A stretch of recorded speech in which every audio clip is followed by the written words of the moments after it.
This guy shows up to a military entrance exam just to prove he's built different, and the moment he arrives, they place a giant red crystal in front of him. Now this thing is ridiculously hard. The instructors are basically waiting for this rookie to shatter his own arm, but Kim Min-joon walks up, smiles, and absolutely deletes the crystal with a single punch. Not just cracks or damages it, bro turns the whole thing into premium dust. The instructors are staring at the rubble like their brains just blue-screened. Nobody can figure out how this random recruit pulled that off, but that's only the beginning. Next comes the actual competition against the other recruits. And honestly, there's only one person here who can even pretend to keep up with him. Sun Eun-seo, the general's daughter. This girl has spent her entire life grinding for the top spot. Years of training, years of suffering, and years of being told she's a genius. Then Min-joon shows up and starts speedrunning her dreams. The recruits have to dodge rubber bullets. She does great, but our guy does it better. Next they have to race through a dungeon rocky alley. She's running for first place with all her might, but Min-joon casually runs past her like he's late for lunch. At this point, Yoon-seo is probably filing a complaint with reality itself. Nothing makes sense. Every challenge she's supposed to dominate, this guy clears with zero effort and wins. So how is he so ridiculously overpowered? Well, there's one tiny detail nobody knows. Kim Min-joon didn't come here from Earth. My guy just returned from another world. And unlike every isekai protagonist who loses everything after coming back, he kept his dark magic powers.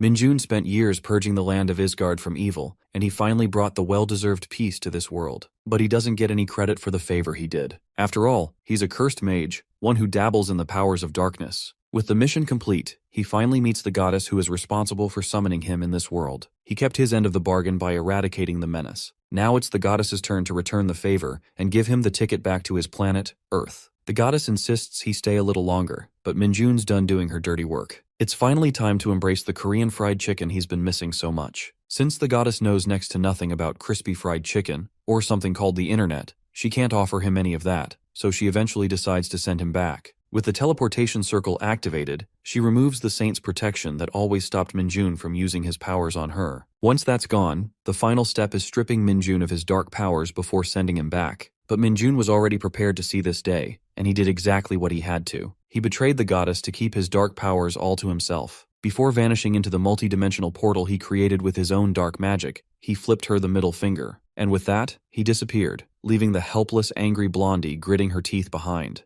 Then, Min-joon reappears in his room and immediately checks his phone. He'd missed the feeling of holding it after emerging from what he considered the hellhole of Dungeon Power Fighter, so he's thrilled to be back. But he quickly notices something odd, that there is no network, no internet. Meanwhile, an army unit gears up for a raid. The crew questions Corporal Choi In-ho about why regular soldiers were being dispatched on such a mission. In-ho, just as clueless, told them to ask the administrative officers, reminding them that a corporal isn't aware of all the top-secret intel. In-ho signals, and the soldiers move in sync to attack. It's been 2 years since Min-joon was summoned, a memory that still clearly irritates him. His phone, thanks to autosync, still works, but he has no one to contact. As he walks outside, the lack of Wi-Fi and open stores in the neighborhood strikes him as odd. Suddenly, the army unit spots a man casually walking, catching them off guard, especially since Min-joon is busy complaining about Isgard being a trashy place. The soldiers, certain this is a restricted area, wonder why the guards aren't doing their job. They call out to Min-joon, who's initially surprised but then assumes they must be trainees. He assures them he's just passing through, but then the soldiers scream, seeing a horrifying creature leaping at him. Min-joon casually turns his head, only to see a creepy wolf lunging his way. Min-joon isn't even the least bit concerned when the soldiers yell at him to dodge. That horrifying beast is charging straight at him, ready to tear him apart. He's seriously pissed, wondering why this stupid mutt, who can't even take a single punch, is showing up now. But just as he tries to tap into his power,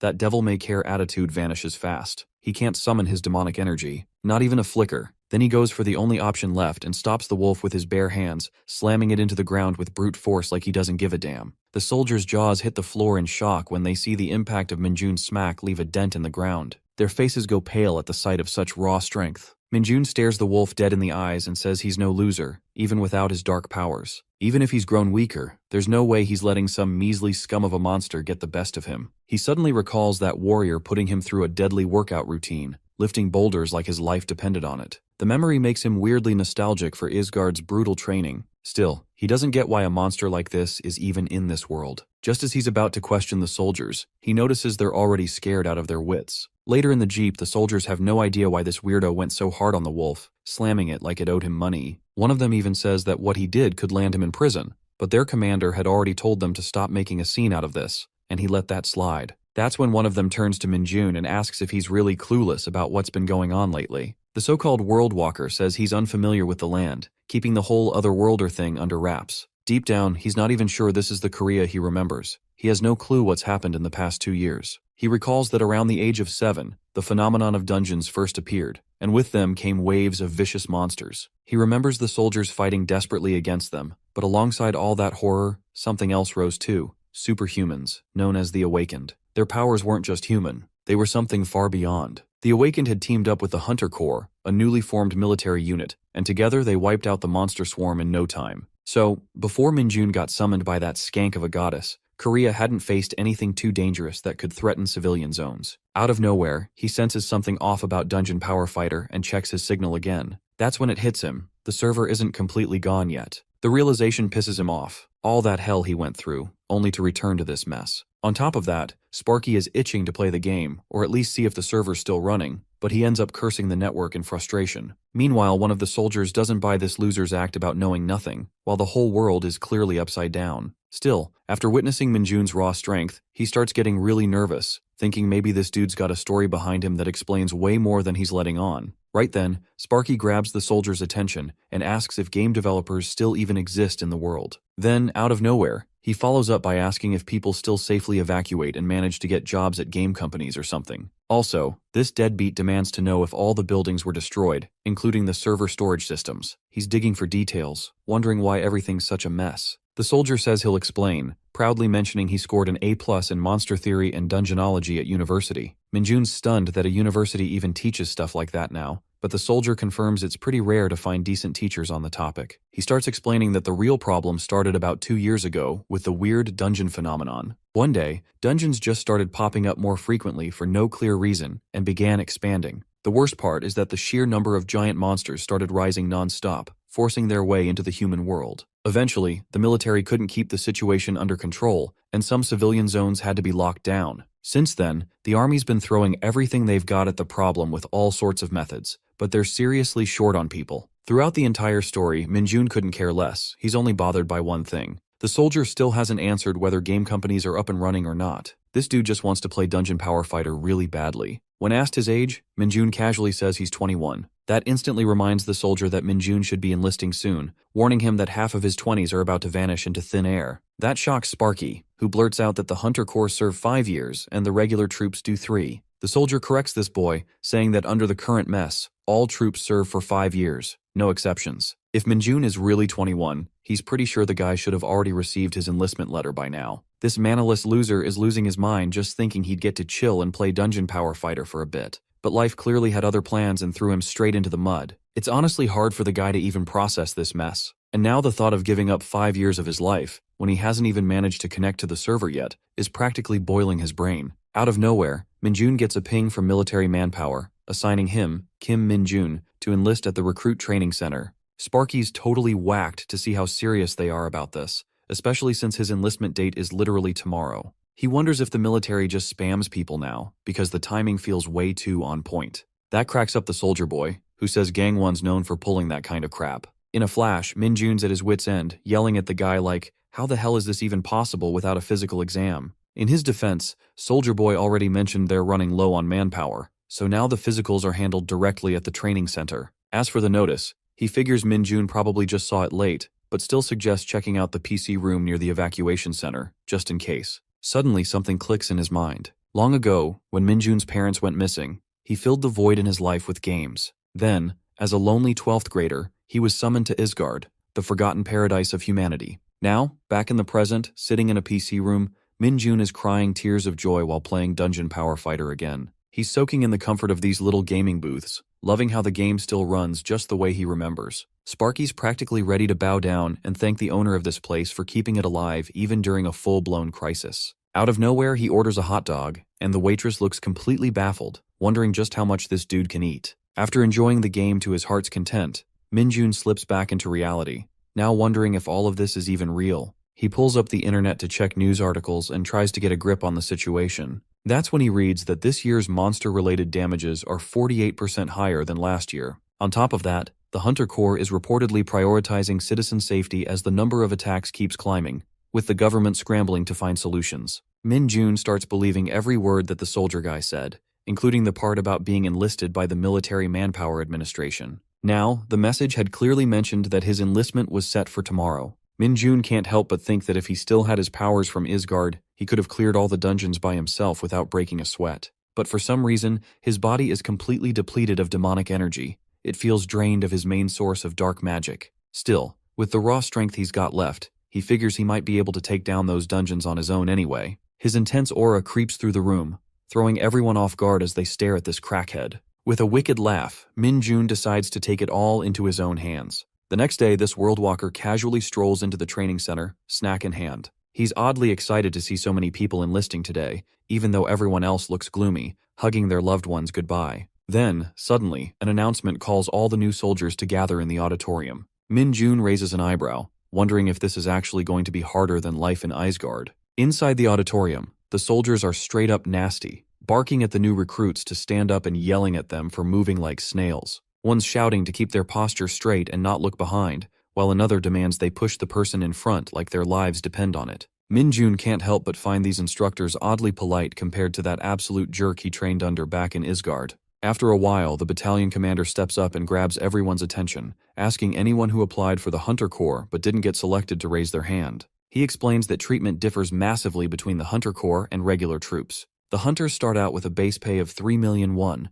which gets a few heads turning. When no one moves, the commander says it's fine, until he spots one volunteer. Min Jun is called to step forward, and he decides this is his moment to shine. Without hesitation, he leaps into the air, punching a dent into the ground from the sheer force of his takeoff. He lands right next to the commander, smooth as ever, leaving everyone stunned with their jaws practically on the floor. That's when he introduces himself with confidence, saying, "Kim Min Jun, applying for the Hunter Corps." Back in Isgard, deep within the Forgotten Canyon of the northern region, the mountains are littered with caves, each darker and more twisted than the last. It's there that Min Jun fully accepts the brutal reality that being a Dark Mage is a job with no end to its torment. There's no character worse off than this. Sure, Dark Mages come packed with insane skills, but once they run out of their fuel, they're done for. All that's left is a body barely holding it together, stuck in a role that grinds you down until there's nothing left. It's not like mana just naturally restores over time like it does for regular mages. For Dark Mages, the only way to recover it is by taking down monsters using demonic energy. But even then, replenishing dark energy while actively using it is a total grind is super inefficient and barely worth it. On top of that, Min Jun could never find reliable party members, since the Dark Mage image had such a terrible reputation. So if Min Jun ever runs out of dark energy, he's basically as good as dead down there. Now he asks what the best method is for a Dark Mage to recover demonic energy. But sadly, this guy's so damn lonely. There's no one around to answer his pop quiz or listen to his tragic monologue except a bunch of monster corpses. He starts wondering if it's because everyone else is already dead. Suddenly he hears something creeping up behind him. Turns out, it's the Forgotten Canyon's hidden dungeon boss, Arachnest. This creepy, oversized spider beast crawls into view while Min Jun casually thinks maybe the dungeon boss could have answered his question. He even says the beast should have shown up sooner, because he was dying of boredom waiting. As Arachnest notices her crushed babies scattered all over the ground, she lets out a bone-chilling screech. Min Jun just shrugs it off, cracking a joke about her breath reeking so there's no need for a reply.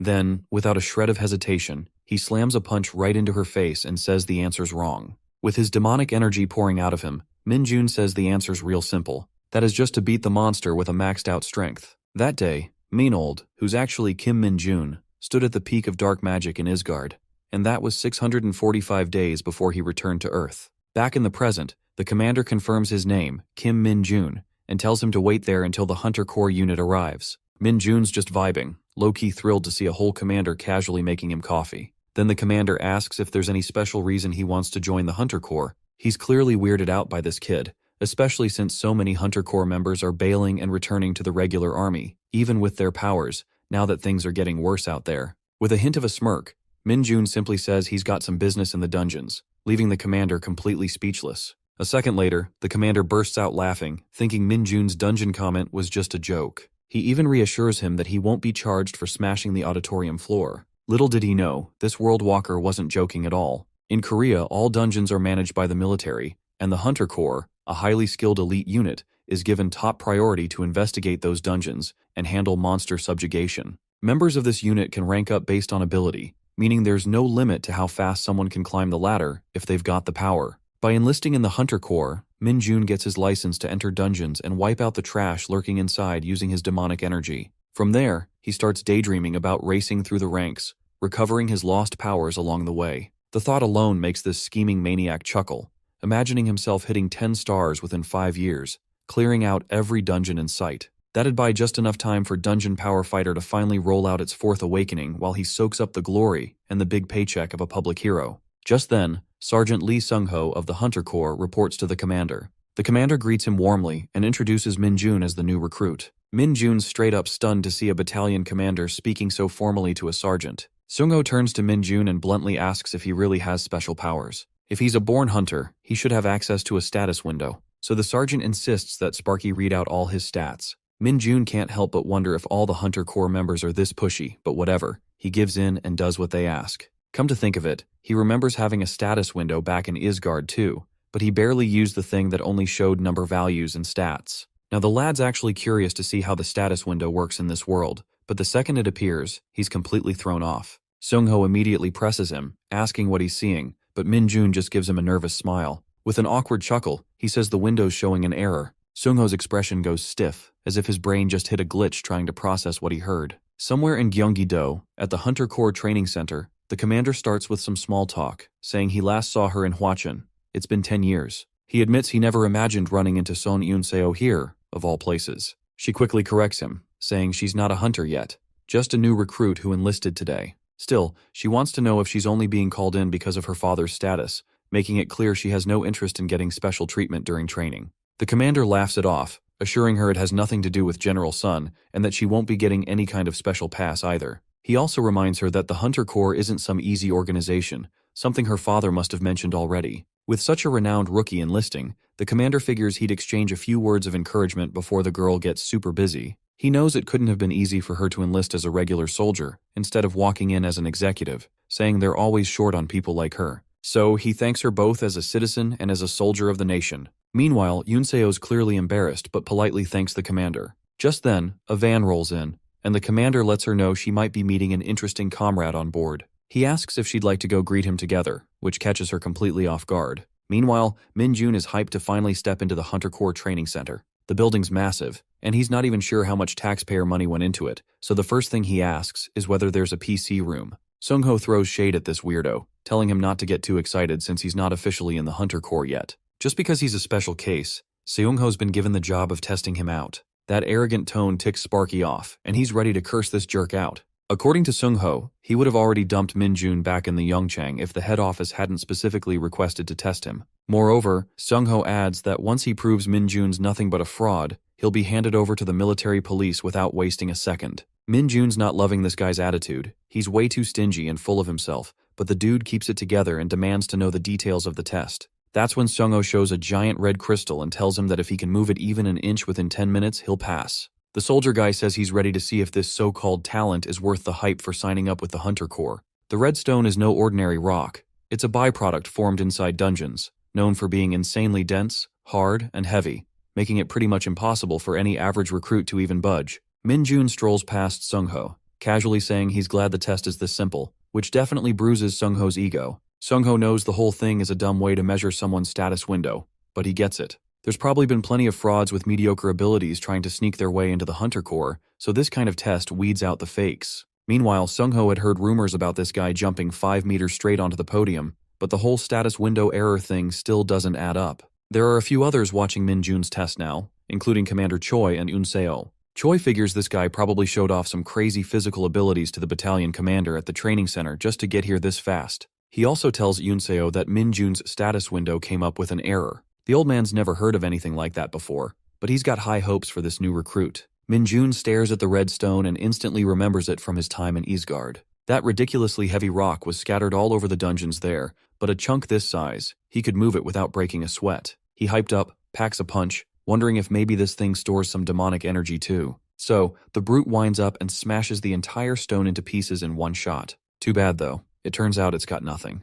Commander Choi and Yoon-seo are left with their jaws on the floor in pure shock. Even Sergeant Sung-ho looks like his eyes might pop out, calling Min Jun a straight-up crazy monster. Later, Nam In-hyuk is completely out of breath, drenched in sweat, as he drags himself up the stairs with the other recruits. Even before joining the Hunter Corps, he knew the training wasn't going to be normal, but now he's really feeling something's off. Once the training period ends, they'll be heading into real combat. But before that, they're stuck with 4 weeks of absolute hell. That means strapping on sandbags from the very first session and climbing the infamous 6,000 steps. As if things weren't already brutal, there's this devil of an instructor, Sergeant Lee Sung-ho, constantly breathing down their necks. He checks their finishing times. That much was expected, but this kind of crude physical training only boosts their stats a little, and it's pushing most of the recruits to the edge of collapse. Nam In-hyuk always figures Hunter Corps recruits had to endure a lot and just suck it up, but now he's not so sure about this lunatic running the show. Meanwhile, Min-jun's having the time of his life, running like he's some kind of free elf. In-hyuk's starting to question whether the problem is them, not him. Min-jun feels like his body is floating on air, and if he still had his demonic energy, he swears he'd be flying. Sparky actually finds this so-called hellish Hunter Corps training kind of sweet. The military uniforms look stylish compared to the rags he wore in Isgard, and the food is way better than expected. Even the schedule's a win. Once the evening roll call is done, they get actual free time and can crash for the night. Also, he heard there's a PC room right inside the facility, and it's apparently just as good as anything out in the city. As long as he follows the rules, no one's going to bother him during his free time. Though Min-jun had every intention of ditching the place if it turned out to be a drag, it turns out the Hunter Corps has everything he could ask for, including grueling drills, delicious meals, solid pay, and even time to play games. He dashes up the stairs shouting that the Hunter Corps is the best thing ever. In-hyuk, still trying to catch his breath, can't wrap his head around what kind of fuel this insane monster runs on to move like that. In a flash, Sung-ho is left completely stunned as he sees Min-jun reach the top way faster than expected. Normally, it takes about an hour for the average recruit to finish the climb, but this guy crushed it in record time. Min-jun's up there enjoying the view, dancing around Sung-ho, and reminding him of the promise he made that anyone who finishes under 30 minutes gets an outing pass. With no choice, Sung-ho hands it over while Min-jun starts plotting where he should use it. Sung-ho cracks a smile, wondering if there's ever been a recruit who got an outing pass. Still, he knows that high stats or raw strength alone aren't enough, as the real test is how fast someone can react to monsters. That's what truly matters in the Hunter Corps, and for that reason, he swears he'll be keeping a close eye on Kim Min-jun. Meanwhile, the rest of the recruits are whining, grumbling about how impossible it is to keep up with this kind of training every day. Then suddenly, In-hyuk yells out that his stats went up by 1, and the others quickly rally around to congratulate him like it's the biggest win of the day. Now everyone's caught up checking their stats, and Min-jun is straight up shocked when he sees how hyped the recruits are over just 1 stat point going up. This dude can't help but remember his brutal Isgard training under that insane warrior who forced him to earn 10 stat points a day like it was nothing. Meanwhile, one of the guys asks if Min-jun's planning to use his outing pass, but Sparky's not so sure yet. The others look at him with envy, saying they heard from another instructor that no one has ever managed to earn an outing pass from Sergeant Sung-ho until now. Suddenly, everyone starts crowding around him, throwing out questions about his workout routine and how he got so strong. Min-jun's caught off guard by the whole scene, realizing people are actually chatting and laughing with him. It's totally new. Back in Isgard as a Dark Mage, everyone avoided him like the plague. Just walking by him was considered bad luck. But here, it's different, and communication isn't bad as he thought. These guys are already making plans to hit the PC room later, and it gets Min-jun all excited. He's even more shocked to hear that the PC room's open at this hour. Now that's a win. While enjoying his time in the PC room, the clock hits 9, and Min-jun figures it's time to grab 2 hours of sleep. Back in Isgard, even getting 1 hour was considered a luxury, so 2 hours felt like a full-on deep sleep.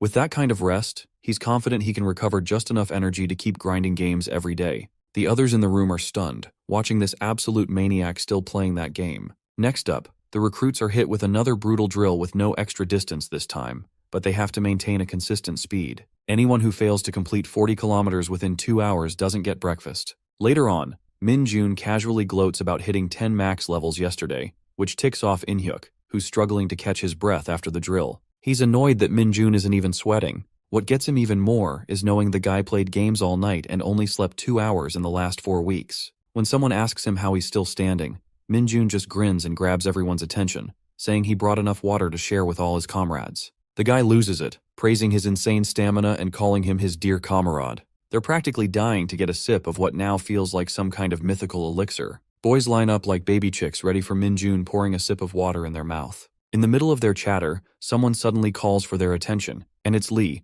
dropping the bomb that the lieutenant is seriously disappointed in all of them. It's the final week of training, and only half the recruits have managed to meet the standard. He straight up calls them the most pathetic squadron of all time. Minjun can't help but wonder why this old guy is talking in the third person like some ancient sage. Lee doesn't stop there though. He throws shade at everyone, saying if they get deployed after training ends, half of them are heading straight for their deathbeds. That kind of mindset, according to him, is basically a one-way ticket to heaven. He boldly claims that there's no way any of them will survive the final stage of training, which is something called the dungeon assessment training. Normally, once all the monsters inside a dungeon are wiped out, the dungeon disappears. But some of them don't vanish. They turn into what's called transforming dungeons. These dungeons constantly shift their internal structure, changing layouts and environments on a regular basis. That makes them the perfect spot for trainees to get real-life dungeon experience. And that hardcore simulation is what they call the dungeon assessment training. Just hearing the name sends shivers down the recruits' spines, so they already know they're in for something brutal. With Lee cranking up the tension, he seems to enjoy it, saying recruits need to be handled like racehorses. For real discipline, you need a heavy whip to keep them in line and then toss them a carrot later. He assures them they'll make it through if they just use their brains. To sweeten the deal, he announces that the recruit with the highest score will earn a 2-night, 3-day vacation pass. The old man believes this little reward will light a fire under them and push them to work harder, asking if that news doesn't make their blood boil. But the recruits just stare at him blankly, watching him tap the stage like he's lost it. But no one responds. He's trying so hard to hype them up, but it feels like he's talking to a wall. That is until he spots one guy who actually looks thrilled by the news, and that just makes the rest of them more nervous. The next day, the whole squad shows up with their jaws on the floor, stunned by how massive the dungeon really is. Minjun, on the other hand, couldn't care less. On the day of the dungeon assessment training, the recruits are full of nerves, wondering what kind of nightmare awaits them inside. Suddenly, a jeep rolls onto the scene, scaring the crap out of everyone. They're all thinking, why would a military truck be out here of all places? Their panic spikes when they realize the jeep is loaded with cages, and inside those cages are real monsters. With terrifying noises echoing from the cages, the recruits quickly realize they're filled with hounds that send a chill down their spines. One of them even collapses from the shock, while another is already looking for an escape route. Meanwhile, Minjun just sees them as oversized puppies, comparing them to Chihuahuas or Maltese in his head. Lee is fuming as he watches the recruits tremble at the sight of monsters they're supposed to be trained to face. He orders them to form teams of 4 and head into the transforming dungeon, where they must defeat a hound within 1 hour and return. He lays down the instructions. If they get hurt, they better work on their core strength.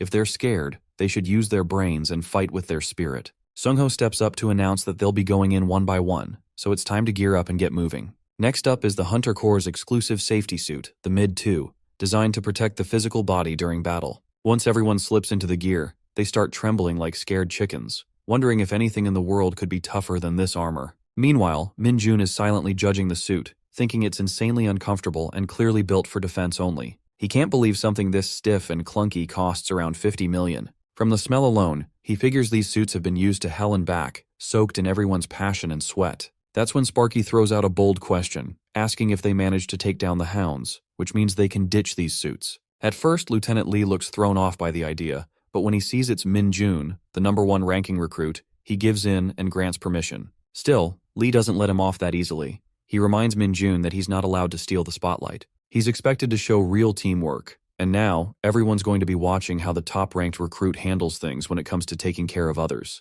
When it comes to defeating a hound, Sparky acts like the whole thing's a walk in the park, claiming all he needs to do is tell his teammates what to do. Out of nowhere, Minjun yells that he's got the perfect plan. 2 guys actually lean in, curious to hear him out, but then this weirdo casually drops the most brutal advice ever. Just grab the hound by the legs and snap its back in half. That should do the trick if it jumps at them. And if the beast somehow survives that, he says they should fold its back and rip it apart. After delivering that horrifying strategy, Sparky demands to know if they got it. The recruits just stand there, staring at him in stunned silence, completely speechless. Right then, Lee shouts at the sergeants to release the hounds, and Sungho pulls open the cage gates, letting the beasts loose. But instead of attacking the recruits, the menacing creatures bolt straight back into the dungeon. Minjun casually points out that the wolves probably saw the door to their home and headed for it. Surprisingly, his logic clicks with everyone, and the recruits start praising his sharp mind for understanding the hound's psychology so fast. Out of nowhere, Lee storms over and demands to know if they really have the guts to just stand around and laugh on these holy training grounds. That roar knocks the wind out of everyone. Lee then drops the bomb that they've been selected as the first team to enter. It doesn't matter to Minjun, but the other 3 are mentally short-circuiting from the shock, completely stunned to be thrown in first. With no time to process it, they march toward the dungeon gate. Among them, Sparky's only real motivation is getting this annoying suit off the second he finishes the kill. With that, Lee announces the start of the training, alerting the instructor team to stand by and monitor everything closely. Their job is to control the situation if things spiral out of hand and the recruits end up in real danger. Hidden from view, the instructor team keeps a sharp eye on the trainees from their cover. One of them quietly reports to Corporal Kim Ho-jun that there's only a single team of 4 entering, with no other parties involved. That's when he spots a familiar face, none other than Kim Min-jun, the recruit marked for special attention. He's the one who's been showing some seriously promising powers lately, with top-tier scores from the past 4 weeks. But the real question is whether this kid can live up to those numbers inside the chaos of a dungeon. No doubt about it, the first team is fired up and itching to go, already showing signs of impatience as they get ready to pounce. Min-jun feels like this whole thing is a breeze, thinking he could easily knock the hounds out with a quick smack to the head. But then again, if he takes them all out, the others won't get any experience, and that wouldn't be fair. He figures he's being super considerate. Right then, he alerts the group that the hounds are on the way, and sure enough, a pack of them creeps into view. His teammates are already starting to panic, but Min-jun tells them to chill since they're wearing insanely tough protective suits. He decides to take the lead, maybe to set an example. As soon as a hound lunges at him, he lands a brutal punch that drops the beast instantly. Another hound goes straight for one of the other recruits, biting his arm as the poor guy begs for help. Without wasting a second, Min-jun kicks the hound off him, killing it too. Then, like a coach mid-game, he starts schooling them, telling the group they need to fight back when the hounds bite. If they act scared, the monsters will take advantage and treat them like easy prey. He also tells them to ditch the honorifics, since they're comrades now. Honestly, he knows 2 guys would have been dead if this weren't just a training exercise. But since they've got numbers, they need to use that to their advantage and push back hard. It'll throw the hounds off and shift the fight in their favor. Now the team is taking the lead, with Min-jun calling the shots, instructing them to corner the hound and wait for the right moment when it drops its guard. Meanwhile, the instructor team is watching all this unfold in disbelief, questioning if this guy is really just a recruit. They never expected to see fresh trainees launching themselves at hounds and choking out beasts like it's no big deal. Thanks to Min-jun, the squad is pushing through their fear and actually fighting back. Instructors even start wondering if this lunatic might be one of those rare cases, like a Hunter Corps sergeant who somehow returned to the day before his enlistment, the kind of story they usually hear in rumors. But what stands out more than his strength is how Min-jun leads the team. He's encouraging his squad, keeping them focused, and coordinating the fight with actual strategy. That leadership earns him the highest score of the group, while the rest settle for average marks. Corporal Kim Ho-jun shows up with his sidekick and officially declares the first team has passed the test. On the way out, Min-jun keeps pestering Ho-jun about whether he won the vacation pass, but Ho-jun shuts him up quickly. Min-jun jokes that they were probably worried sick about the team, calling the instructors a bunch of tsundere, which ticks Ho-jun off. Just then, something feels off. The ground starts rumbling. Ho-jun senses it too and immediately orders contact with the outside team. But Min-jun's not even fazed. He casually points out that this isn't an earthquake, it's the dungeon itself transforming. That's when the others realize the exit route is closing right in front of them. Now that the exit is closing in on itself, the recruits are scared out of their minds, shouting and asking what's happening. Even Ho-jun's face says it all, they're in serious trouble. But Min-jun already knows it's too late to leave now. The exit gate completely vanishes into thin air, leaving Ho-jun in total shock. They had made sure the transformation process only happened on a monthly cycle, so this sudden shift makes no sense. The entire internal structure of the dungeon is starting to change. To make things worse, the radio is dead, cutting off all communication. Looks like the dungeon transformed way too fast. For now, the instructor team has decided to focus on getting the recruits to safety. After finding a relatively danger-free corner, Ho-jun gathers everyone and explains that there's been an unexpected incident inside the dungeon, while his teammate stays alert, keeping watch over the surroundings. He tells the group not to worry, saying they'll wait in the current spot for an hour to see if the dungeon entrance reopens, as it says in the manual. The recruits totally buy Ho-jun's speech, relieved to think this ordeal will be over soon. They're just glad they won't be stuck here forever. To pile on the comfort, Ho-jun adds that people outside are probably already assessing the situation and preparing to send help. He also reassures them that the lieutenant will take the proper steps, so all they need to do is stay calm and wait instead of panicking. But Min-jun quietly judges the corporal, not buying a word of it. He's sure they picked this place for training after thoroughly confirming there wouldn't be any unexpected surprises like this. What's even more suspicious is how the dungeon entrance that's always open just randomly closed up out of nowhere. Suddenly, Corporal Kim Ho-jun gestures to him for a private word, and Min-jun calmly realizes that these guys know full well the situation's looking bad. There's no manual for stuff like this, and if the dungeon has really turned into an enclosed dungeon, then it's going to be way tougher to clear. This manaless guy still remembers seeing something like this back in Isgard, but it's not that bad, especially with him being here now. Meanwhile, Hojun admits this is the worst-case scenario. They're definitely in an enclosed dungeon. His buddy has no clue and is freaking out, clearly not trained for this kind of mess. Then Hojun breaks down the two special cases when a dungeon entrance disappears. The first is when the dungeon dissipates naturally after being cleared, and the second is when it turns into an enclosed dungeon, where the gate vanishes the moment someone enters from the outside. Just like that, this one's sealed shut, which also means more than one monster will appear. The only way to escape now is by defeating every single monster trapped inside. Plus, Hojun makes it clear to his teammate that no outside help is coming. They're on their own and need to break through this mess together. With 4 recruits who have 0 real battle experience and just 2 instructors, they'll have to clear the dungeon by themselves. After Hojun fills everyone in on their current situation, the recruits are visibly shaken, as expected. On top of that, Hojun has no idea what kind of monsters are crawling through this place, so things might take a deadly turn fast. Still, they can't afford to stay put. They need to keep moving while they have the strength. He regrets that the instructors weren't geared up before diving in. They just jumped in wearing tracksuits to monitor the kids. At this rate, even a few goblins could wipe them out, considering it takes Hojun around 10 minutes just to kill one. Then he glances at the back and remembers the recruits are still wearing the Hunter Core safety suits. He figures they can use those suits' defensive capabilities as part of the most realistic strategy right now.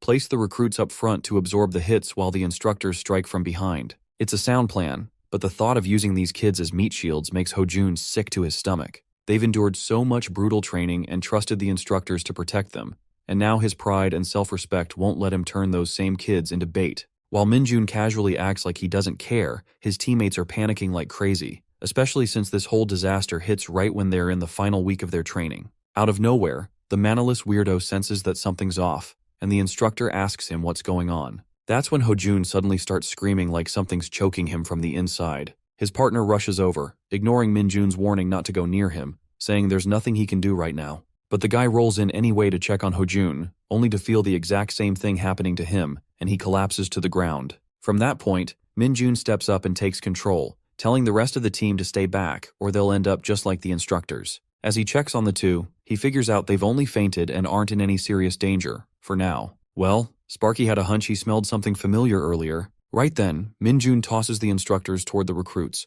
telling them to catch and keep them safe near the exit. He firmly tells them not to follow him under any circumstances. One of the recruits tries to knock some sense into him, asking what he plans to do when even the instructors have fainted, clearly shaken and begging him not to go alone. But Minjun charges deeper into the dungeon without hesitation, fully aware that the risk of death excites him, especially because this time, it's real, on Earth. Still, he's confident the real reason behind the instructors collapsing is the presence of demonic energy. It doesn't even surprise him much, knowing that even awakened instructors could pass out from exposure to something like that. Even in Isgard, people are always shielded with special protection before facing monsters laced with demonic energy. That's because this stuff is way more fatal to regular humans. But for Dark Mages, dark energy is like plugging in a dead phone. It's their life source. After sprinting through the dungeon for a while, Minjun finally reaches the spot where this overwhelming demonic energy is radiating from. The place is dead silent, and no monsters are in sight, but that only makes him grin. He looks up at the ceiling, knowing full well that something this nasty and soaked in darkness could never hide from a Dark Mage's senses.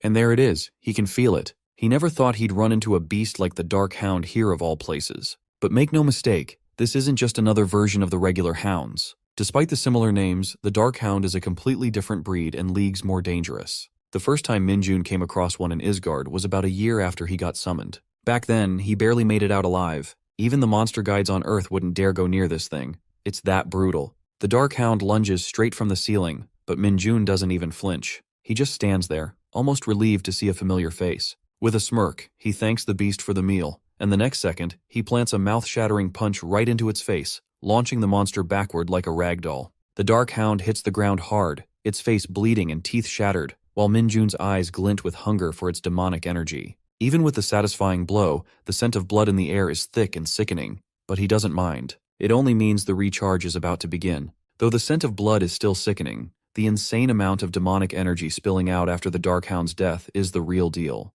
That's exactly why taking down a beast like this isn't easy. Its venomous blood is no joke. If an ordinary human even comes in contact with it, their skin would start to rot on the spot, but none of that applies to a Dark Mage. As the demonic energy flows out of the Dark Hound, Minjun absorbs it all with a smug look on his face. As Minjun absorbs the demonic energy juice, he knows all the crazy side effects that come with it don't affect a Dark Mage at all. The dude's thrilled to finally absorb demonic energy after such a long time, feeling like he's around 5% charged now. Still, he can't wrap his head around why something like a dark hound from Isgard would show up in a place like this. He figured monsters on Earth might contain some demonic energy, but seeing the instructors faint like that raises serious questions. He doubts they've ever encountered something like this before. There was never any mention of demonic energy or dark hounds during the monster education back at the training center, and the possibility of a dark hound managing dimensional travel is out of the question. Only someone like him, who's reached the peak of dark magic, could pull off something like that. Or maybe it's something only a saint who can use God's power could pull off, since it's not an ability just anyone can access. Minjun wonders if he's just overthinking this, or if this really is the first time a dark hound has appeared in Korea. Either way, he decides to find the core and file a report, and eventually, he does. Meanwhile, Hojun slowly opens his eyes, and the recruits are all buzzing with relief to see him regaining consciousness. They crowd around asking if he's okay, but both instructors suddenly sit up straight, scaring the life out of their juniors. Hojun immediately demands a full update, checking if anyone's hurt or if anything happened while they were out. The juniors admit they thought the two turned into zombies for a second, but assure him they're all fine. Then they mention Minjun ran deeper into the dungeon by himself. That news throws Hojun completely off, and when the recruits explain what happened after he and his partner collapsed, Hojun's face twists with rage. He's furious that Minjun acted alone in a situation this dangerous, gritting his teeth at the thought. That kind of stunt is more than enough to get someone kicked out of the program. Well, he does feel like he's in no position to criticize anyone, especially after passing out instead of protecting the juniors. But then he snaps back to reality, realizing that he has to go after Kim Minjun and bring him back. Just as he's about to make a move, one of the juniors suddenly calls out, pointing ahead. To everyone's shock, Minjun walks in like nothing happened, casually carrying the dead dark hound over his shoulder. The guy even asks if everyone's doing all right, like this is just another Tuesday. The instructors freeze, jaws practically buried in the dirt, their brains short-circuiting at the sheer size of the monster. They can't even begin to process how the hell this kid took it down alone. Without skipping a beat, Minjun drops the massive hound in front of them and tells them to check it out. The instructors take a closer look and instantly realize this beast is the real reason they passed out earlier. The recruits now understand that the hounds they fought were the baby versions, and this was the real deal. No one can believe Minjun soloed such a massive creature. Then, as if on cue, the dungeon gate flickers and reappears in the same spot. Still struggling to digest what just happened, Hojun turns to Minjun and asks if he really took it down by himself. Minjun just nods with that same annoyingly calm smile. Hojun tells his partner to escort the recruits out first, promising he'll follow right after. Then, pulling Minjun aside, he firmly asks him to report every single detail of what happened to the lieutenant. That includes how both instructors fainted and left the recruits completely on their own. Hojun knows they have no excuses, even if it means being thrown into military prison. But thanks to Minjun, everyone made it back alive without a scratch. Sparky smirks, saying Hojun is kind of embarrassing right now, but Hojun insists that a real man owns up to his mistakes. With that, he says it's time to leave this cursed place. Still, Hojun can't wrap his head around what caused him to lose consciousness, already dreading a sleepless night trying to figure it out. Meanwhile, Minjun's still stuck on the fact that he got a major compliment during his last week of training. Just as he turns to head out, a sudden system window pops up in front of his face with a message that the error has been resolved. Minjun stares at the screen, completely dumbfounded, muttering how he has no idea what this even means. He curses under his breath, calling this thing a piece of junk just like the one back in Isgard. But then the screen updates, officially labeling him as the cult founder of Lumi Nuna is his favorite character, followed by his stats. Strength, agility, and stamina all sit at 60 and demonic energy at 10. His only listed skill is corruption, ranked at E. The numbers don't bother him much, but something about this whole setup feels incredibly off, especially the part of Lumi Nuna in his status window. Lumi is a character from Dungeon Power Fighter, the same game he plays to kill time. Back in Isgard, when he had reached the peak of his dark magic powers and got sick of crazy fanatics trailing him everywhere, he created this joke cult around Lumi just to shake them off. Now somehow the jokes followed him here. Everyone had once begged Manold to take over the world, but to shake them off, he ended up forming Lumi Nuna's fan club. The plan backfired spectacularly. It only created more lunatics worshipping him. Now that he's looking at his current stats, Minjun realizes just how much weaker he's become. When he first came back without any demonic energy, he figured there'd be a penalty for dimensional travel. Still, out of the endless list of skills he used to have, only one remains, and that's corruption with a super low rank. At this point, he's convinced the skill's effect might as well be a stomachache. This isn't some third-rate novel, but the absurdity of it all makes him want to throw up. There's no way he can achieve any of his goals like this. But then again, he once climbed to the top of the dark magic hierarchy in Isgard. If he did it before, he can do it again. This time, he's got a solid reason too. He needs to regain his power fast so he can help the game company that's stuck in development hell thanks to monsters. But one thing is for sure, this isn't like the time in Isgard when he had no choice but to endure. Now, he's got the game company waiting on him. That day, the entire training center was thrown into chaos when news broke that a training dungeon had sealed itself while a session was in progress. On top of that, the lieutenant hadn't issued any clear orders, and a mere recruit had taken down a newly discovered species of monster, while the instructors were caught off guard by a string of unexpected events. The recruits, who were supposed to receive their private ranks and enjoy a bit of freedom until dispatch, suddenly found themselves at the center of a storm. The juniors feel like they're cursed, with no idea when their standby status will end, and all this during the last week of training. At this point, they wouldn't even mind just sitting around and watching TV. Lee Ho-chan turns to Park Jung-won and asks if Min-jun really took down that huge hound all by himself. Jung-won's still hyped, saying he first thought it was a cow because of how big it was, but yeah, Min-jun wrecked it. Then they start wondering if Kim Min-jun might reach the rank of sergeant within 2 years,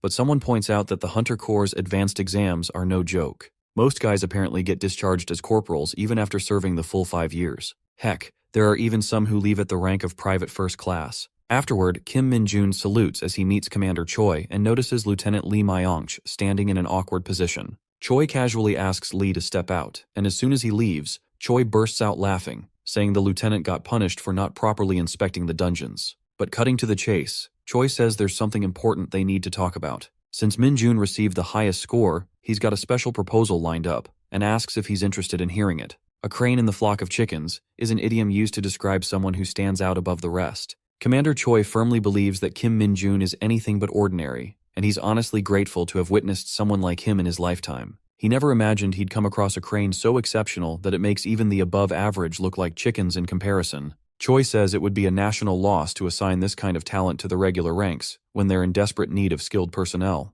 He also mentions hearing that Min-jun wants to advance quickly. Normally there's a rule that prevents privates from taking the promotional exam for at least a year, but when it comes to exceptions, that's a whole different story, and that part leaves Min-jun a little stunned. That's when Commander Choi drops the bomb. He's got the authority, as the training commander, to grant Min-jun that exception on one condition. He wants him to volunteer for the Hunter Corps stationed in Cheorwan, Gangwon-do. The old man even slams the table, shouting that Min-jun wouldn't need to wait a whole year for a promotion if he heads there. An awkward silence settles between them. Choi starts wondering if Cheorwan might be pushing it, even for someone desperate to advance. Maybe this exception isn't enough of a carrot. Meanwhile, Min-jun doesn't show a flicker of concern or interest. He's deep in thought. He recalls that Cheorwan is home to the 104th Division of the Invincible Hunter Squad, the same place his comrades warned him to avoid like the plague. The weather's brutal, snow piles up endlessly, and dungeons, along with monsters, pop up whenever they feel like it. It's labeled as one of the most extreme posts, but Min-jun couldn't care less where he ends up, as long as he advances fast.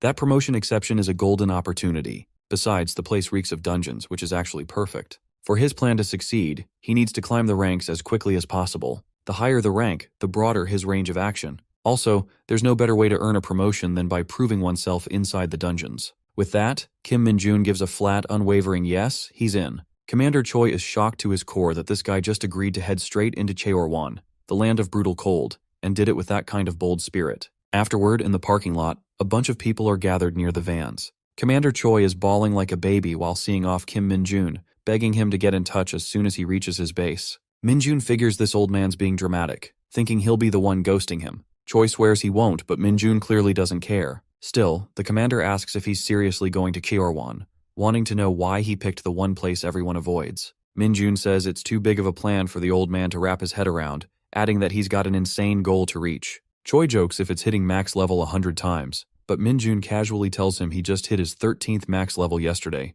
so 100 isn't even a challenge. Choi straight up thinks this kid is nuts, and then Min-jun's ride pulls away. On the road, Min-jun watches the loudest guy head off to his own base and starts wondering why he's suddenly riding solo. Out of the blue, an army jeep rolls up, calling for Kim Min-jun, throwing him completely off guard. Behind the wheel is a guy in black shades, Kim Min-ji, casually asking if the kid's been waiting long, saying the snow slowed him down. Min-jun's stunned, not even realizing it had started snowing. Min-ji tells him to hop in the back so they can head to the squad. The lad thinks this gorilla of a guy really loves showing off. As he loads himself into the back, reality hits that he's officially about to start his life as a soldier. But one thing nags at him, which is hazing. He remembers all those TV shows where the top dog forces the newcomer to do insane stuff like finding Dragon Balls or running pointless errands. Minjun knows he doesn't have the patience to deal with that kind of crap, but figures he'll need to tough it out somehow. On the way there, Minjun realizes just how dangerous things could get if he loses his cool and punches a superior. That would be the end of his goals,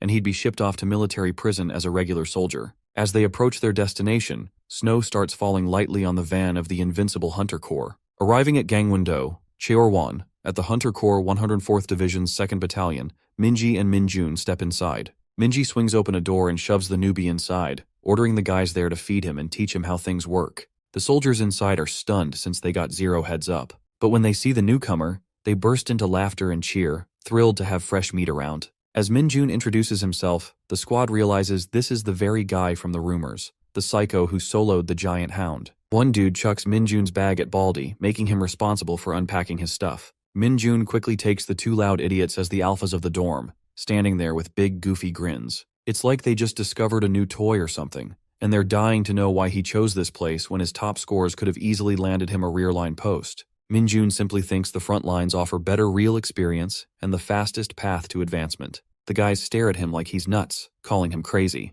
They ask if he has a sister or a girlfriend, but Minjun says he's been alone since birth. Curious to see what he's capable of, they pester him to show his talent, and Minjun figures if showing off shuts them up, it's worth it. He drops down to do one-finger push-ups, but this annoys one of the alphas, who brags that they could do that all day. The other tells Sergeant Cho to relax and let the kids show off. Then Minjun switches it up and starts doing vertical push-ups on his fingers, which leaves the room stunned. No one thought they'd ever see something that wild in real life, and they start wondering if anyone in their platoon can pull it off. That's when they remember there's a certain sergeant who can. Suddenly, a fierce-looking soldier walks in and tells Sparky to get the hell out of his way. The alphas go pale and point toward Minjun, revealing he's the one doing the vertical push-ups. That voice hits Minjun like a shockwave, and he instantly recognizes it. It's Lee Sung-ho. Sergeant Lee Sung-ho has his jaw practically hitting the floor when he spots Kim Minjun standing there, of all places, here. Minjun's just as thrown off, never expecting to bump into this guy either. Right away, Sergeant Cho starts roasting Sung-ho out loud, asking why he's acting all worn out when he just got dispatched as an instructor. The other guy joins in, bringing up his so-called vacation for bullying rookies, asking how many days off he scored this time. Sung-ho doesn't even bother to respond, just throws them a lazy look and says he got 4 days. That only fuels the fire, and the two start whining about how he ruined their runtime. Cho flips him off for it, calling him a big party pooper. Meanwhile, Minjun's in the back, completely lost on what's even happening, watching this chaos unfold. Seung-ho, clearly done with them, lies down like he's clocked out for the day and starts watching a live stream of a volcanic dungeon. The feed shows scorching terrain with naturally high temperatures that deal non-stop damage. It's clear to Minjun now that there's a massive difference in rank and experience between them. Out of nowhere, Sung-ho calls out Private First Class Lee Dongjin and tells him to properly instruct his direct junior, who turns out to be none other than Minjun. Dongjin walks over, introduces himself with a friendly vibe, and suggests they talk more over food since he has a special pass to the post-exchange retail store. Minjun's low-key shocked, didn't even realize they weren't allowed to go there on their own. As soon as they arrive, Dongjin tells Minjun to go ahead and grab whatever he wants inside. Sparky admits he eats a lot, but Dongjin just waves it off and tells him to pick whatever it takes to fill him up. Minjun thinks this guy's actually pretty nice, but the moment Dongjin goes to pay and sees the bill hit 3,001, the man starts sweating bullets like he's just seen his bank account cry. Even the cashier jokes, asking if he's getting cold feet. While Minjun digs into his feast, he brings up the whole retail store situation, asking why they need special passes in the first place. That's when Dongjin explains that privates and private first-class soldiers can only use the store on weekends. He also needs to be at least a private first class to hit the gym and a corporal to use the PC rooms. Minjun nearly choked on his Doritos when he found out they've got PC rooms here. Still, Dongjin adds that it's just how it is, and he can't expect them to let a low-ranking private chill in a PC room,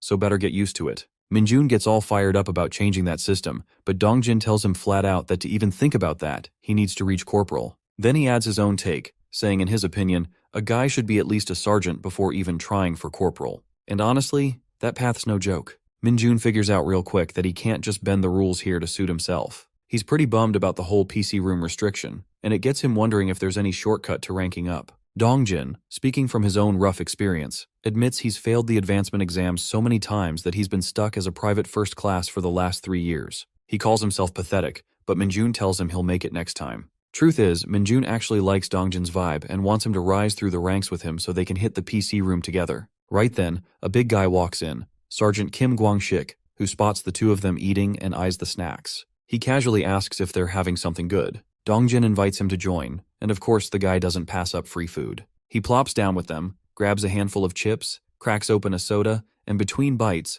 reassures them that he won't breathe a word about their little chat to anyone. However, Kwang-shik warns them that if they're useless during firearms training tomorrow, they might as well be dead. He makes it clear he has no intention of letting Minjun coast through anything, and bluntly asks if the kid even knows how to shoot. Dongjin jumps in, saying he was just about to explain how firearms training here is way different from anywhere else, but Kwang-shik isn't having it. He raises an eyebrow and asks if Dongjin's implying he's being overly involved when the guy's supposedly doing fine. Then Kwang-shik goes in hard, roasting him. If he's so good, then why is he still stuck as a private first class? That jab gets on Minjun's nerves, so he quietly releases a bit of his demonic energy, just enough to mess with the guy. Kwang-shik suddenly stands up, looking like something hit his stomach wrong, and starts accusing the snacks of being off. Minjun tries not to laugh, watching the guy fumble with the chip bag, probably hunting for the expiration date. Kwang-shik, now clearly regretting his snack choices, waves them off and tells the two to get moving. At that moment, Sparkly Minjun realizes that hey, maybe the corruption skill has more day-to-day use than he thought.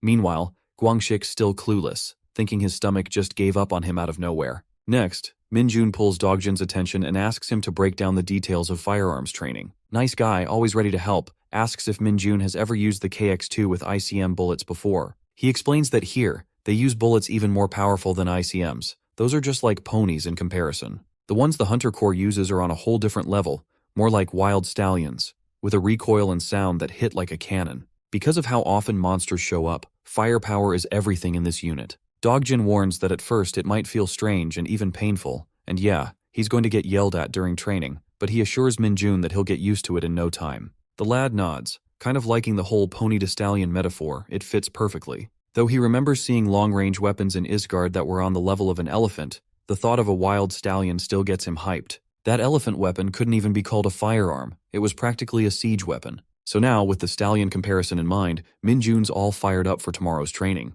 Meanwhile, Dongjin quietly wonders what's up with Sergeant Kwang-shik and whether his stomach has recovered. The next day at the firearms training facility, loud bangs echo non-stop as soldiers aim at moving hound targets. When it's Minjun's turn, he misses once but still lands 19 clean shots. The announcer straight up loses it, calling him out like he's a machine. Everyone stares in disbelief, watching this private put on a clinic with his aim. They start whispering that he's some kind of shooting monster. Even Sergeant Cho, who boasts his personal best of 14 hits, a score that's already considered excellent in the squad, is stunned by what he just saw. Meanwhile, two other big names are watching from the sidelines. 2nd Battalion's 2nd Platoon Commander, 2nd Lieutenant Kim Min-cheol, is frozen in shock seeing this kid rack up 19 hits. And next to him, 1st Sergeant Heo Tae-sok, the battalion's administration and supply officer, nods slowly, realizing the rumors about this elite private weren't just hype, they were deadly accurate. Now the Alpha of Dorms demands to know how Minjun pulled it off, but the guy just shrugs and says he followed the instructions.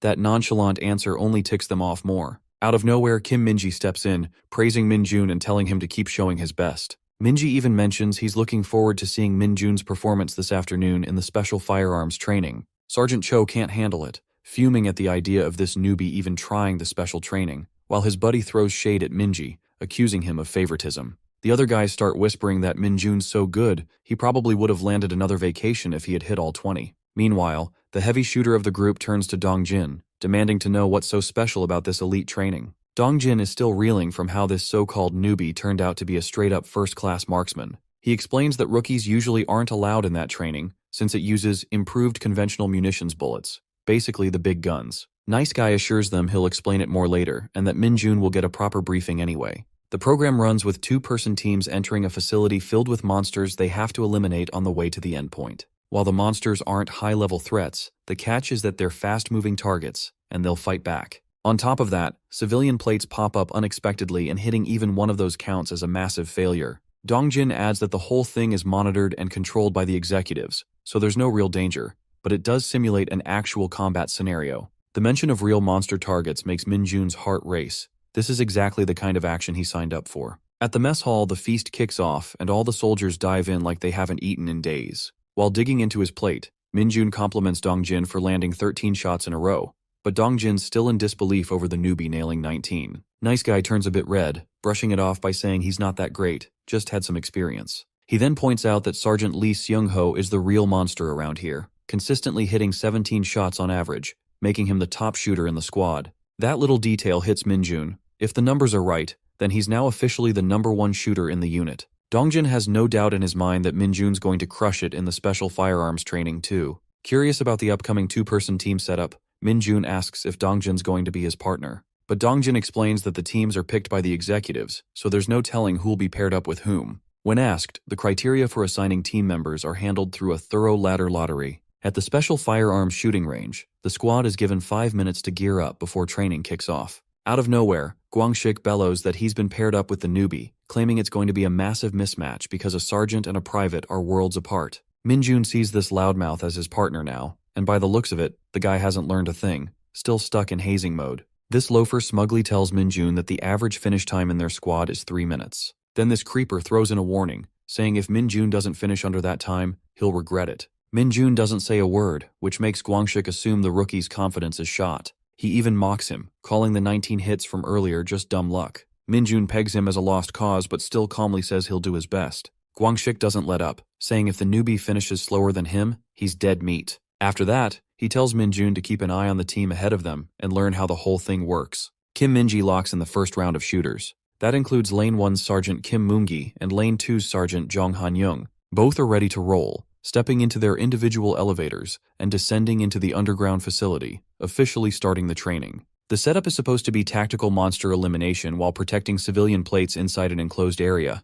But let's be real, it's basically turned into a competition between troops. The main goal is to get through the course as fast as possible and slam that red button before the other guy does. The monster icons vary in size based on how dangerous the creature is. The nastier the monster, the bigger the icon. Guangxik casually tells Minjun this should give him a pretty solid idea of what he's stepping into. Each lane has 2 monsters, and since the encounters are totally random, no one knows what they're up against until they're face to face. Inside, a massive rake toad lunges at Moongi, trying to swallow him whole. Minjun notices Moongi had a faster start on lane 1, but with that kind of monster in his path, the poor guy might lose his lead. Meanwhile, on lane 2, Han-young starts off by taking down a monster rat, thinking it's going to be a smooth run. But right as he speeds up, a giant worm slithers in and blocks him off completely. Moongi, on the other hand, is losing it in full rage mode and straight up butchers both rake toads like a beast. The dude figures the other guy must have already wrapped things up since those rake toads caused enough chaos, but turns out it's the other way around. Moongi bolts to the red button and slams it, declaring his win with a time of 2 minutes and 24 seconds. Everyone around erupts in cheers,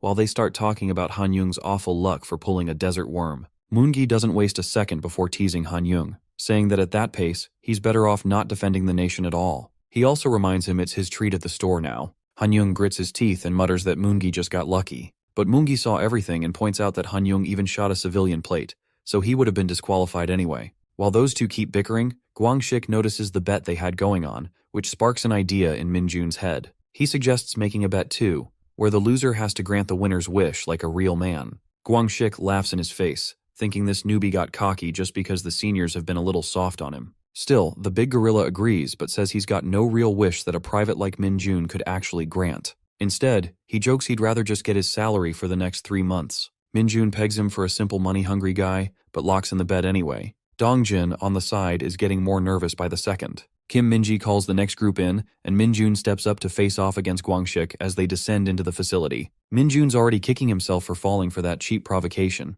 knowing it's usually best not to draw attention. Still, he just can't sit still when someone pokes at him. Outside, the crowd is buzzing, hyped to see a sergeant actually make a bet with a private during training. Some even joke about whether Guangxik will have to jump in and save the newbie from a monster. Then out of nowhere, a sudden tremor hits, rattling everyone to their core. Heads whip around, but nobody has a clue what's going on. Back underground, Minjun freezes for a second, confused by the shaking. His eyes widen when he catches sight of a monstrous one-eyed freak chomping down on a rat like it's popcorn, and the sight instantly gives him the ick. The Cyclops casually tosses the half-eaten rat aside like trash and turns its hungry gaze toward its next meal, Minjun. The guy lets out an internal sigh, thinking this is such a drag. He remembers his dinner plans were fried chicken tonight, which means he better wrap this mess up fast. Still, he hesitates for a second, thinking it would suck to accidentally shoot the wrong target and hit a civilian plate if he got careless. Just as the monster charges in to start something, Minjun wonders why this cranky monster is going berserk like that. The fight kicks off for real, and Minjun shifts into serious mode, pouring his demonic energy into every attack. One solid punch to the gut stuns the monster enough to calm it for a moment,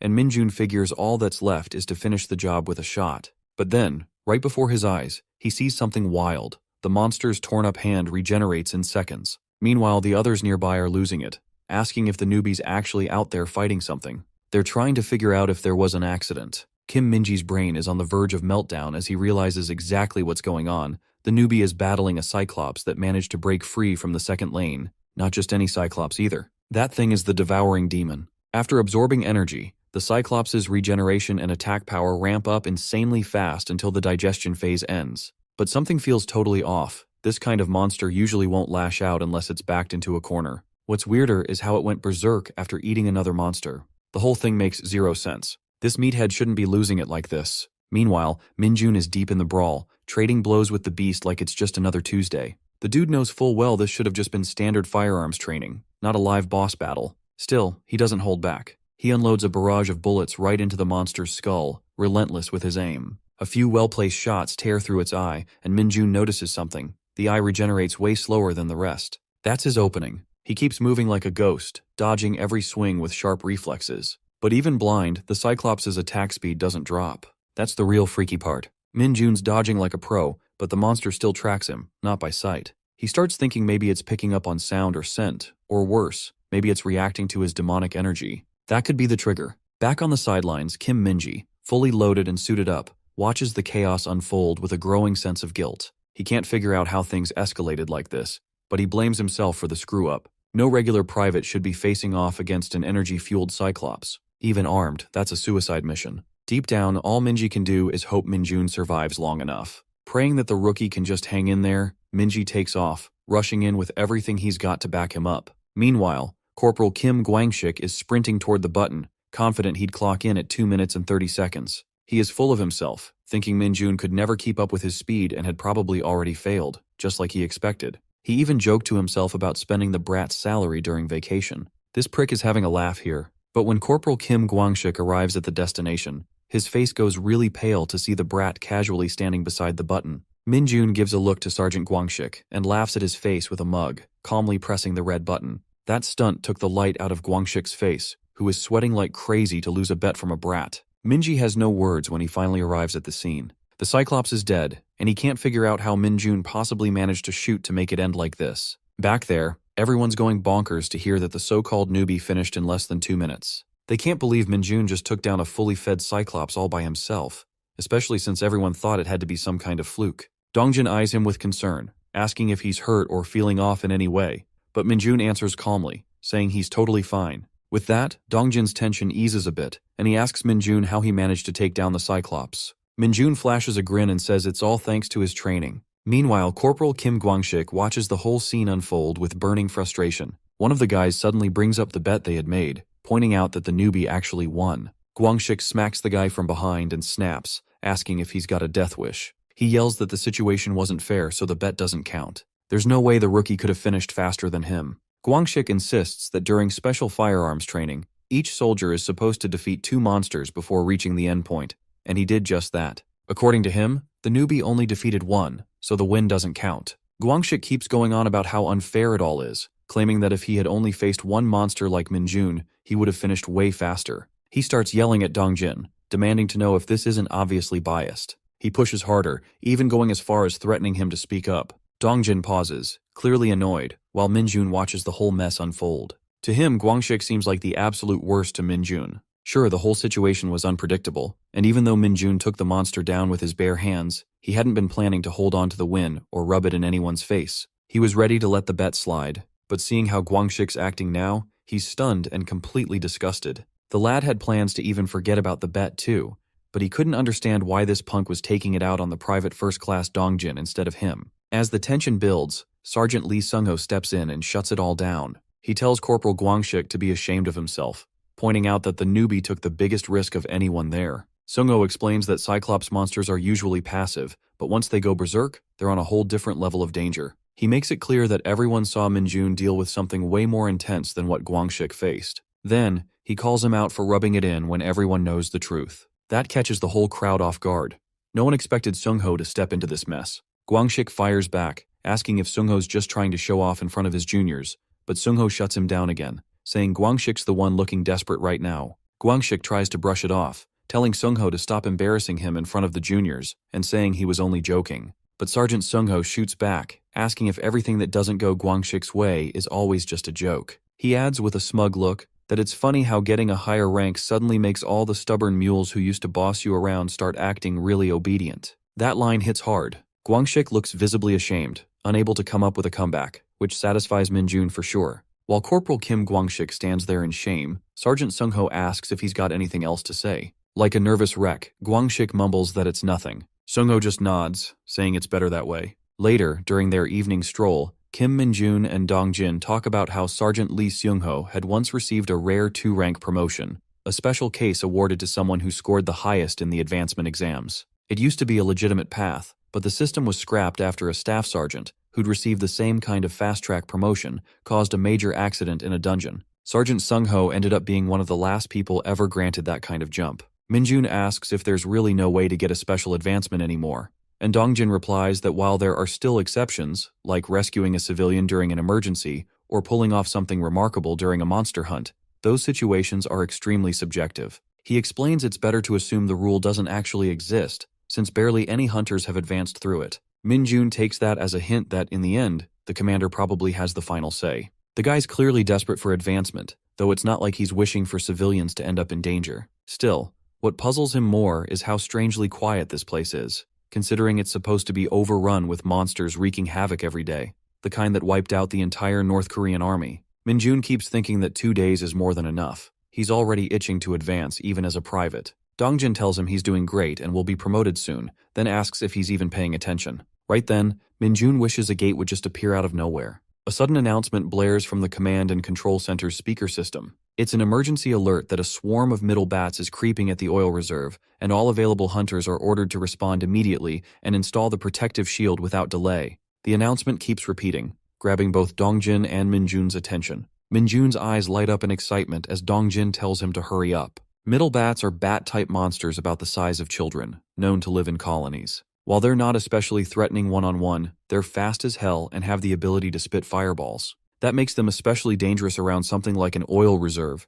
If not handled fast, the whole military base could go up in flames. Meanwhile, 2 hunters already stationed at the reserve are locked and loaded, scanning the skies and counting the bats, wondering how the hell these things managed to show up here of all places. One of the hunters warns the other not to fire anywhere near the oil reserve, asking what they'd do if the bats went wild and triggered an explosion. The other argues they can't just stand by and do nothing, but his partner insists they should wait and monitor the situation for now. The report's already been sent in, and someone's bound to show up soon to install the protective shield. Still, both of them are visibly on edge, uneasy about the risk. Just imagining what could happen if those bats spit fireballs before the shield goes up is enough to make their blood run cold. They keep debating what to do, still confused about why the bats showed up at the oil reserve in the first place. Just then, Minjun appears and casually announces that he'll draw the bats' attention. Both hunters freeze in shock, knowing that he's a newbie from the second company, and they have no clue what he's planning to do without any equipment. But Minjun brushes them off, saying he doesn't have time for gear when his precious guests, the monsters that are going to help him advance, are already here.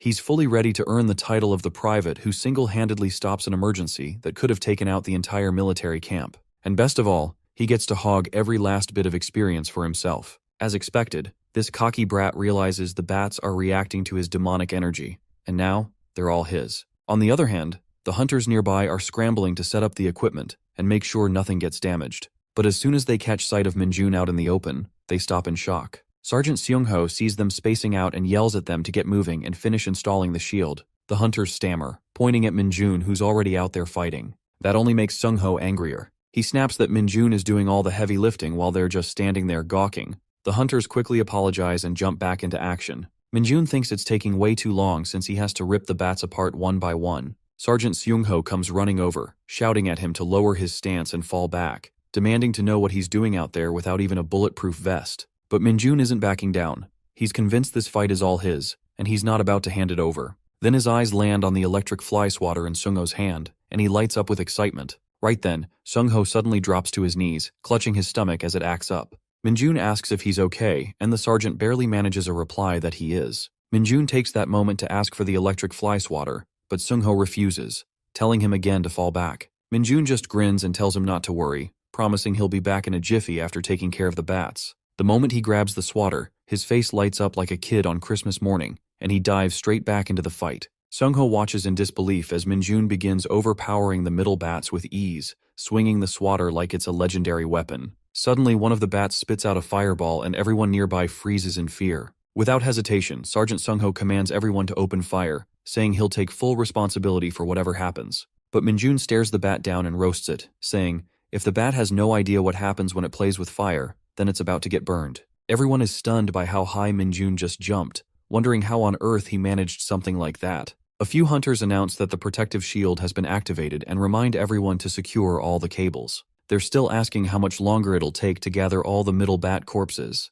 Sergeant Seung-ho salutes his superior, who responds with a nod, saying they've done a good job. He then asks if they've figured out where the bats came from, especially since none of them showed up on the radar. The commander looks around and asks who managed to roast the bats so thoroughly and how many there were. Seung-ho answers that there were 30 in total, and admits he is also wondering where the commander had been during the chaos. The operations officer on duty, Captain Song Junshik, explains that the battalion commander is supposed to be arriving shortly. Even though the guy doesn't specialize in combat, it's still not okay for an awakened executive to be completely absent during a full-blown emergency and only appear once everything is wrapped up. Seung-ho figures he was probably just lounging in the control center, watching the monster radar the entire time. Junshik asks Sergeant Seung-ho if he's the one who roasted all the bats and says he'll report it to the battalion commander. Seung-ho quickly replies that it wasn't him. When Junshik follows up, asking if there's anyone else in the battalion skilled enough to pull that off with an electric baton, Seung-ho explains that it wasn't just about the ones taken down with the baton. Every single one of the 30 bats was defeated by the same person.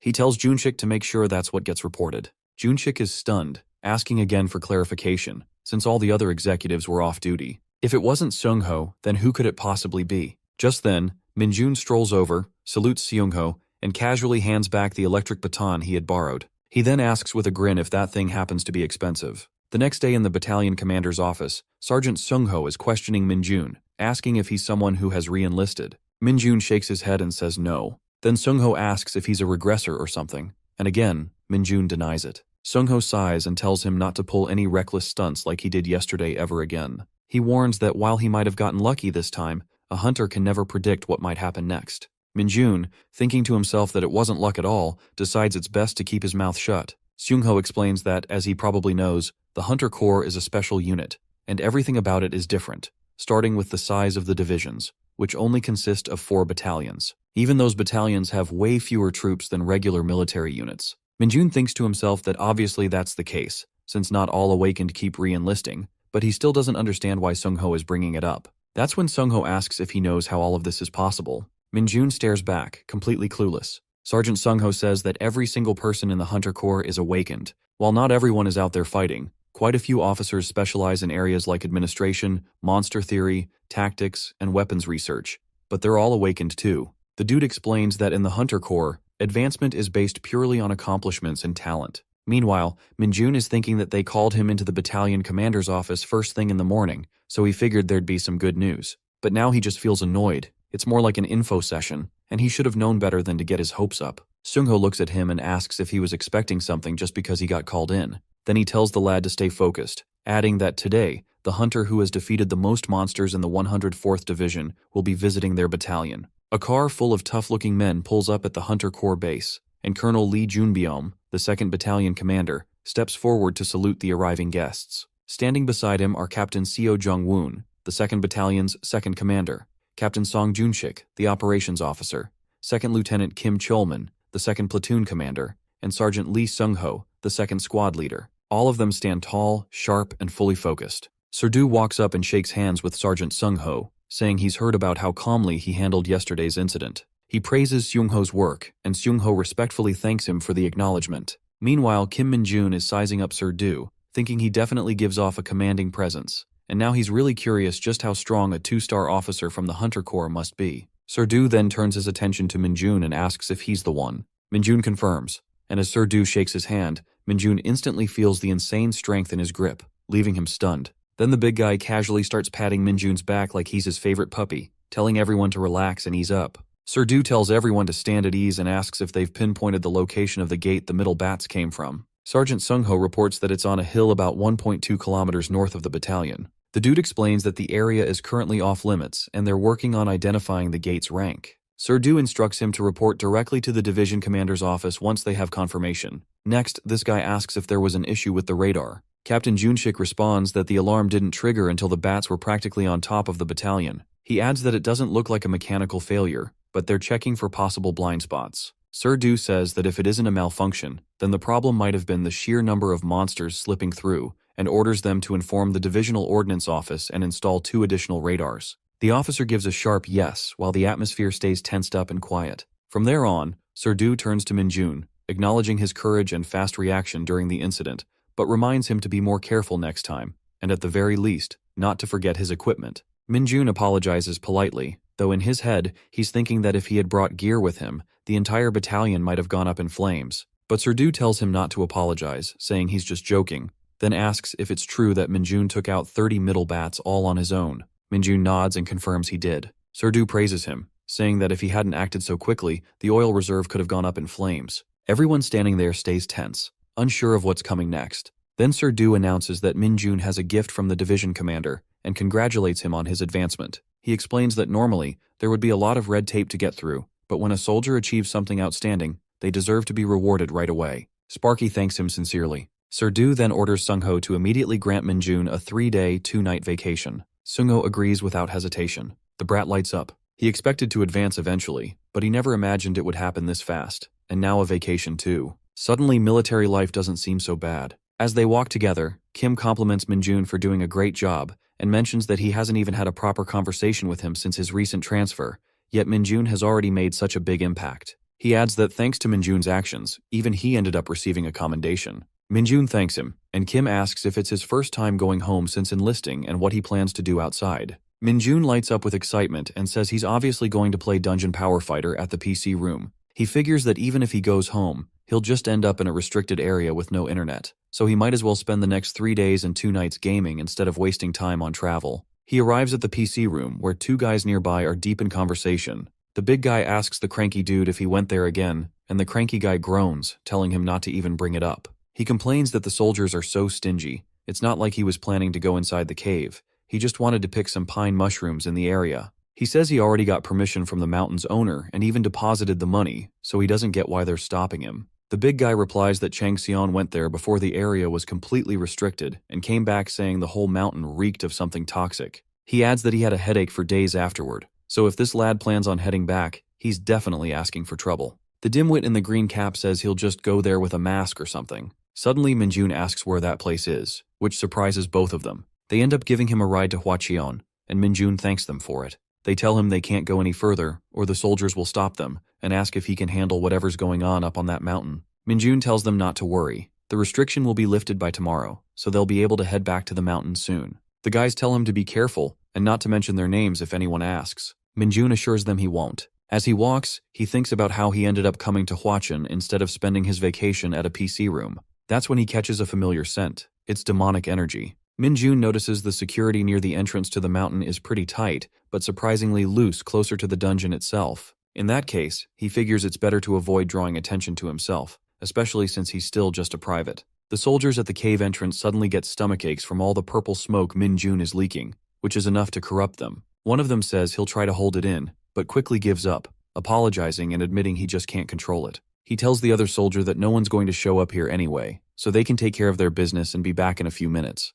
It'll be fine. The other guy agrees. Kim Minjun sees the perfect opportunity and slips into the cave. The lad doesn't sense any monsters inside, but the demonic energy feels unusually dense. Still, he doesn't really care, so he rushes inside. His demonic energy stat begins to rise by 1 point, and he's shocked at how steadily it increases. The dude keeps crawling into this toxic place. Once it hits the threshold, his corruption skill automatically enhances, and he even unlocks a new skill called Nightwalker. Minjun feels lucky, finally starting to resemble Luminuna, his favorite character and the cult founder he once modeled himself after. With 60 strength, 60 agility, 60 stamina, and 15 demonic energy, things are looking up. Now equipped with 2 skills, Corruption and Nightwalker, the lad's genuinely thrilled to gain free demonic energy and a practical ability. Nightwalker summons a familiar formed from shadow, something he relied on often back in Isgard. That sneaky little bastard is a specialist in assassinations, thriving in the dark and staying hidden. Sure, it constantly drains his demonic energy, but it's more than worth the cost.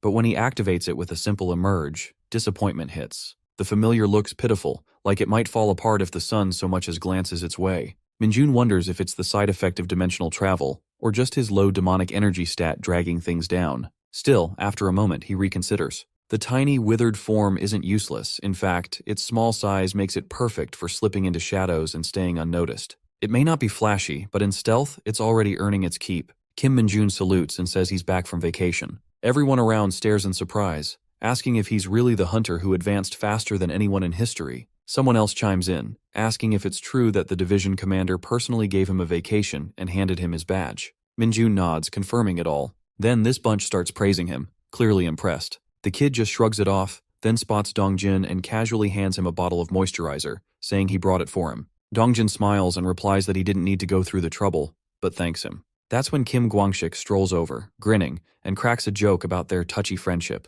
saying it's not like Minjun got deployed overseas or something. He asks if Minjun brought the Maxim he asked for, and Sparky tosses it to him without missing a beat. Minjun and Dongjin keep chatting, and Dongjin teases that he'll have to start using honorifics if Minjun makes it to corporal. Sparky shoots back with a confident grin, saying there's no if about it. Then Sergeant Cho, the red-haired loudmouth, says he happened to see the list of candidates for the advancement exam when he was passing by admin, and Minjun's name was on it. Sergeant Kim, the guy in the blue jacket, is shocked, pointing out that the application deadline passed before Minjun even transferred there. Cho raises an eyebrow, wondering if the division commander pulled strings to push it through, because there's no other explanation for the timing. Sergeant Kim says there's no way it's possible since it hasn't even been a year since Minjun enlisted, so technically, he shouldn't even qualify.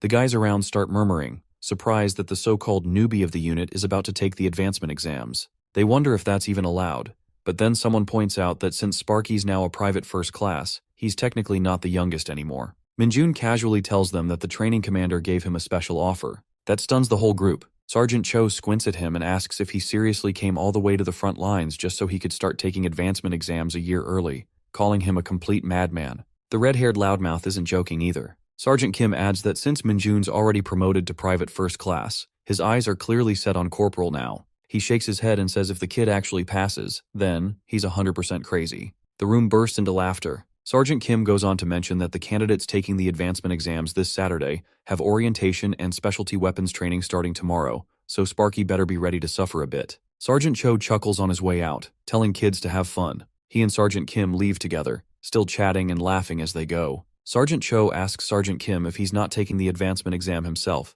and Kim just shrugs, saying there's no reason for him to stay in the army any longer. Meanwhile, Sparky is deep in thought, wondering about the specialty weapons training. He's curious if it involves anything beyond the standard firearms. At the Hunter Advancement Examination Orientation, the officer at the front tells everyone to quiet down and pay attention. He says they're going to run through a quick orientation for the exam scheduled tomorrow. For those who've taken it before, he warns them not to tune out just because they know the drill. He wants everyone focused for the sake of the first-timers. The officer then explains that the Hunter Corps Advancement Exam is made up of two main parts, a written test and a practical test. He reassures them that the written portion is basic, even easier than a driving test. Minjun tunes out that part immediately. His eyes are set on the practical section, which includes a stat test, specialty weapons proficiency, and monster handling ability. In his head, he already considers passing a done deal. But now he's thinking, if he gets perfect scores, there will be any perks or something. That thought alone gets him to straighten up. Maybe it's time to stop cruising and start taking this a bit more seriously. Coach announces that they're starting specialty weapons training. Everyone gathers and stands at attention on the field as he instructs the privates and private first classes to pick only swords. Then, he turns to the corporals and tells them to grab their personal weapons and head farther down the field for separate training, warning them that if he catches anyone slacking off, they're as good as dead. Furthermore, he explains that he'll be teaching the basics of swordsmanship according to the Hunter Corps Combat Manual, but he also makes it clear that just blindly following the manual won't do them much good. Instead, he encourages them to use the Corps' techniques as a foundation and build their own unique fighting style from there. Everyone shouts back, claiming they are on board. He stresses that the basics matter more than anything else, so they better keep their eyes on him and focus. Minjun immediately sees why this is called specialty weapons training, because going into battle with only rifles would be straight up dumb. As everyone starts swinging their swords, he quietly compares their moves with what he learned back in Isgard. Honestly, the swordsmanship there might be better, depending on how it's applied. Minjun starts practicing, and just like that, jaws start dropping. His movements are sharp, clean, and precise, so much so that the others can't believe their eyes. Coach tells everyone to stop and calls Kim Min-jun up to the podium. Facing the group, he points out that most of their sword movements still look stiff and disconnected. He tells them to take notes from Private First Class Kim Min-jun. The whole squad tightens up, eyes locked on him as Min-jun steps forward and runs through the sword forms again, each swing cleaner and more precise than the last. Eventually, Min-jun gets tired and drops into a seat, wondering why he's the one putting on a performance when he's not even the training officer. He wipes the sweat from his forehead, grumbling to himself about how hot it is, and questioning whether it's actually going to snow like the forecast promised. Sir He walks over, praises him for nailing the routine, and casually hands him a sealed packet, telling him to eat it when he's alone. Min-jun stares at it, confused, wondering what kind of guy just walks around with random stuff like that in his pocket. Right then, Dongjin approaches, complimenting Min-jun's form and asking if he can take a closer look at it during the break. Min-jun's caught a little off guard. He didn't expect that kind of request. Dongjin adds that he knows it's Min-jun's first time officially training with them, and it's obvious the sword is his specialty weapon. But for him, fighting monsters with it has never felt natural. He politely asks again if he can study Min-jun's movements for a while. Min-jun replies that if Dongjin needs his help, he can take as many looks as he wants. As he watches Dongjin move through the sword forms, Min-jun notices right away, this guy's been training seriously. His technique is solid, following the standard form of hunter core swordsmanship to the letter. The issue isn't his movements, it's his confidence. And that, well, happens to be Min-jun's specialty. He thinks to himself that it's not time yet, but when the moment comes, he's going to turn Dongjin into a top-tier hunter. It's Saturday, the day of the advancement examination. Around the area, things are still pretty chill. Two weirdos are busy watching some girl group's music video like it's the highlight of their week. A group of guys are into a heated basketball match, and off to the side, one guy's locked in, laser-focused on a game of Go. Then suddenly, the school speakers crackle to life with an announcement from the administration office.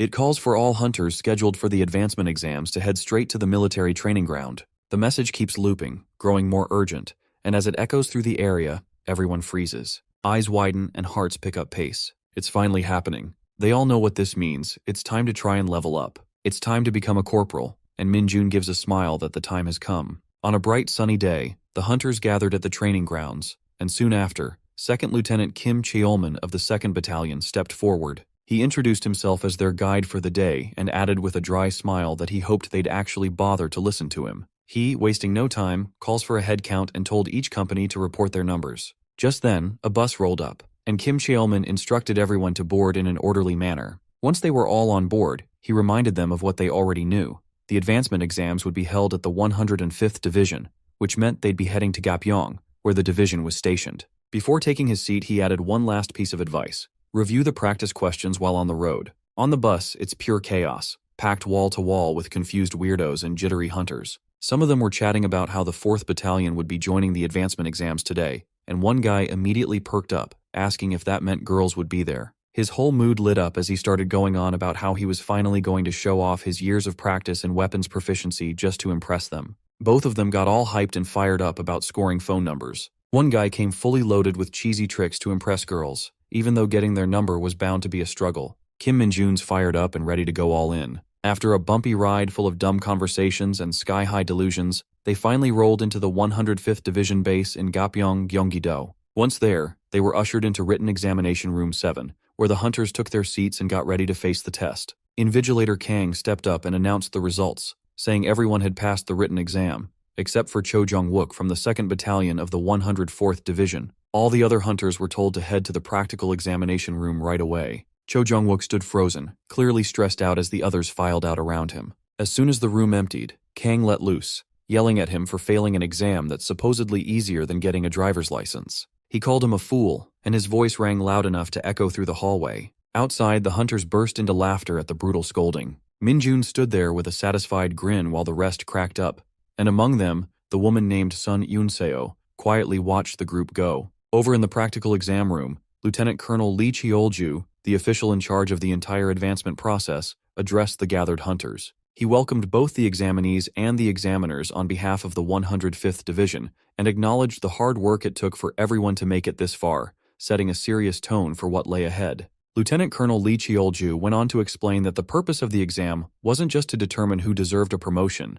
It was also about fostering a spirit of friendly and fair competition between the three divisions. While he spoke, the hunters began shifting in place, some already spacing out or fighting off yawns. But the moment he mentioned that this year's advancement exams included participants under a special exception, the room perked up. He named them Private First Class Kim Min-jun and Private Sun Yoon-seo from the 104th Division, both hunters who had enlisted less than a year ago. Kim Min-jun blinked, wondering if there was someone else beside him, just to be sure. The colonel then asked if everyone was familiar with the 104th Division and warned them not to stir up unnecessary misunderstandings. One of the hunters muttered that it was true, that one could get special exceptions if one applied to the front lines with top-tier grades. A few guys during his enlistment year had been offered the chance too, but as far as he knew, they'd all turned it down. Then the moment he realized they were talking about the 104th Division, his words stopped cold, and his face shifted to surprise. Everyone around him looked just as stunned when they noticed that Kim Min-jun had already reached the rank of Private First Class.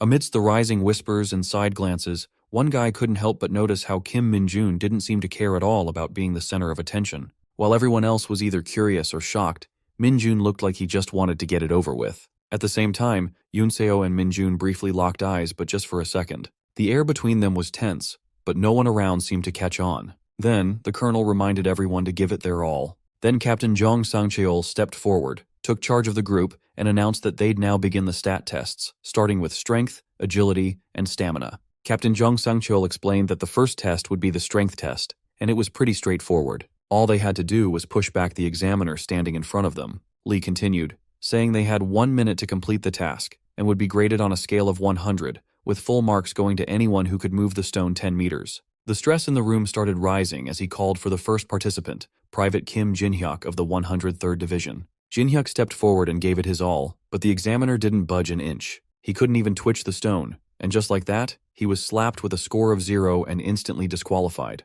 Lee reminded everyone firmly that anyone who scored under 40 would be out of the advancement exam entirely. That sent a wave of panic through the rest of the group, and suddenly everyone started realizing just how tough this test was going to be. Then Jang Won-ho was called. He gave it a shot, but only managed 10 points, getting disqualified. Lee Mi-ju went next and scored 20, also out. Jong Yuna followed with 0, and Jang Do-won wasn't far off, ending up with 15, both disqualified. Then came Sun Eun-seo from the 104th Division. She stepped up calmly and pushed with steady force, scoring 50 and passing the test. Everyone around her was taken aback, not just because she passed, but also because she was stunning. The moment they realized she was the daughter of the division commander, it clicked for most of them. Strength must have been in her blood. A few even muttered that getting too close to her might be dangerous, for their pride and their ribs. Kim Min-jun noticed her too, thinking she was just like him, someone who got in through a special exception. Then his name was called, Kim Min-jun of the 104th Division. As he stepped forward, he reminded himself not to repeat his previous mistake with the red stone.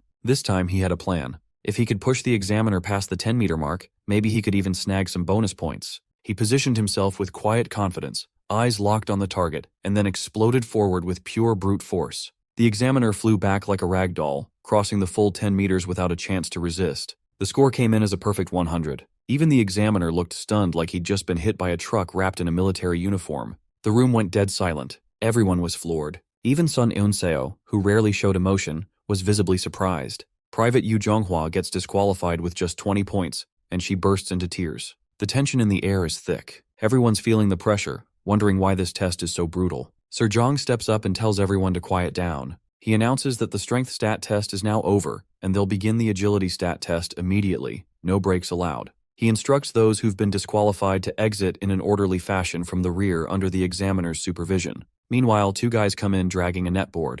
A few others roll in a gun machine, and the recruits start freaking out, thinking they're about to be shot at. Sir Jong reassures them they are not actual bullets, but just rubber ones. Still, he warns, if they get hit, it's going to hurt. He tells everyone to get ready to dodge as their lives depend on it. Kim Min-jun finds this whole thing kind of exciting. Sir Jong explains that the perfect score for the agility test is awarded to those who last a full minute. Now Seo stands prepared to start this machine running. They have to stay within the zone, or else it's over. The whole squad is on edge. Then Sir Jong adds that since this is an agility test, they'll also acknowledge anyone who tanks all the hits but still manages to stay in for a minute. For the disqualification criteria, Sir Jong explains that anyone who steps outside the area in under 30 seconds or gets severely injured will be immediately disqualified from the advancement exam. With that, he announces the start of the agility test. Right then, Dongjin walks up and calls out to Min-jun. The lad looks utterly surprised, and Dongjin smirks, asking if Min-jun really thought he'd get disqualified during the strength stat test.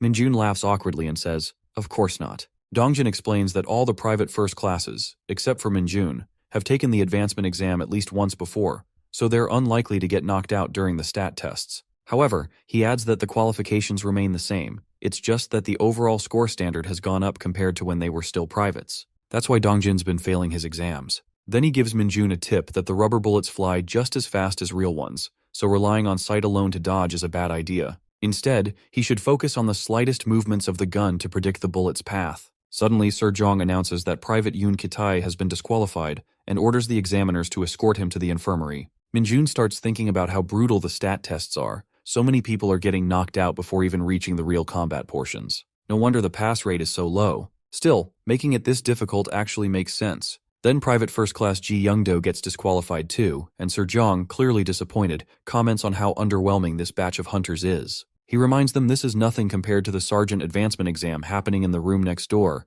wondering out loud how anyone is supposed to advance like this. Private Son Yunseo gets called next, and the whole crowd goes silent. Everyone watches in awe as she dodges the rubber bullets with insane precision. Sir Zhong raises his voice, telling the rest that this is exactly how it's supposed to be done. When she finishes and earns a perfect score, everyone around gasps, clearly amazed. But instead of basking in the praise, she suddenly stops and locks eyes with Kim Min-jun. Now standing still, Sparky is completely thrown off. Everyone starts whispering, wondering if they're dating or something. Sparky frowns, trying to figure out what she wants. He starts overthinking that maybe she wants a compliment for her performance. Well, if that's the case, she should ask her family for applause at home.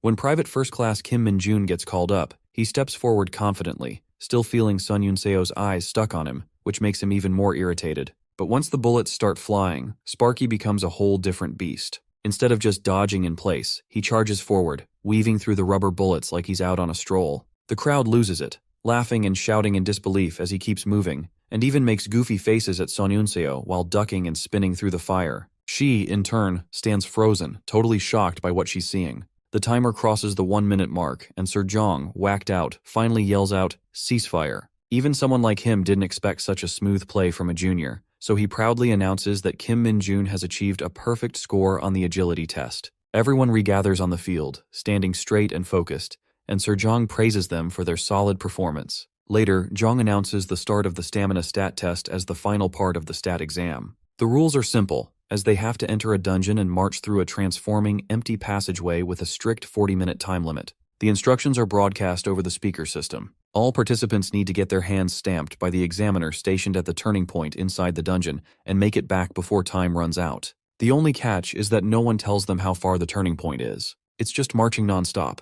Kim Min-jun wonders if everyone is seriously pacing themselves already when they've just started. This bunch moves so carefully that it starts to feel suffocating. He thinks about whether it'll be too troublesome if he just runs ahead. That's when Sun Yunseo suddenly dashes in front of him. Min-jun blinks, thinking, what does she want now? But then excitement surges through him. It totally looks like she's challenging him. And nothing gets Min-jun more fired up than a sudden race. Fired up, he kicks into gear and tries to match her speed, determined to catch up. Everyone around is weirded out, wondering what's gotten into this guy. But in a flash, Min-jun finally catches up to Yunseo and flashes her a confident smile, leaving her completely taken aback. Min-jun casually says there isn't much to it as he keeps pace with her, but Yunseo doesn't get what he means. He quickly brushes it off, saying he's just talking to himself. Then, without warning, the guy speeds up and dashes ahead, leaving her behind. Yunseo slows down and comes to a stop, catching her breath. That's when a memory flashes through her mind. She recalls the moment her girlfriends got all excited after finding out she had a meeting with the battalion commander right after arriving at the training center. Blondie had confirmed the rumors were true.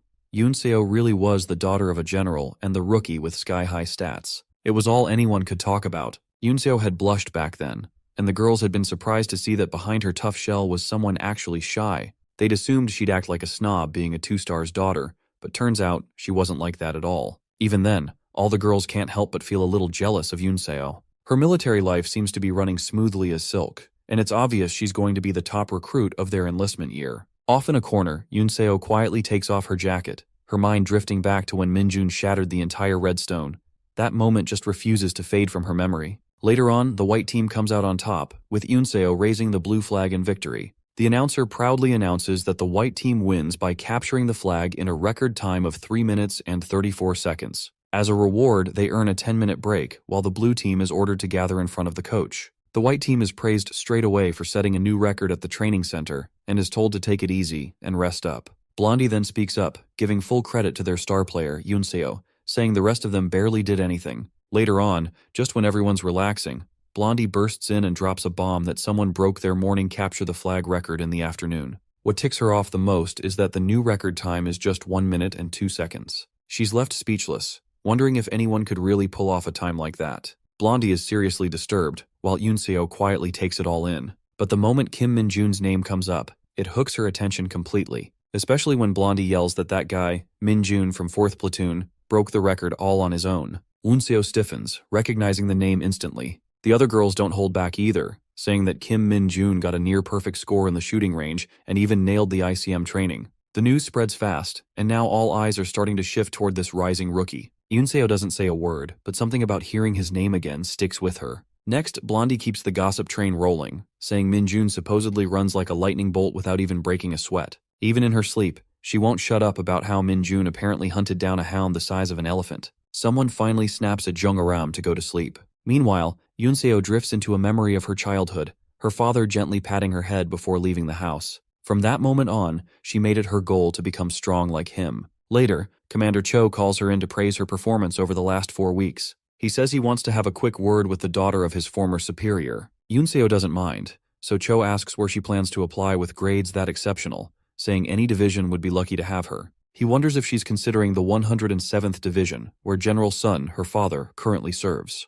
That's when Yunseo finally asks, with quiet resolve, which division Kim Min-jun belongs to. Back in the present, she knows she didn't apply to this division just for childish reasons. Still, she did provoke Min-jun a little because she was upset. But now she gets why he's mad. Yunseo's face turns completely red, thinking back on all of Min-jun's stunts, unsure if she's jealous or just annoyed. That's when it hits her. Her real goal isn't to be number 1, but to become stronger on her own without relying on her father. She decides she should probably apologize to him later. After all, when someone that's skilled shows up right in her path, she should be learning from him instead of acting childish. With that, Yunseo kicks into full speed, marching hard until she reaches the turning point, only to find that deadbeat weirdo casually chatting with another guy. Right then, Min-jun smugly flashes his stamped hand in front of her face, teasing that he almost fell asleep waiting for her. That pushes all her buttons. She yells at the commander to stamp her already, and the old man has no clue why she's so fired up. Safe to say that apology is definitely off the table for now.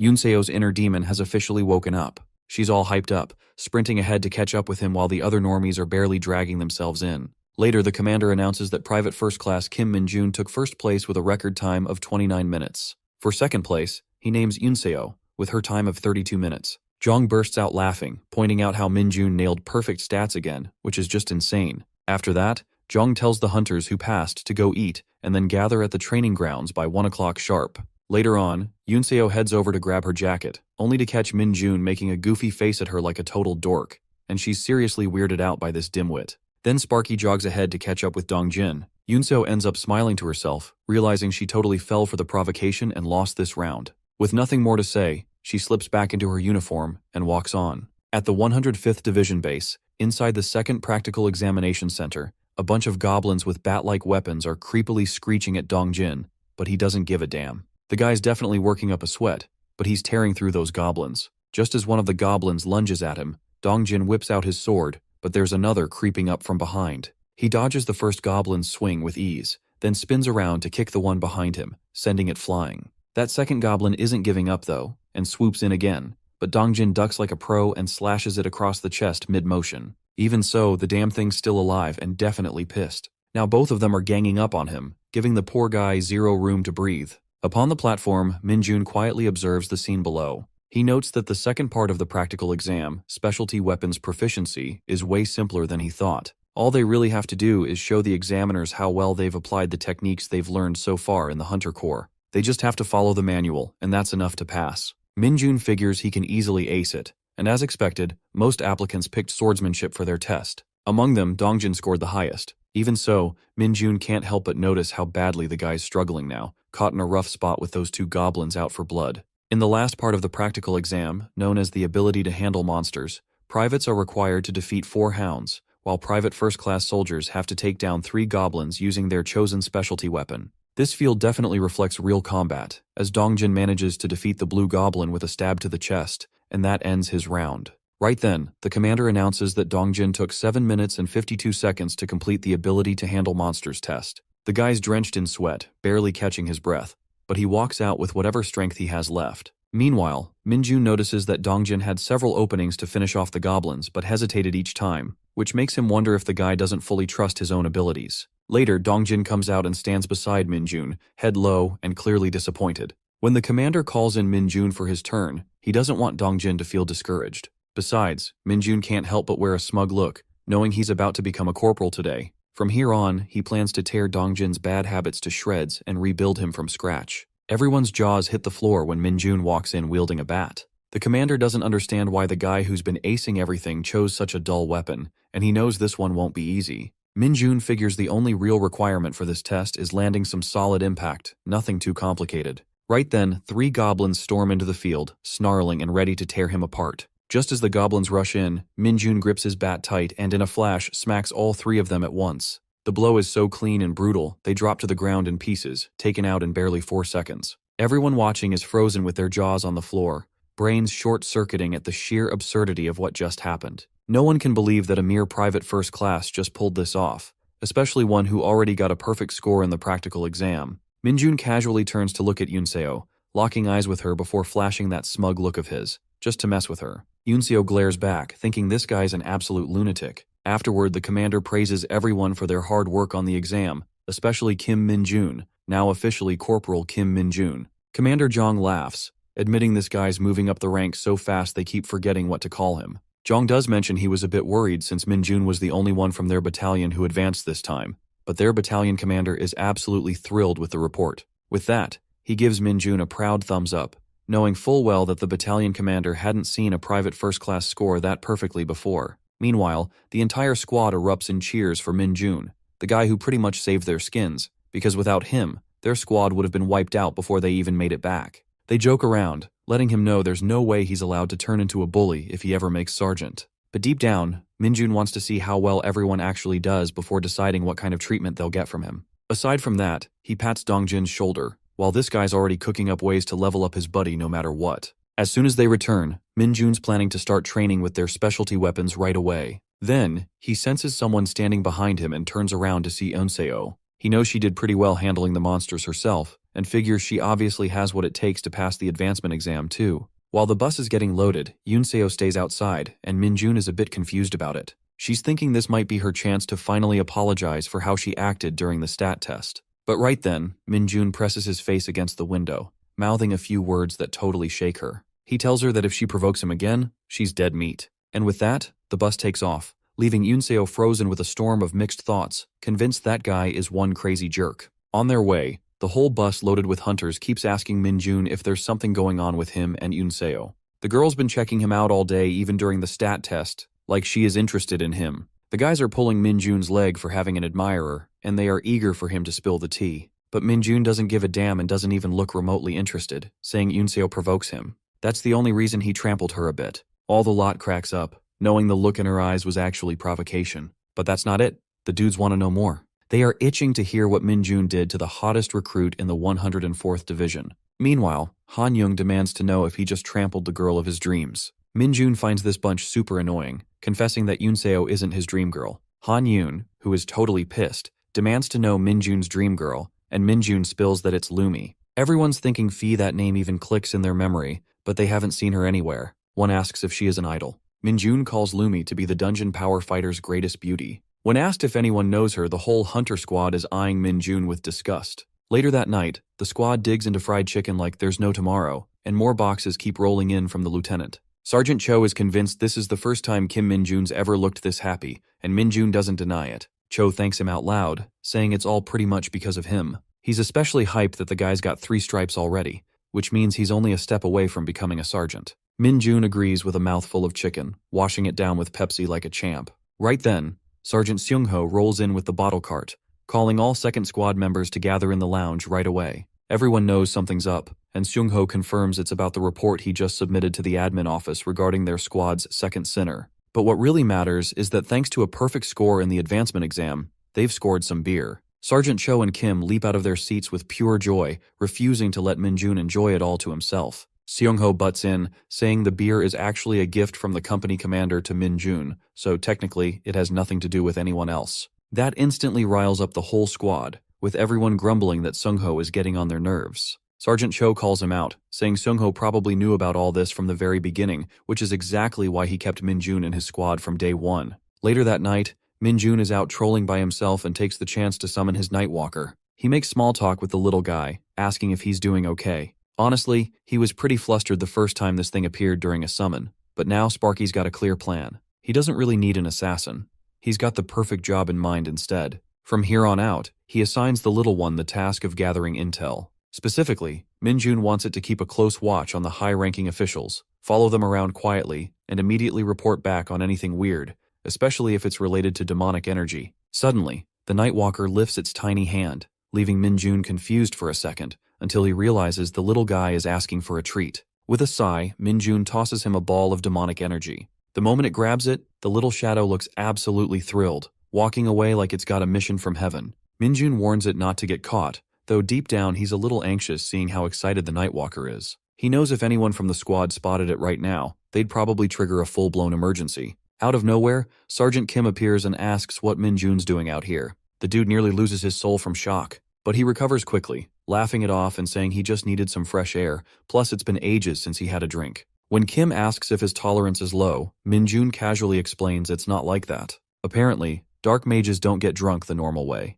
Whether it's poison or alcohol, their bodies naturally detox it all the moment it enters. Besides, the guy congratulates Min-jun for advancing ahead, but warns him not to get too comfortable. He also tells Min-jun not to come in late again, even if his tolerance is fine, because the rest of the squad will empty all the bottles by then. After that, Min-jun finally catches his breath, feeling relieved that Seong-ho didn't see anything. He knows he's got to be more careful around here. Still, the more Min-jun gets to know Seong-ho, the more he feels like this guy is a total by-the-book soldier, not that he minds that kind of personality. The next day, the commander is talking about how Kim Min-jun was practically born ready. He jokes that he was ready to wipe out the whole squad if nobody passed, but one guy made it through and did it with a perfect score. Another officer adds that Corporal Kim Min-jun just set a new record of 4 seconds in the ability to handle monsters test. That makes the commander laugh, remembering how he once thought the training center's Commander Choi was nuts for hyping this kid up. But Min-jun has shattered every expectation. He even handled the middle bat situation solo. Seo brings up how Min-jun was the first to jump in during the oil reserve emergency, and Lee points out that this kid climbed ranks to corporal in just 1 month, which is already unheard of. They all agree. This guy doesn't just meet expectations, he destroys them. It won't be long before the entire Hunter Corps starts watching him. This makes Seo realize that Lee is hinting at the Hunter Special Forces Brigade, and he asks if Min-jun can really handle something that big. But Lee is confident. He says Min-jun is the one. He can feel it. He's seen plenty of hunters in his time, some even called legends in the Hunter Corps, but this kid might just be something else entirely. Maybe a new monster is about to be born in the Corps. Later, out in the desert, a swarm of lizard monsters, goblins, and orcs fill the horizon. In the middle of it all stands Min-jun, casually gripping his bat, waiting for them to get close because that's when the real show begins. Inside the dorm, the guys are drinking hard like there's no tomorrow. One dude can't even stand straight. That's when Min-jun walks in, catching sight of his squad mates completely wasted in the corner. One guy, clearly on the verge of a hangover, slurs out a question, asking if Min-jun's feeling okay. Sparky just throws him a smug grin and says he's totally fine, which leaves the guy stunned.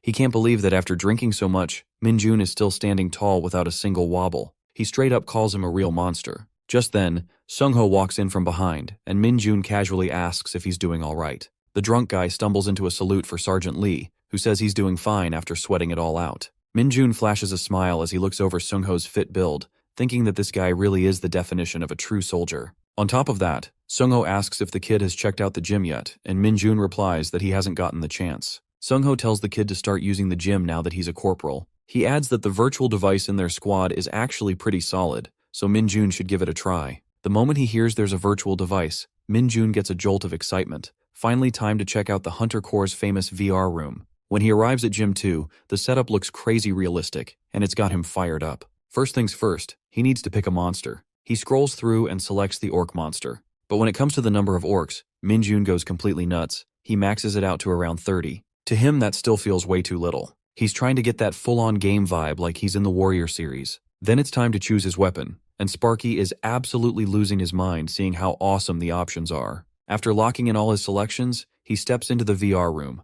fully geared up, clutching a jockey in his hand, ready to bring chaos. It's time to kick off the battle, and Minjun finds himself dropped into a desert setting, pumped and ready to take on some monsters. The dude is loving the CGI and graphics that look almost too real. Orcs start popping out of nowhere, all geared up to wreak havoc, but Sparky isn't fazed. He swings his bat and nails his first sixer, sending an orc flying through the air. The impact feels incredible, and Minjun is hooked from the first swing. He picks up the pace, smashing through orcs like it's nothing, completely in the zone. The way the bat feels in his hands makes him grin, and he calls out to the monsters to bring more. In just a few seconds, it's all over with only one survivor, Minjun. But that was too easy. 30 orcs is not even close to satisfying. So he dials things up and selects 30 goblins, 30 golems, and 30 lizardmen to crank up the intensity. Now there are 90 monsters of 3 different kinds ready to tear him apart, but Minjun is just getting started. With his bat in hand and a wild grin on his face, he asks if they've all gathered in one spot. Once they lunge at him, he casually counts down from 3 and charges in like a beast,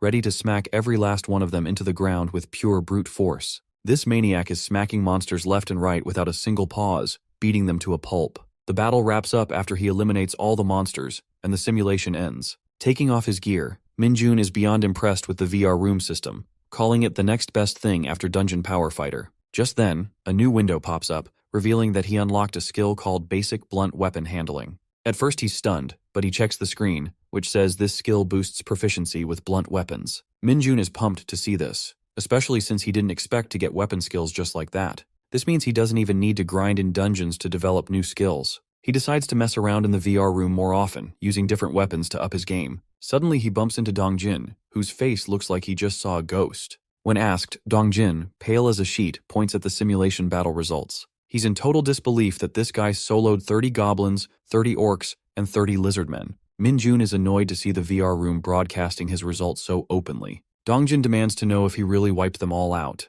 Sparky doesn't know what to say at first, but then he gets an idea. With a serious expression like he's Dongjin's superior, Minjun tells him they need to talk in the gym. Dongjin, sweating bullets, nervously asks why, and Minjun flashes a sly grin, saying it's training time. Without waiting for a response, he shoves the poor guy into the gym, even as Dongjin whines about being hungover. Minjun says it's perfect, since breaking a sweat will help. After they head inside, Kim walks in and is completely floored by the results Minjun just pulled off. Kim Guangshik walks in, asking where everyone is, and specifically where Kim Minjun went. One of the soldiers quickly explains that most of the team went to the storage area to get snow removal tools, but he accidentally calls Kim Minjun corporal, which he shouldn't have said in front of Guangshik since Minjun hasn't been officially promoted yet. Realizing the slip, he panics and rushes off to send someone to call Minjun, saying the platoon commander is looking for him. Meanwhile, Guangshik stumbles across a group of soldiers huddled together, clearly relaxed and having fun. Confused, he asks what's going on, and they casually welcome him and explain they're placing a bet, a full month's salary, on how soon Kim Minjun will get promoted to sergeant. Everyone has their own prediction. 6 months, 8 months, over a year. Guangshik is stunned by how seriously they're treating it and asks why they're always making bets like this. Kim Mungi laughs at Zhong Hanyung's 6-month prediction, calling it crazy and impossible, while the others join in, teasing and enjoying the moment. Zhong gets fired up, yelling that Minjun isn't just some average guy, he's on a completely different level. Kim Mungi teases him for being all worked up, and Zhong snaps back, saying he has no regrets and warns everyone not to back out later. The group bursts out laughing and locks in the bet, each throwing in their guesses with full confidence. Then Guangshik steps in and boldly bets on just 1 month, shocking everyone into silence. Meanwhile, Minjun is in the gym, feeling a bit down because he's been training hard for days but hasn't seen any improvement in his stats. He starts to wonder if all that effort was just a waste of time. Then he remembers that even something as irritating as the Isgard incident ended up giving him a passive skill. One of his abilities boosts his strength by 150%, and he starts wishing he had something like Returned Hero's Strength, a skill that scales with stat growth. Just then, a notification pops up saying he's unlocked a new skill. It's a basic one called Power, and it gives him a boost of 5 to his strength stat. Even though it's simple, he's fired up and knows he can level it up later. As Minjun catches his breath, a fellow soldier shows up and tells him the platoon commander is looking for him. Minjun thanks him and heads out. The soldier watches him leave, a little confused by how calm and focused everyone seems around Minjun today, like something is off. When Minjun arrives at the administrative office, he salutes and reports in as ordered. Kim Mincheol greets him and brings him to the counseling office for a casual chat, asking how life as a corporal is treating him since it's been almost a week. Minjun replies that things are going great. Kim Mincheol congratulates him on the promotion and thanks him again for resolving the Middle Bats incident. Minjun shrugs it off, saying it was nothing. Then Kim Min-cheol gets to the real reason he called him in. He hands Minjun an official certificate, a special award from the battalion commander. It's for handling the incident and scoring perfectly on his promotion exam. Kim Min-cheol jokes that Minjun shouldn't be disappointed by how casually the award is being handed over, explaining that in the Hunter Corps, they prefer to avoid too many formal events. The certificate is an award of excellence, signed by Colonel Lee Junbyom, officially recognizing Minjun's outstanding service. On top of that, Kim Min-cheol mentions that the award will count toward his experience. Minjun glances to the side, wondering if that means he might get another exception later. Kim Min-cheol hesitantly agrees, maybe, but also points out that this award is rare, and not many hunters receive it this early, let alone more than once. Minjun lights up with excitement, tossing out the idea that if he earned 10 awards, maybe he could land another promotion. He blurts it out like it's a stamp card deal, joking about whether awards are like fried chicken coupons or if there's a buy one, get one free event. Kim Min-cheol gives him a blank stare and questions whether Minjun was even listening. A few days later, the soldiers are lined up, standing at attention with weapons ready. They've been assigned to clear a dungeon, and it's their next real mission. The platoon commander, Kim Min-cheol, reminds them that if they stick to their training, they'll get through it safely without injuries. Today's dungeon is known as the Monster Rat Nest, or more commonly, the Sewers.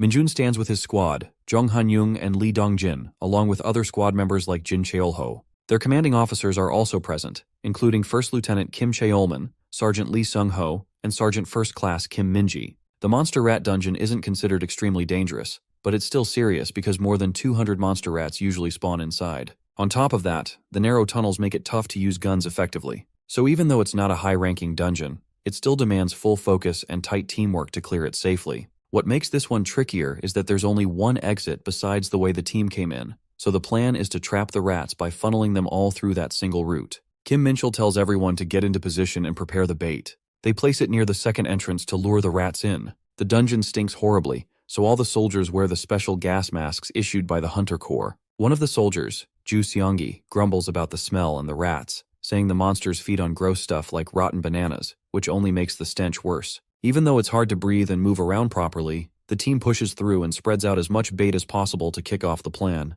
The soldiers spot a massive group of monster rats charging in from the front entrance, and everyone immediately gets into position for battle. The commander shouts for the troops to form a line side by side at the entrance and instructs the lower-ranked soldiers to move to the back with the vice commander for safety. Some soldiers start joking around, placing bets on who can kill the most monster rats, with the loser buying snacks at the PX. They even ask the squad commander if he wants in on the bet. Despite the teasing, they stay focused as the commander reminds them not to lose their concentration and to hold formation no matter what. The plan is to fight the rats head-on without breaking their line. Up ahead, Corporal Kim Moongi from 2nd Platoon, 3rd Squad, fights off rats fiercely, while right beside him, Corporal Jung Han-young from 2nd Platoon, 2nd Squad, holds his ground. Their squad commander, Sergeant Lee Sung-ho, leads them through the chaos. At the same time, Sergeant Kim Jong-tae from the 4th Squad and Sergeant Cho Tae-wook from the 3rd Squad are in the thick of it, cutting down rats with powerful strikes. Corporal Kim Gwang-shik from the 3rd Squad is also fighting intensely,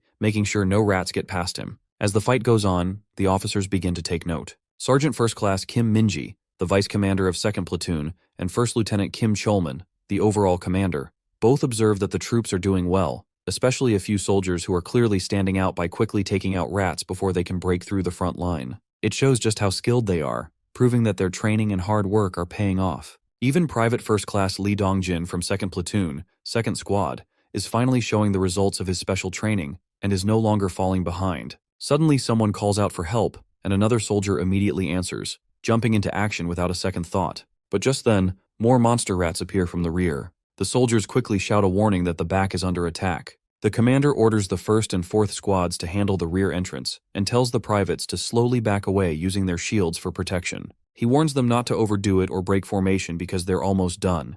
Just a little more to go, but something feels off. Through his gas mask, Gwang-shik senses that something is wrong. He realizes too late that something dangerous is coming.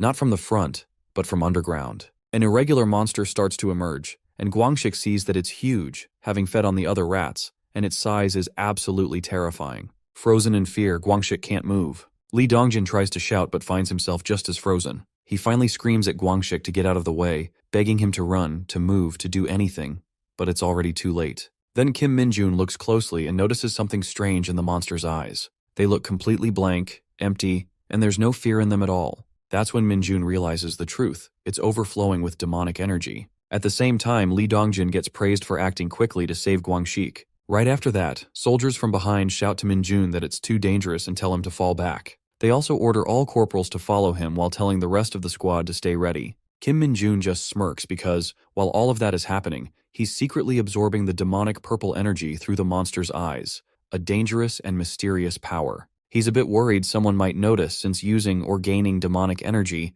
could raise suspicions or even be considered dangerous in their world. That's why he sarcastically thanks Li Dongjin, since Dongjin's bold move ended up distracting everyone and helped Minjun absorb the energy without being caught. Then, a message appears letting him know that he's absorbed a certain amount of demonic energy and that his demonic energy stat has increased by 1. In the end, Minjun realizes just how much power the monster held, and he says he'll make good use of that energy for the right reasons. Zhang admits defeat, clearly impressed. Meanwhile, Minchul Kim confirms that it really was an irregular monster, and the report comes in.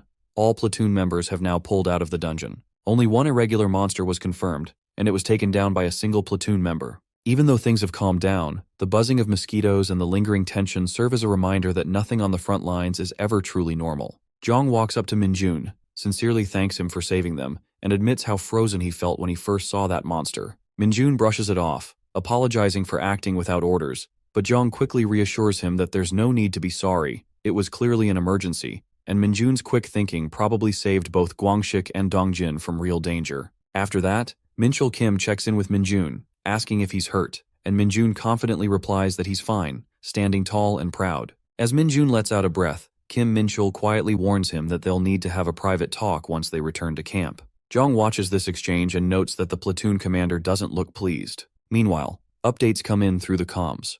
All evacuated members have only minor injuries, and Dongjin has already completed his checkup and is heading back to camp.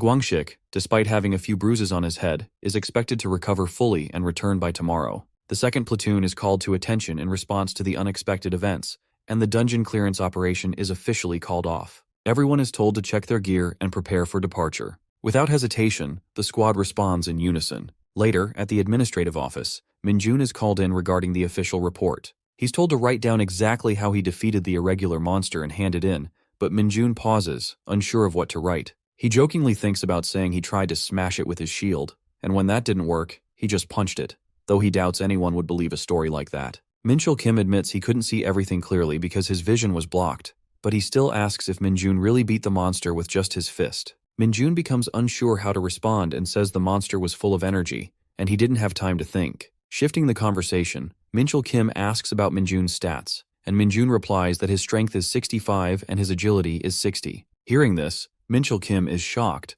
noting that even as a first lieutenant, his own stats are just above average at 40. He realizes Minjun's stats are more than double those of a typical sergeant and mutters in disbelief, thinking that with numbers like that, Minjun could have easily gotten into the Hunter Military Academy. It feels like a missed opportunity, especially since Kim remembers the records showing that Minjun dropped out of high school, which would have made enrollment tough. Still, he tells Minjun that if he ever wants to become an executive, he should consider taking the GED and applying to a university. He adds that once Minjun reaches the rank of staff sergeant, he'll have the option to travel for classes and take online courses too, and even offers to look into the process for him. Minjun admits that he doesn't really enjoy studying, and feels it's enough to keep advancing through his accomplishments alone. After hearing that, Minchul Kim respects his decision and says he won't push him, but just asks Minjun to let him know if he ever changes his mind. Thereafter, Minjun thanks Minchul Kim, who tells him he'll finish the report and suggests he get some rest, promising he won't forget what Minjun did today. Minjun salutes and gets ready to leave,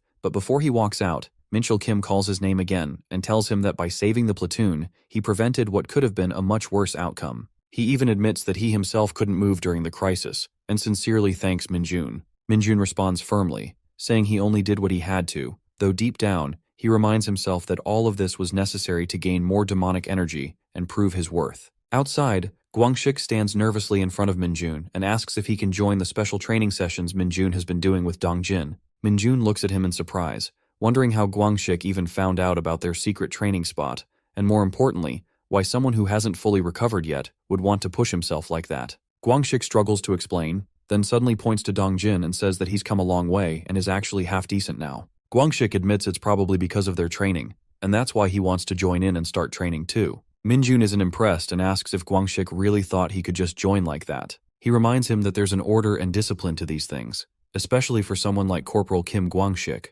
Guangshik bows his head slightly and sincerely thanks Minjun for saving him, then turns to Dongjin and apologizes for how he used to treat him. Dongjin is caught off guard and nervously tells him not to worry about it, but Guangshik continues in a serious tone, saying he's truly sorry for all the hazing and doesn't know if they'll forgive him, but he's being sincere. He explains that due to some personal reasons, he wants to become a non-commissioned officer, and that's why he's determined to train properly with them. Dongjin nervously asks if it would really be so bad to let Guangshik train with them. He turns to Minjun, hoping he'll agree, but Minjun calmly replies that no, it's definitely not all right.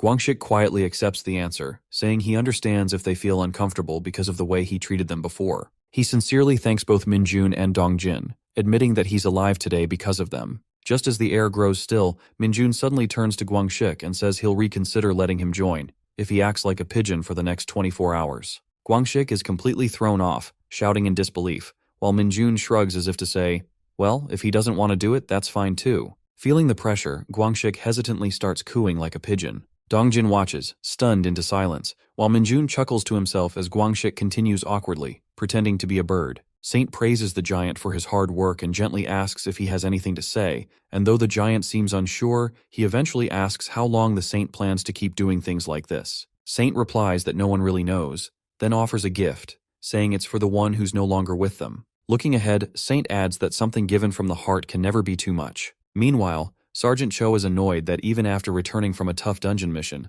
they're already being made to do construction work for the camps. He complains that being treated like this during his final year of service feels unfair. While working, Purple thinks out loud, wondering if these camps even make a difference in monster fights, and Cho just shrugs, saying no one really knows. Just then, a delivery arrives, and Guangshik announces that it's finally here, Stettel, and explains that they jokingly call it Stettel because no one's quite sure if it's made of stone or metal. The name comes from how confusing and ridiculously tough the material is. As they begin moving it, Guangshik quickly realizes it's way heavier than it looks, and solid as a rock. They struggle with the weight, and one of the soldiers explains that this is exactly why camps are built with it, because it's so tough and reliable. Guangshik adds that it's made from a rare mineral found only in specific dungeons. He starts to mention the name, but Minjun cuts in and distracts him, asking if he said something. Guangshik quickly plays it off, saying it was nothing and just figured someone might be curious. Suddenly, Vice Commander Minji announces a 10-minute break for everyone. Then, with a serious tone,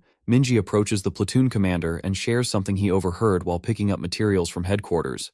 There's a rumor that a dungeon known as the Tin Can Dungeon might have appeared in the area controlled by the 104th Division. This immediately grabs everyone's attention. Sergeant Cho reacts in shock, asking if it's true, and Dongjin starts to panic, yelling that if they get sent there again, it'll be his and Cho's third time entering that awful dungeon. Cho complains loudly, saying the situation is getting ridiculous, but Minji tries to calm everyone down and reminds them that an investigation is still ongoing and nothing has been confirmed yet. Meanwhile, Guangshik quietly mutters about tin can dungeons, explaining that hunters use that nickname for certain types of dungeons that follow a specific pattern. First, these dungeons are much larger than normal. Second, they're packed with more monsters and a wider variety of them. Third, they don't include boss monsters or extremely high-risk enemies. Because of all that, they're considered ideal for gaining real battle experience, which is why divisions often use them for large-scale training known as hunter field maneuvers. Minjun, overhearing Guangshik mumbling again, asks who he's even talking to, and Guangshik just shrugs it off, saying he thought someone might be curious.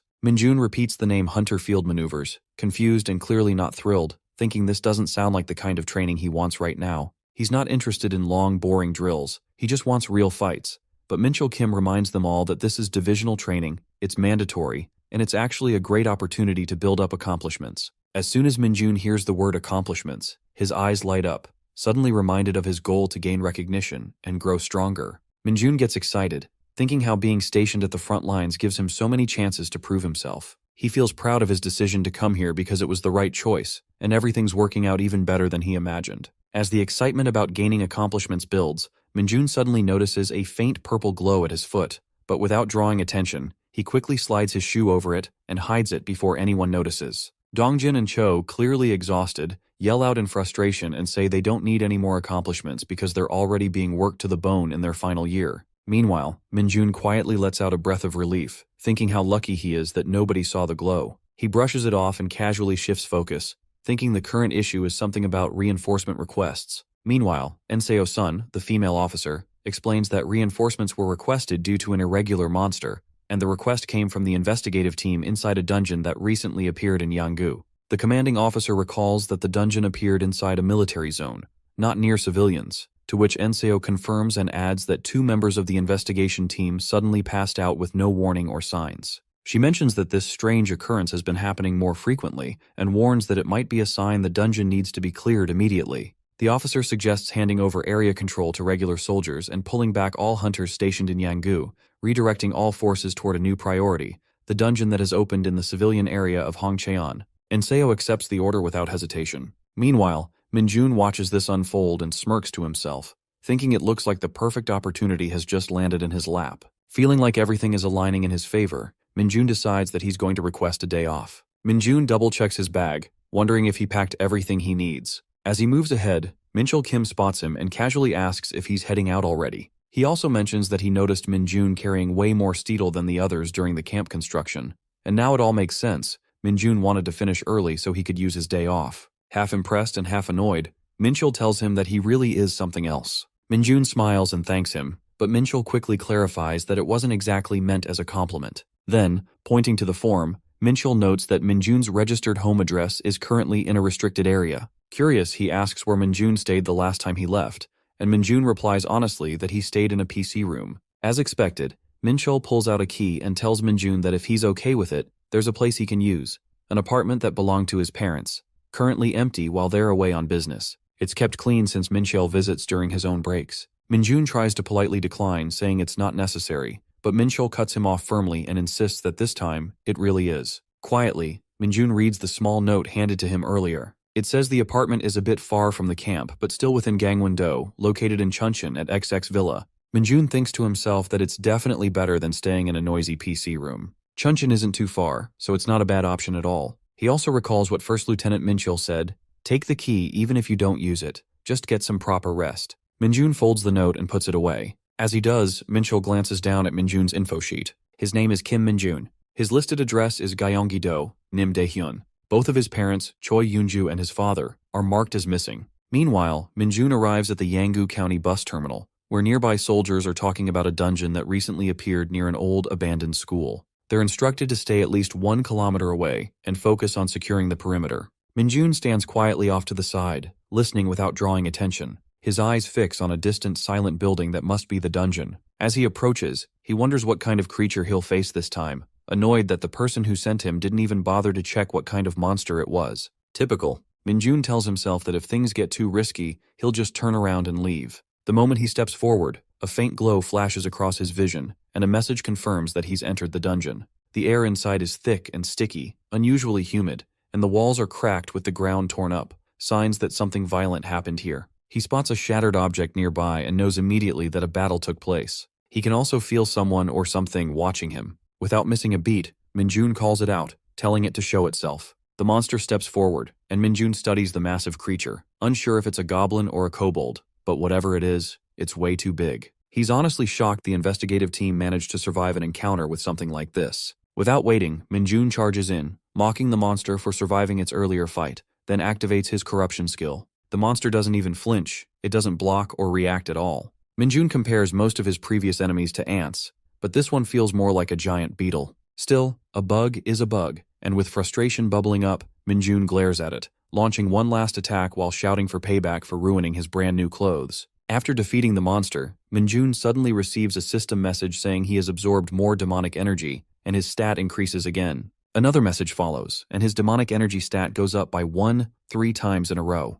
With that, Minjun finally crosses a threshold and unlocks a new skill, Dark Arrow. His Nightwalker skill also gets enhanced, and on top of that, he gains basic swordsmanship. Excited, Minjun quickly pulls up his status window. His stats now read, Strength 65, Agility 60, Stamina 60, and Demonic Energy 22. He grins at the sight of the new skill, Dark Arrow, which allows him to attack from a distance using demonic energy, exactly what he needed. But what catches him off guard is the basic swordsmanship. Then it clicks. It must have come from landing that critical hit during the fight. A lucky moment for sure. As Minjun thinks back, he remembers a strange shine he saw just before the battle. Curious, he walks over to investigate and spots something. It looks like either the tip of an arrow, a piece of a broken sword, or maybe something the investigative team left behind. The shape and color feel oddly familiar, like he's seen it somewhere before. As Minjun holds the object, monsters begin coming from behind. Another thought hits him. He's just unlocked a new skill and hasn't even tried it yet, and the timing feels perfect.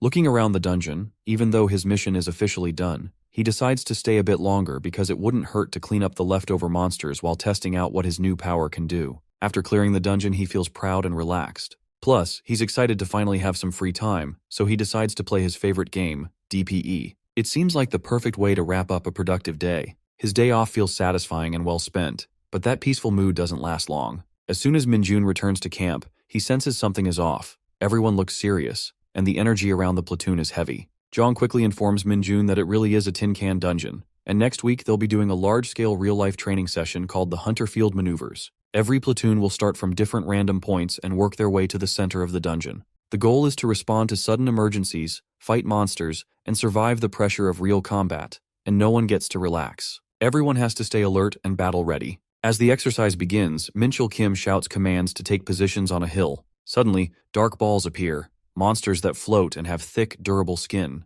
These creatures are tricky because melee weapons don't work well on them. All troops are ordered to put away their specialty weapons and use firearms. They begin firing non-stop to stop the dark balls from getting closer, but Minjun finds it all thrilling because this kind of training is exactly the kind of dangerous action he enjoys. Minji warns everyone that if those monsters get too close and start sucking blood, they'll become almost impossible to stop. If any soldier gets bitten, it's pretty much over for them. Minjun realizes that if too many people get injured or taken out, their platoon's score in the training will drop badly, and that's not something he's willing to let happen. After that, Minjun gets serious and calls out for Sergeant Lee Sung-ho. While running across the battlefield, Minjun's foot suddenly slams into a black monster that appears in his path, and the impact is so strong and fast, the creature shoots straight up into the sky like a kicked ball. Everyone around him freezes for a second, watching the monster disappear into the clouds above. Afterwards, Minjun wishes he could just use his dark arrows to shoot down the floating monsters, because that would make things a lot easier. Meanwhile, the commander, Minchul Kim, gives the loud order for all troops to fire freely at the dark balls in the air. As the battle calms, they finally get a short break, and the troops are told to rest for 10 minutes, check their gear, and report any injuries in their squads. During the rest, Sergeant Cho feels drained and mentions how this session feels way harder than the last one, wondering how many battles they've already gone through. In-ho Choi replies that he isn't exactly sure, but brings up a strange rumor. Some people are saying this dungeon might not be a typical tin can dungeon after all. That surprises Sergeant Cho, who asks what he means. In-ho explains that the rumor is there's actually a boss monster hidden inside, which shouldn't be the case for this kind of dungeon. Word is, the creature was captured alive and locked away somewhere in the central assembly area. As the break ends, Minji calls everyone back to training, and the soldiers follow orders. Moving forward, Minjun suddenly spots someone in the distance, a Hunter Corps soldier wearing 2 stars on their uniform. Minjun immediately recognizes him and knows exactly who he is. The scene then shifts to a giant figure returning with a broken sword in hand. After seeing this, an old man speaks calmly to the giant. Since he returned so quickly, the old man assumes the mission must have been rough, or someone messed up by blindly following that woman's orders. As he examines the blade, the old man frowns at the severe damage, and then asks if the giant has been hunting demonic monsters again. At the central dungeon assembly point, tension starts to build as Lieutenant Colonel Ko Jong-cheol of the 3rd Battalion notices that the number of monsters inside the dungeon is much higher than expected and quietly hopes things stay under control without any serious incidents. Standing next to him, Colonel Jeon Seung-kyun of the 1st Battalion explains that the division commander believes the troops' overall combat ability has been slowly declining, but Ko Jong-cheol worries they might be pushing the soldiers too hard, both physically and mentally. Then Colonel Lee Junbyum of the 2nd Battalion shows up, visibly anxious, and asks if anyone knows where the division commander went. John Seung-kyun just shrugs and says, everyone knows how unpredictable the commander can be. No one can stop him once he sets his mind on something. Still uneasy, Lee Junbyum questions why the commander would even take part in this kind of training himself, and his concern grows when he realizes the division commander went straight to the area where his own battalion members are stationed. That's when Lieutenant Colonel Ko Jong-cheol reveals what the division commander said before heading out, that there's a soldier he wants to see with his own eyes. Min Cheol Kim stares in disbelief. He knows that in these exercises, there's usually a penalty mission where someone pretends to be injured, and that person has to be carried by their squad. What shocks him is who's playing the injured soldier this time. That role was supposed to go to a regular officer from Division HQ, but somehow the division commander himself is lying on the stretcher, playing along. While Min Cheol tries to wrap his head around it, the commander casually tells them to take good care of him. Minchul quickly snaps to attention and salutes, despite still being stunned. Then Sergeant First Class Kim Minji steps forward, explaining by the book that the injured person must be transported properly. Trying to stay respectful, Minji offers to carry him, but the commander cuts him off mid-sentence, reminding everyone loud and clear that they should know his personality by now. Seokyong, the division commander, firmly refuses to be carried and says he won't participate in that part of the drill, insisting they keep going with the training as planned. Everyone watches in stunned silence. Meanwhile, Minjun can't help but think to himself that this training is absolutely insane, but also incredibly fun. The excitement and surprises don't stop there. The field is packed with all kinds of monsters, each bringing its own danger. And on top of that, the division has set up special traps and challenges, making the entire session feel like a real dungeon expedition, with something new waiting around every corner. Private Jin Cheolho from 2nd Platoon, 2nd Squad, struggles to keep up. Breathing heavily and clearly anxious, he fails to take down a frog-like monster. Just as the creature lunges at him, Minjun steps in and takes it down in a single blow, saving Cheolho from serious harm. As Minjun reflects on the battle, he realizes that even his basic swordsmanship skill, though simple, is helping him hit harder and stay sharper in combat. He starts to think this intense training might be just what he needs to level up even more. Cheolho, still catching his breath, quickly thanks Minjun. From a distance, Seokyong watches the battlefield and admits to himself that this might be the toughest round of hunter field maneuvers they've ever done.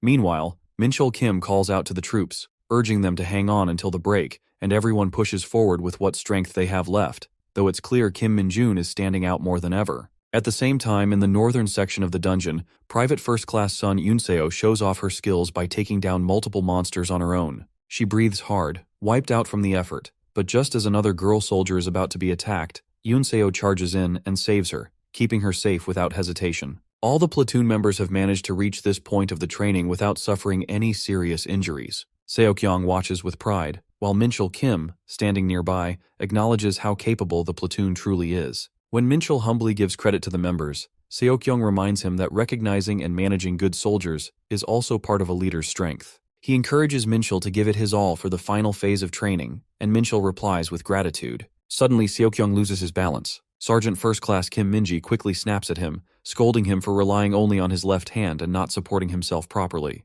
Seokyong apologizes right away. Nearby, Corporal Lee Sungwoo is approached by a younger soldier who's curious. It's his second time participating in hunter field maneuvers, so naturally someone tries to ask him a question, but Lee bluntly tells them not to ask. As the group gets ready to move out and form up again, the younger soldier repeats, confused, something about the hole, to which Lee confirms it, calling it the dungeon hole. The younger one stares at the large pit ahead, recognizing it as a hole but clearly not understanding its significance. Lee just shrugs and says it's obvious he must have been sleeping during the dungeon information session. Though there isn't much known about how dungeons work, Lee explains that the common idea is this. A dungeon is like a space linked to another dimension through some kind of gate. Even though it's connected, it's not a perfect or endless space because dungeons have borders, and inside them, there are areas where the connection becomes unstable or breaks completely. Those strange and random spots are what people call dungeon holes. Another soldier, slightly nervous, asks what happens if someone accidentally enters one of those dungeon holes or crosses the dungeon's edge,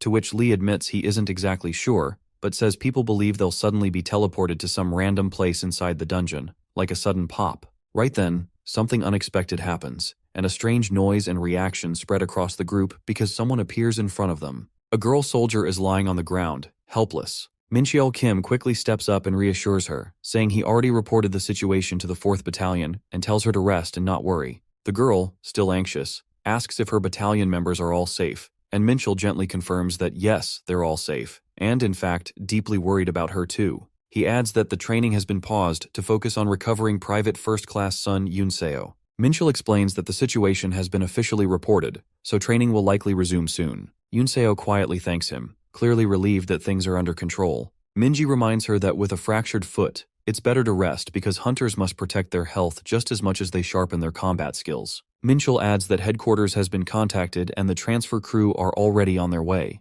He starts to say that her participation in this session is now over. Before he can finish, Major General Du Seokyong arrives, and his sudden appearance catches Yunseo by surprise because she hadn't expected the division commander to be out here during training. The soldiers fall silent, fully aware of the weight his presence carries. Mincheol Kim informs the general that although Yunseo has no serious external injuries, her left ankle is fractured and she won't be able to continue. Du Seokyong expresses disappointment that there was only a little training left. He turns his attention to Yunseo, waiting for her report, and she explains that during a monster fight, she slipped off a cliff and lost consciousness. When she woke up, she had already been moved, and her words make it clear that she must have fallen beyond the dungeon's inner boundary, likely into a place the team wasn't monitoring. Whether it was a dungeon hole or not doesn't really matter anymore, because what truly matters is that Sun Yunseo was found in time. Seokyung feels a wave of relief and calmly acknowledges how lucky she was to be discovered so quickly. Then something clicks in his mind, and he asks for her name again. Upon hearing it, his expression shifts immediately as he recognizes her background.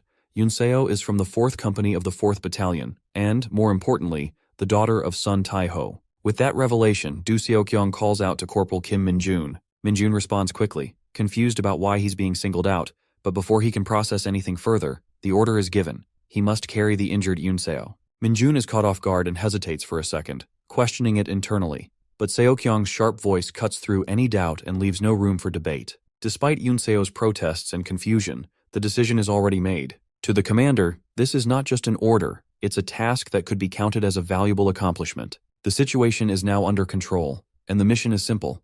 The injured must be safely transported without delay. Minjun prepares to give Yunseo a piggyback ride. She's visibly frustrated but eventually gives in after Minjun calmly tells her that she can quit the training if she wants, though doing so will reset her training score. Faced with that, Yunseo chooses to continue and politely asks to be looked after. The platoon watches in stunned silence, especially Jong, who can't believe how Minjun still has so much strength left. To them, it doesn't even feel like Minjun is human anymore. Min Cheol Kim instructs the pair to follow along at the rear with the vice commander and to report if Enseo gets tired, but Minjun shows no signs of slowing down and clearly doesn't expect to fall behind. At the same time, Minji quietly talks to Seokyung about Enseo getting special treatment just because she's the daughter of another division commander. Seokyung hears this and responds with a calm reminder that there's no rule saying the injured shouldn't be helped. This, too, is part of the training. Minji acknowledges it without further pushback, but then Major General Du Seokyung mutters something under his breath, something harsh, personal, and clearly directed at Sun Taiho.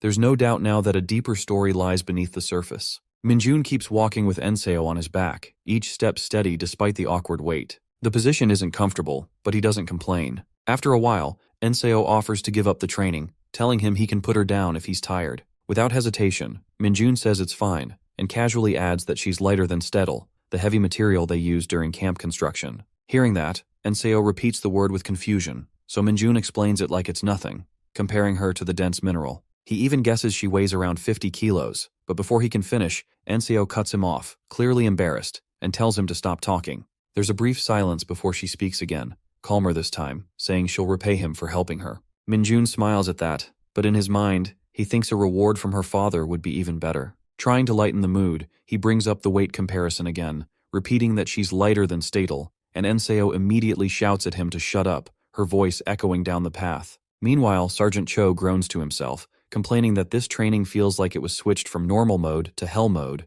and wonders who made it so hard. Min Cheol Kim checks the distance and sees that only 2 kilometers are left. He reminds everyone to stay focused and not let their guard down. The message spreads through the squads and gives them a bit of energy. Suddenly, Corporal Lee Ikjun and Sergeant Lee Gitai from the 2nd Platoon, 1st Squad, report seeing flying monsters up ahead. Minchel hears the call and immediately orders everyone to prepare, warning them that these airborne monsters won't be easy to deal with. The worst part is that they're facing black rakes, nasty creatures about the size of sparrows, but aggressive enough to tear through skin with their sharp claws and teeth. Hunters might not die from the wounds, but the pain is brutal, and right now, everyone's already exhausted from training. To make things worse, they're still carrying someone injured, and fighting like this is going to be incredibly risky. The black rakes are known for being relentless. Once they attack, they don't stop. Far off, Du Seokyung, the high-ranking officer pretending to be the injured person, watches quietly. His eyes aren't as sharp as they used to be, so he can't even see the monsters clearly anymore.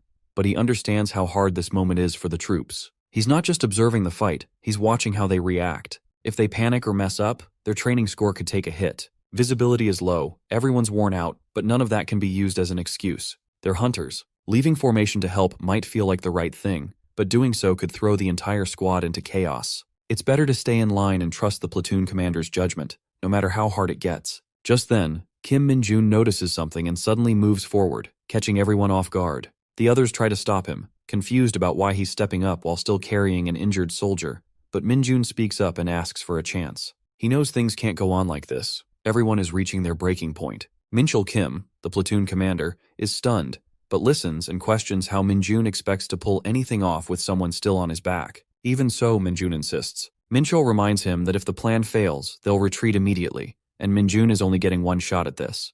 Minjun refuses to hand off the injured soldier and decides to go through with the plan himself. The order is given. Everyone is to fall back and provide cover behind Kim Minjun. Additionally, Minchul gives the order to prepare for open fire, making everyone tense up, and Seokyung reacts with disbelief, questioning if they really plan to take down airborne monsters with rifles. Minjun quietly tells Enseo to hold on because he has no intention of losing anyone. Hearing that, Enseo is in shock, muttering about how insane everything feels, but Minjun stays calm. As a dark mage, he's gotten used to moving in shadows, and this moment feels just like the early levels of a game he knows by heart. He remembers his dark arrow skill. It's low rank, but when used right, it hits hard, and he blends it with his long-range weapon. Without warning, Minjun launches it, and the demonic energy wraps around the arrow like a cannonball, massive and fast. It's way too big to dodge, especially in the middle of a pitch-black night. The monster drops instantly, and Enseo can't believe her eyes. In no time, Minjun brings down the rest, and the battlefield clears. Even now, it feels unreal to everyone watching. Minjun's not just skilled, he's overwhelming, and a quiet understanding spreads through the squad that Kim Minjun isn't someone you can easily compare to. All the soldiers take a deep breath as the fight finally ends, and the monsters are gone, and the area settles into calm again. Then someone announces that all members of the 2nd Battalion, 2nd Company, 2nd Platoon have officially passed the training, and the entire group hears it. The medical team quickly arrives and begins checking the injured, while Minchul Kim looks around at everyone and praises them for staying strong until the very end. Minji reminds the soldiers to stay focused even now, because they'll soon be heading to the barracks to rest. Minjun briefly wonders where people go to be rewarded for their effort, but the thought fades when Minchul Kim suddenly calls his name. In front of everyone, he tells Minjun that he worked harder than anyone else, pointing out how from the very beginning, Minjun acted first, never ran from danger, and showed bravery that really stood out. Corporal Kim Minjun stands proud but feels a little shy as all eyes turn to him. Soneon Seo, still on his back, quietly thanks him and asks if he can put her down now. Later, she also apologizes for causing trouble to the platoon, but Minchul Kim quickly reassures her that no one saw her as a burden and that he's simply glad they completed the training together. Nearby, Major General Du Seokyung watches the scene with a small smile, clearly impressed by the way the platoon pulled through as a team. In the end, despite all the pressure and challenges, the entire platoon completes the training successfully. Laughter spreads among the troops as they finally relax, and more than a few admit that it was all thanks to Minjun, because his actions truly made the difference. Suddenly, Colonel Yu Jihye, the commander of the 4th Battalion, arrives to check on Yunseo and asks about her condition. Yunseo reports that aside from a small ankle injury, she's fine, and Colonel Yu notes how lucky she was, especially after falling into the dungeon hole. Yu Jihye then tells the squad to move her carefully, and they follow orders right away. After that, Colonel Yu Jihye turns to Major General Du Seokyung and requests a private conversation regarding the training. Even though Seokyung hesitates at first, she insists that it needs to happen immediately. Later that night, while most of the camp is asleep, Kim Minjun enjoys a quiet moment. The chef offers him some fried chicken, and Minjun's eyes light up with joy. He asks if he can really eat all of it, and the chef says there's no one else around to share it with since everyone's already resting. Minjun digs in happily, saying he can't let his efforts go unrewarded. The chef brings up the training and confirms Minjun's from the 2nd Platoon of the 2nd Company, then tells him he heard their unit was praised as the best in the entire division. Minjun nods while munching, and the chef shares that he overheard the higher-ups talking about how well Minjun did, especially during the night attack with the Black Rakes. He confirms that Minjun handled them himself and seems genuinely impressed, wondering aloud how anyone could pull off something like that in the dark. The chef continues, mentioning how tough this round of training really was, saying word has spread that around 70% of privates and privates first class across the division gave up midway. As he reflects on everything, Minjun looks down at his food and lets out a quiet gasp of joy, completely taken by how juicy the meat is. The camp stays calm into the morning. Most soldiers are still asleep, enjoying the free time they earned after the brutal training. A few officers talk nearby, saying the exercise went better than expected and mentioning that the division commander was very impressed. He even came to watch the 2nd Platoon of the 2nd Company himself, and everyone agrees that they clearly stood out during the entire exercise. Captain Kim Chi-woo from the 1st Company smiles proudly and says the division commander is cool and not scary at all. Then he pauses, thinking he might have spoken too casually, but another officer tells him it's fine, and he didn't say anything wrong. It was honest but firm, and since the commander had left his post without warning, no one could really argue against it. They also talk about the 4th Battalion commander, and some say NCO feels a bit intimidating, even to them. Still, none of that changes the fact that Kim Minjun made a huge impression, and everyone agrees he did an incredible job. Minjun stayed strong, reacted quickly, and never backed down. On top of that, he did it all right in front of the division commander. Now that things are calming down, everyone starts looking forward to the upcoming monthly meeting. At the headquarters of the 104th Division, Major General Du Seokyung goes over the dungeon cleanup schedule, and everything seems in order, so he moves on to check on Private First Class Sun Yunseo. Colonel Yu Jihye informs him that her injury isn't as bad as expected, and confirms it's not a fracture. Her recovery is going well, and by tomorrow Enseo will complete her treatments and return to duty. Seokyung quietly notes that she seems to take after her father. Suddenly the phone rings, and Seokyung answers. A voice on the other end greets him by calling him a bearded bastard. Confused at first, Seokyung asks who it is, but the voice responds like it should be obvious. After a brief pause, the realization hits. It's Sun Taiho, the commander of the 107th Division and Sun Yunseo's father. Without wasting time, Sun Taiho throws down a direct challenge and demands a duel.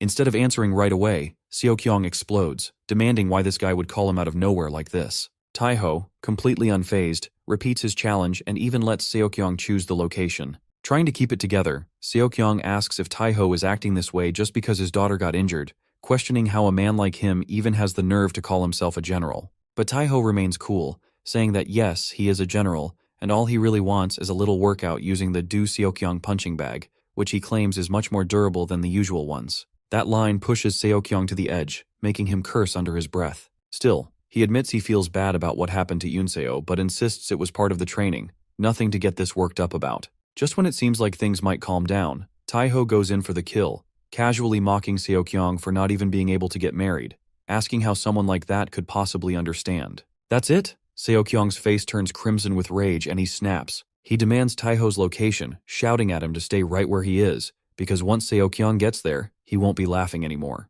When Taiho doesn't respond, Du Seokyung slams his hands on the table in pure frustration, cracking his phone in the process. The room falls into tense silence. Yu Jihye walks up to him carefully, letting him know that the call ended just now. Seokyung, still fuming, demands she call Taiho personally, but she urges him to calm down, reminding him that Taiho has every right to be upset at this point. That only fuels his anger further. He can't believe even she's taking Taiho's side. Suspicion creeps in as he asks if she was the one who told Taiho about his daughter's injury. But Jihye firmly clarifies it wasn't her. Most likely, the hospital contacted Yunseo's guardian directly. She also explains that Taiho probably found out because his daughter was granted special permission to finish training before being transferred to the hospital. As those words land, Seokyung's rage starts to waver, and guilt takes its place. He realizes he should have at least reached out. He should have explained that he wasn't targeting her specifically, just testing the 2nd Battalion, 2nd Company, 2nd Platoon to gauge how they'd react when one of their own was injured. He sighs, now thinking it's best to clear things up with Taiho properly,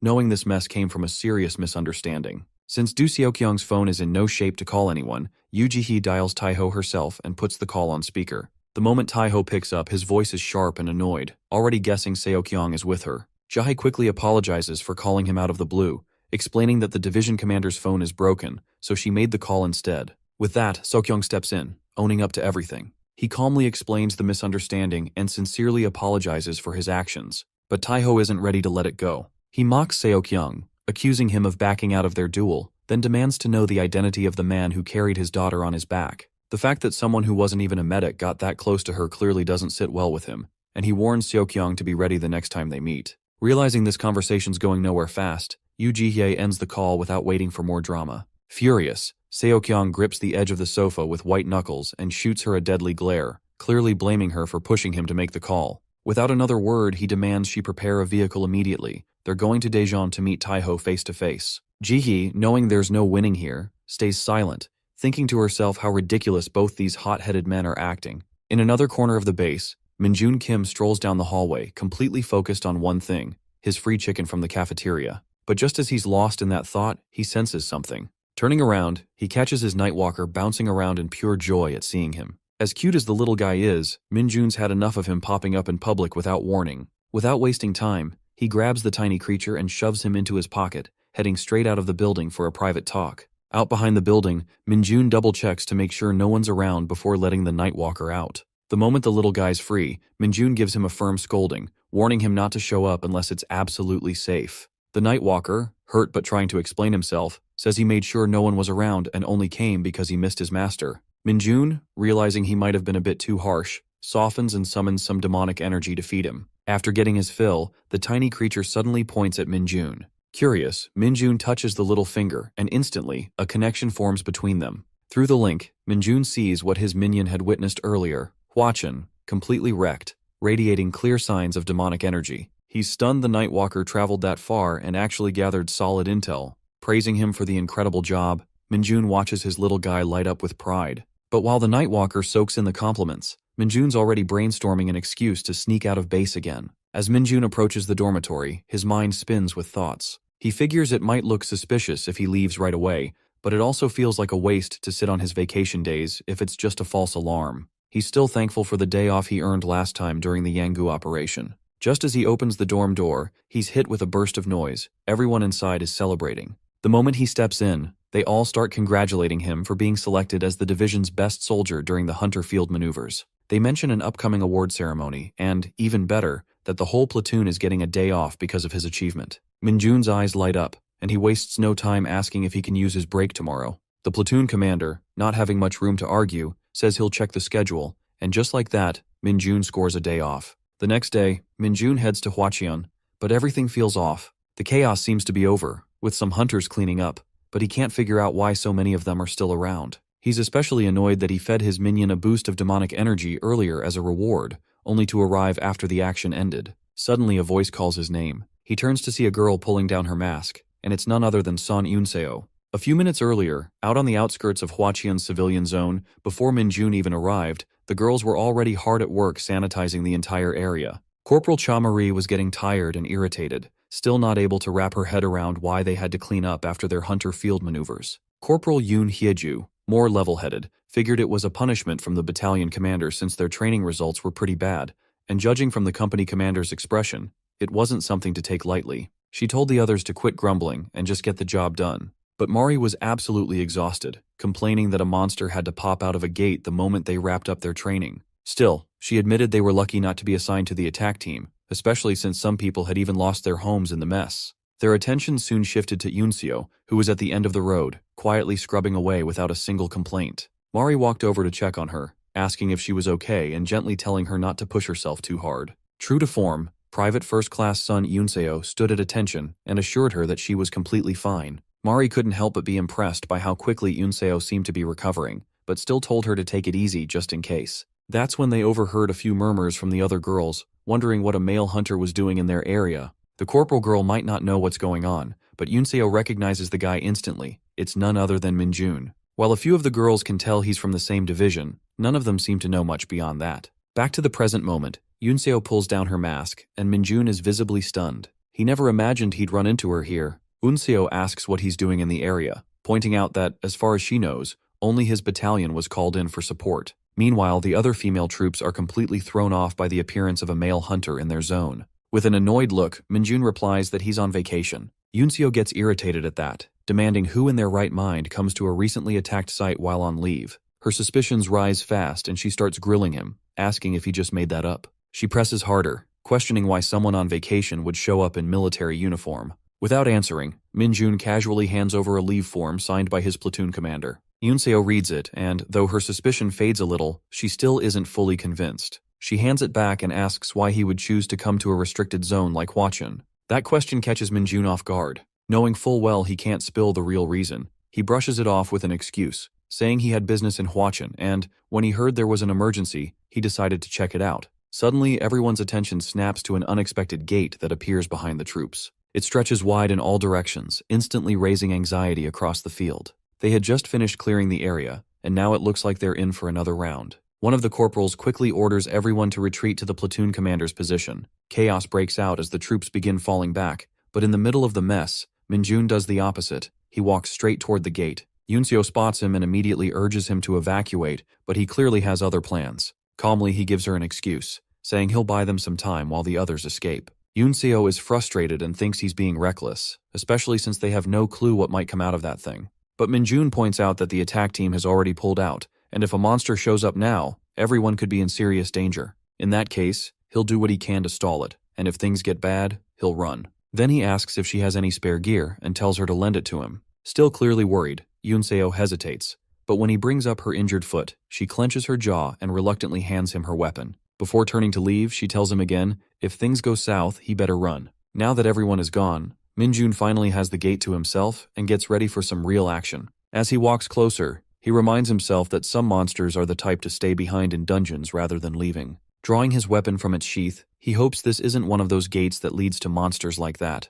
Otherwise, all his excitement would be for nothing. Still, he knows it's rare for such monsters to show up, since most tend to move in groups. Then, just as expected, a slight grin creeps onto Minjun's face when he spots a red boar stepping out of the gate, wrapped in a thick layer of purple demonic energy. One by one, more red boars begin crawling out behind it, forming a pack. While Minjun waves away the awful stench coming off these beasts, they don't hesitate, they all charge at him at once. Without flinching, Minjun braces himself, gets into an attacking stance, and rushes forward. He opens with a series of dark arrows launched from his palm, but to his surprise, they bounce right off the boar's thick skin. Realizing they've got nothing but high defense, he leaps high into the air and comes crashing down with a barrage of sharp, calculated slashes. His blade cuts into their hides, but none of them fall. Minjun narrows his eyes, fully aware that while their outer layer is tough, that doesn't mean their insides are built the same. Because of that, Minjun unleashes a D-rank skill called Corruption, sending waves of demonic energy pulsing out of his body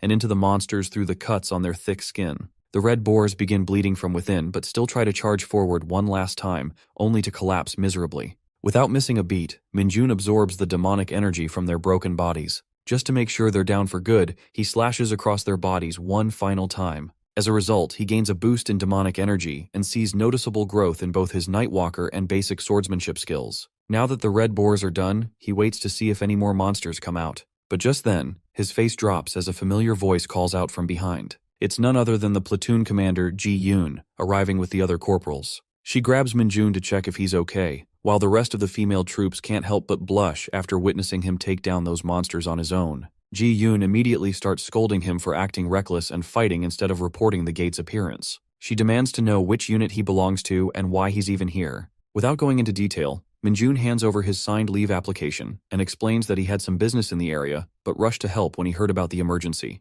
Her doubts cleared, Ji-yoon instructs everyone to move out since the monsters have been taken care of, and the investigation team will arrive soon. As she walks off, the rest of the girls swarm Minjun like bees, bombarding him with questions about how he managed to fight alone. Ji-yoon lets out a tired sigh seeing them all act like fangirls, while Yunseo stands at a distance, quietly observing the chaos. Meanwhile, Minjun's patience is wearing thin, and deep down, he's just wishing they'd all go to hell already. During the nighttime, a loud shout of confusion echoes from the administrative office as the platoon commander gets a call updating him about the recent incident in Huachin involving Minjun during his so-called vacation. The commander double-checks if they're really talking about Corporal Kim Minjun from the 2nd Battalion of the 2nd Company, and the person confirms it. The commander immediately shoots up from his chair in shock after hearing that Minjun handled the monsters all by himself and even volunteered for public welfare work. On the other end, Yunseo's platoon commander, Ji-yuen, explains that while all the gates have been sealed off for now, they're currently disinfecting private homes that were affected,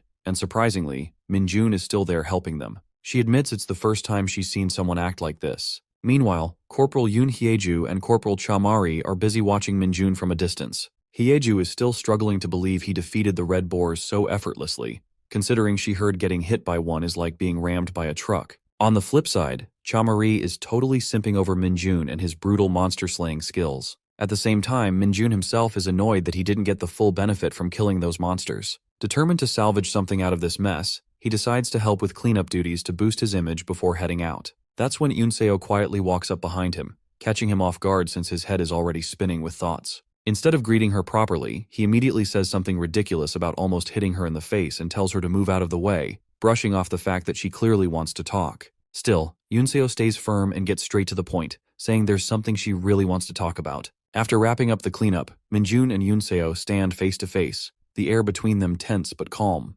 Minjun asks her straight up why she came to talk to him. Yunseo doesn't beat around the bush. She brings up their first encounter and asks if he really cursed at her from the bus window. At first, Minjun looks confused, but then it clicks, and he corrects her, saying he didn't curse. He just told her that if she messed with him again, she was dead. Yunseo lets out a deep sigh, clearly frustrated but trying to be the bigger person. She admits that she was the one who got pissed first that day, and with that, she apologizes. Surprisingly, Minjun waves it off, saying he's not holding any grudges, and tells her to let it go. As he turns to leave, she stops him again and brings up something more serious. She mentions that there was only one other person to ever get a perfect score on the promotion test. That catches Minjun's attention, and he naturally assumes she's talking about him. But he's caught off guard when she reveals that she's actually talking about someone else, her dad. With a mix of pride and admiration on her face, she explains that her father was the only person to start as a private and earn stars, and wanting to follow in his footsteps, she chose to enlist as a private too. Minjun gets genuinely curious now that he's hearing about someone who achieved something like he did,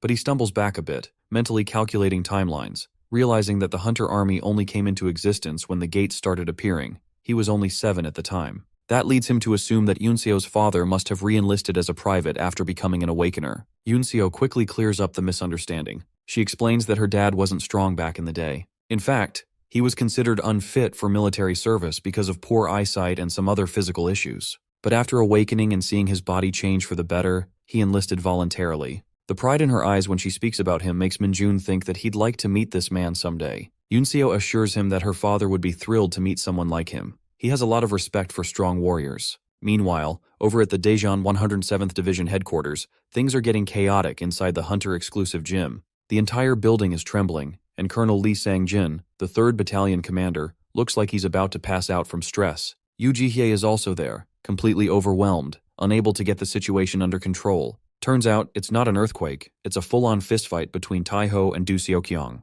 The two seasoned warriors are brawling like wild beasts, both of them bruised and scratched up from head to toe. Amid the clash, Taiho throws a mocking comment, asking if Seokyong really came all this way just to drop Kim Minjun's name. That catches Seokyong completely off guard. He didn't expect Taiho to already know about him. But Taiho just chuckles, asking if Seokyong seriously thought he wouldn't find out just because he decided not to mention it. Without wasting another second, the two start throwing punches again like they forgot they weren't in their 20s anymore. Lee Sang-jin is losing his mind, convinced no one can stop them at this point. But right then, Yu Jihye jumps between them when she realizes things are getting way too intense. The punches stop, but the two men are still glaring each other down, throwing insults like kids in a schoolyard. Eventually, the madness cools off, and they find themselves outside the building, sitting on a park bench. Yu Jihye walks over to Seokyong and delivers a report from the 3rd Battalion commander, saying the Red Boar's gate has been cleared. Seokyong praises her and the commander before she heads off. Once she's gone, Taiho finally breaks the silence,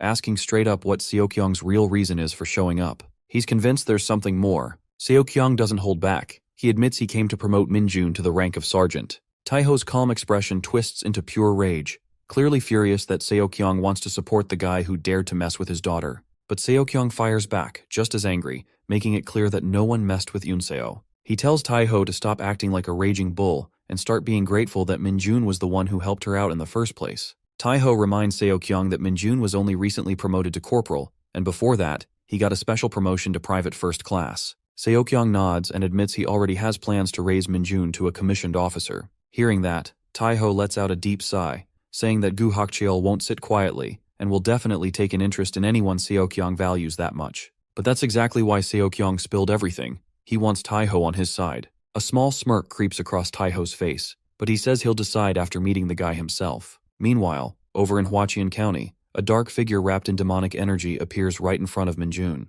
Minjun is frozen, too stunned to react to what's happening. The man slowly rises to his feet, a twisted smile spreading across his face as he finally lays eyes on Minjun, clearly thrilled to have found him at last. Moments earlier, all the female corporals were seated inside the bus while Minjun stood outside, seeing them off. The girls waved and shouted, hoping they'd meet him again someday. Corporal Cha Marie looked like she was just 1 second away from asking him out, or at least slipping him her number. But Corporal Yoon Hyeju quickly shut that down and politely thanked Minjun for helping them out. While Cha Marie kept bickering with her friend about ruining the perfect chance, Yunseo quietly exchanged a glance with Minjun. And just like that, the bus rolled off, leaving Minjun behind. Honestly, he felt a bit relieved that he could finally drop the act of playing the nice guy. But as soon as he turned around, the Nightwalker suddenly popped up out of nowhere. The little shadow creature coughed and shamelessly begged for more demonic energy to feed its huge belly. But what it didn't realize was that its master was still mad about the bad intel earlier, so there was no chance it was getting any rewards today. The little minion looked heartbroken after being denied his treat, but his expression changed the moment he sensed something strange. Suddenly, he started jumping and pulsing with demonic energy, sending urgent waves of thought directly to Minjun. Through the signals, Minjun learned that a foreign demonic energy was entering this dimension, not through a dungeon gate, but by breaking through the boundary on its own. Impressed that the Nightwalker could detect such faint traces, Minjun finally understood that maybe his minion wasn't suited for stealth, but had incredible potential as a danger radar. Without wasting a second, Minjun asked the little guy to lead the way. A few minutes later, the two of them reached deep into the forest. As a reward, Minjun summoned a small burst of demonic energy and offered it to the minion. But before he could relax, the air around them started to twist, and a demonic portal cracked open right in front of them. Slowly, a figure began to emerge. The moment the man stepped out and laid eyes on Minjun, his entire face lit up with joy, and he shouted Master Minold with tears streaming down his face. Minjun, however, was not thrilled. He immediately backed away and told the man to keep his distance. But when the guy clumsily tripped over his own feet, Minjun instinctively rushed to check on him. Frustration flickered across his face as he knelt beside him, asking why on earth he followed him here when he was explicitly told not to. The man, still overwhelmed, could only sob with joy, overjoyed to see his master again. Minjun lets out a deep sigh as memories of their first meeting flood back. Back in the other world, this same guy had been on the brink of death, lying helpless in the middle of a deserted dungeon. A monster had appeared, ready to deliver the final blow to someone who had already given up hope. But something unexpected happened. Out of nowhere, a wave of demonic energy tore through the creature, saving him at the last second. When he looked up, he saw Minjun standing tall above him, surrounded by a dark aura. The man immediately assumed he was Master Minold. Minjun had no idea how this stranger even knew that name, but one thing was obvious. The guy was weak beyond reason. Before turning to leave, Minjun had told him to avoid dungeons like that unless he had a death wish. Just out of curiosity, he'd asked for his name, and was stunned when the man said he didn't have one. So Minjun casually named him Li Bonggu on the spot. Now back in the present, Minjun grabs Bonggu by the collar and shakes him, calling him insane for trying to cross dimensions on his own. Bonggu desperately tries to explain that after Minjun disappeared, everything back home started falling apart. The cult was crumbling without their master, but Minjun never asked for any of that devotion in the first place. He never wanted followers or to be worshipped, so why would he tell anyone about his departure? In frustration, Minjun shoves Bonggu to the ground. Bonggu starts bawling, saying the least Minjun could have done was take him along as his right-hand man. Minjun can't even stay angry at the guy's pathetic state. Shaking his head, he sighs again and reaches out, pushing a small amount of demonic energy into Bonggu to help him recover some strength. Just like that, Bonggu feels alive again, and swears to repay his master's kindness with his life. But Minjun doesn't have time for dramatic vows and just wants to know how Bonggu really got here. Dropping the formal act, Bonggu admits that his arrival in this world was a miracle fueled by his faith in Minjun and his desperate desire to stay by his side. Minjun rolls his eyes, tired of the nonsense, and demands the real answer. None of it adds up. There's no way someone with Bonggu's skills could cross dimensions on his own unless someone powerful, like the Saintess, was involved. That's when Bonggu finally explains. After Minjun disappeared, he stayed behind to keep an eye on the giantess because of some strange rumors. Apparently, ever since that day, eerie noises had been coming from the temple every night. Word spread that large numbers of monsters were being caught, but when Bonggu checked for himself, there were no bones, no meat, nothing, just empty space. That's when it hit him. They weren't killing the monsters. They were sending them somewhere else, to Minjun. Hearing this, Minjun is stunned, realizing just how dirty the Saintess is willing to play. Now convinced that she's behind the recent demonic attacks, he wonders if Bonggu knows anything about the strange item he found a few days ago. He pulls out a piece of steel he had retrieved from inside a troll monster. Bonggu takes one look at the shape and confirms that it looks like a broken fragment of a temple guard's blade, most likely belonging to the guard captain himself. On the flip side, Minjun can't stop thinking about how reckless Bonggu really is. What if that gate had dropped him into a completely different world? If he'd been even a second late, he could have ended up stuck in the dimensional gap, dead and gone without a trace. But clueless Bonggu clearly had no idea how close he was to disaster. Shaking his head, Minjun eyes the blade fragment again, his thoughts spiraling. He still can't wrap his head around what the Saintess is really up to, and that unknown is starting to crawl under his skin like a splinter he can't dig out. 1,224 days before Minjun returned to Earth, during a beautiful sunset in Isgard, the Saintess stood quietly, staring at something in the distance. She was interrupted when she heard a familiar voice behind her asking what was going on and why they'd been called there. As she turned around, she was greeted by none other than Minjun. The Saintess offered him a warm smile, commenting on how nice it was to be outside and feel the breeze. But Minjun was clearly irritated, pointing out that he'd been sleeping outdoors for days, so what exactly was so special about this moment? Realizing her words may have come off the wrong way, the Saintess apologized, though she reminded him that she couldn't leave the temple's territory. Then she mentioned hearing that several of Minjun's so-called colleagues were seriously injured at the Parkas dungeon. She was just about to mention their ridiculous cult name when Minjun cut her off, making it clear that none of those idiots were his colleagues and that there was no cult to begin with. He told her they just followed him on their own and got wrecked by some dark hounds, but they'd been treated and would survive. The Saintess smiled at the mention of dark hounds, amused at learning yet another term from him. As Minjun stepped a little closer, he explained that in his world, something like a cass is referred to as a hound, so he chose to call the Parkases dark hounds. Although he kept dragging the topic, it was only because he genuinely wanted to know if there was really no connection between Isgard and the monsters that kept showing up on Earth. The Saintess assured him that there wasn't. She explained that gates and monsters had been appearing in Isgard for hundreds of years, and if there was any link to his homeworld, it was simply that both were suffering from the same phenomenon. She understood why he was suspicious, considering he'd seen the same monsters back home, and even ended up in Isgard through a gate himself. Still, she reminded him that dimensional travel wasn't something easily done. Even summoning him had required an incredible amount of effort, so the idea of transporting entire dungeons and armies of monsters was ridiculous. After hearing all that, he didn't argue. He just turned and walked off, but before leaving, he told her not to back out when the time finally came for him to return home. Now back in the present, Minjun recalls how he never really trusted the Saintess to begin with. He'd done his own digging and confirmed that Isgard had been dealing with gate-related issues long before he ever arrived. He even learned that transporting something as large as a dungeon to another dimension wasn't impossible, but it definitely wasn't easy, not even for someone like the Saintess. What still bugged him was why she would waste so much holy power just to keep sending monsters. Was she trying to lure him back? Or was she burning through holy relics for some other twisted plan? It was all speculation because the only person who knew the truth was the Saintess herself. While his thoughts spiraled, his attention shifted to the idiot kneeling in front of him, still ready to die for his so-called master. Minjun was beyond done with this religious nutcase but figured he couldn't send him back now, so just to shut him up, he told him to stop calling him Minold and start using his real name,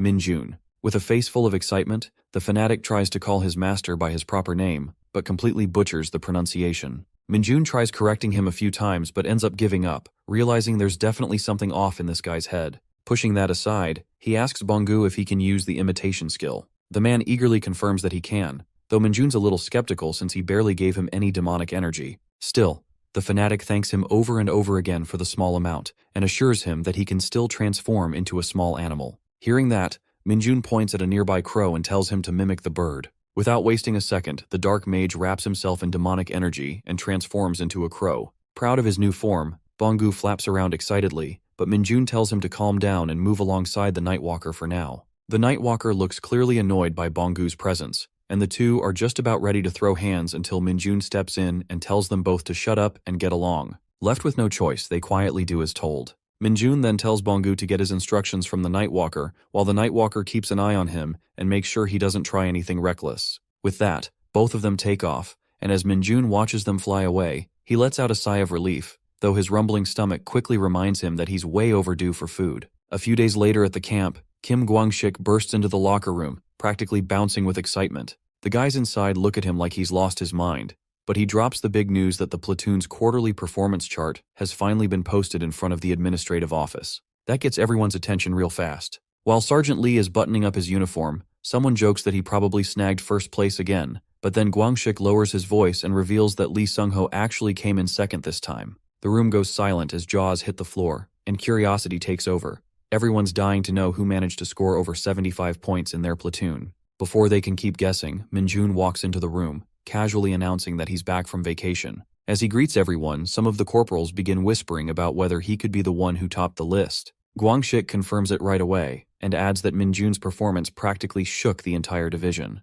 Everyone is stunned, still trying to process the news, when the platoon commander walks in and the whole room snaps to attention with a salute. The commander steps forward holding a badge, the symbol of a sergeant, and announces that Minjun is being promoted. The room goes completely still as no one can believe he's getting another special promotion this quickly. But the commander confirms the documents just arrived from division headquarters that morning, stating that Minjun was officially named the best soldier in the entire division during the Hunter field maneuvers. On top of that, his voluntary dungeon clearance during vacation got major recognition. The commander congratulates him with a proud look, explaining that this promotion came directly from Division Commander Seokyong himself. Now the platoon commander removes the 3 bars of a corporal from Minjun's uniform and replaces them with 4 bars, officially making him a sergeant. The entire unit breaks into applause, cheering for their newly promoted sergeant, everyone except Jung Han-young, who seems a bit uneasy. He pulls a folded piece of paper from his pocket, revealing the bet they all made before dungeon training about when Minjun would be promoted next. It's the same paper where Guangxik boldly predicted 1 month and wagered his entire salary.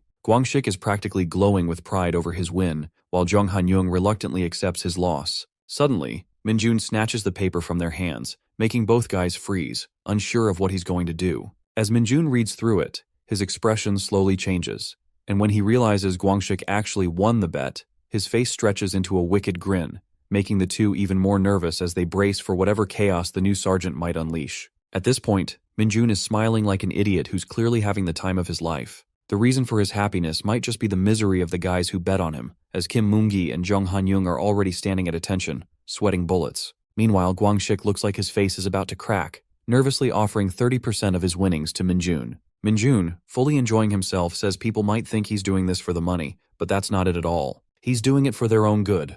Guangxik bumps his offer to 40%. Right now, Minjun is casually forcing Guangxik to do reps with some seriously heavy dumbbells. Once again, he insists he's not upset about the bet or in it for the money. Poor Guangxik is on the verge of crying, repeatedly apologizing, but Minjun decides to make things more interesting by adding even more weight, which sends Guangxik into a panic. Just when it looks like it's too much, Minjun effortlessly lifts the heavy bar with one hand. The two corporals nearby are stunned, not just by Minjun's strength, but also deeply worried their buddy might actually drop dead right there. According to Minjun, he's not calling this a punishment but training, since they were the ones who said they wanted to grow stronger. He then turns to the other two and calls one of them to join in, but they nervously decline, insisting they're already well-trained and make up an excuse that they're needed elsewhere. Just as they try to slip away, they freeze when they hear the sergeant's tone shift into something terrifying. When they turn around, Minjun is wearing a wicked smile and calmly tells them it's a real shame they thought they had the right to say no. Fear instantly floods their faces, and soon after, only screams echo from the training room. A while later,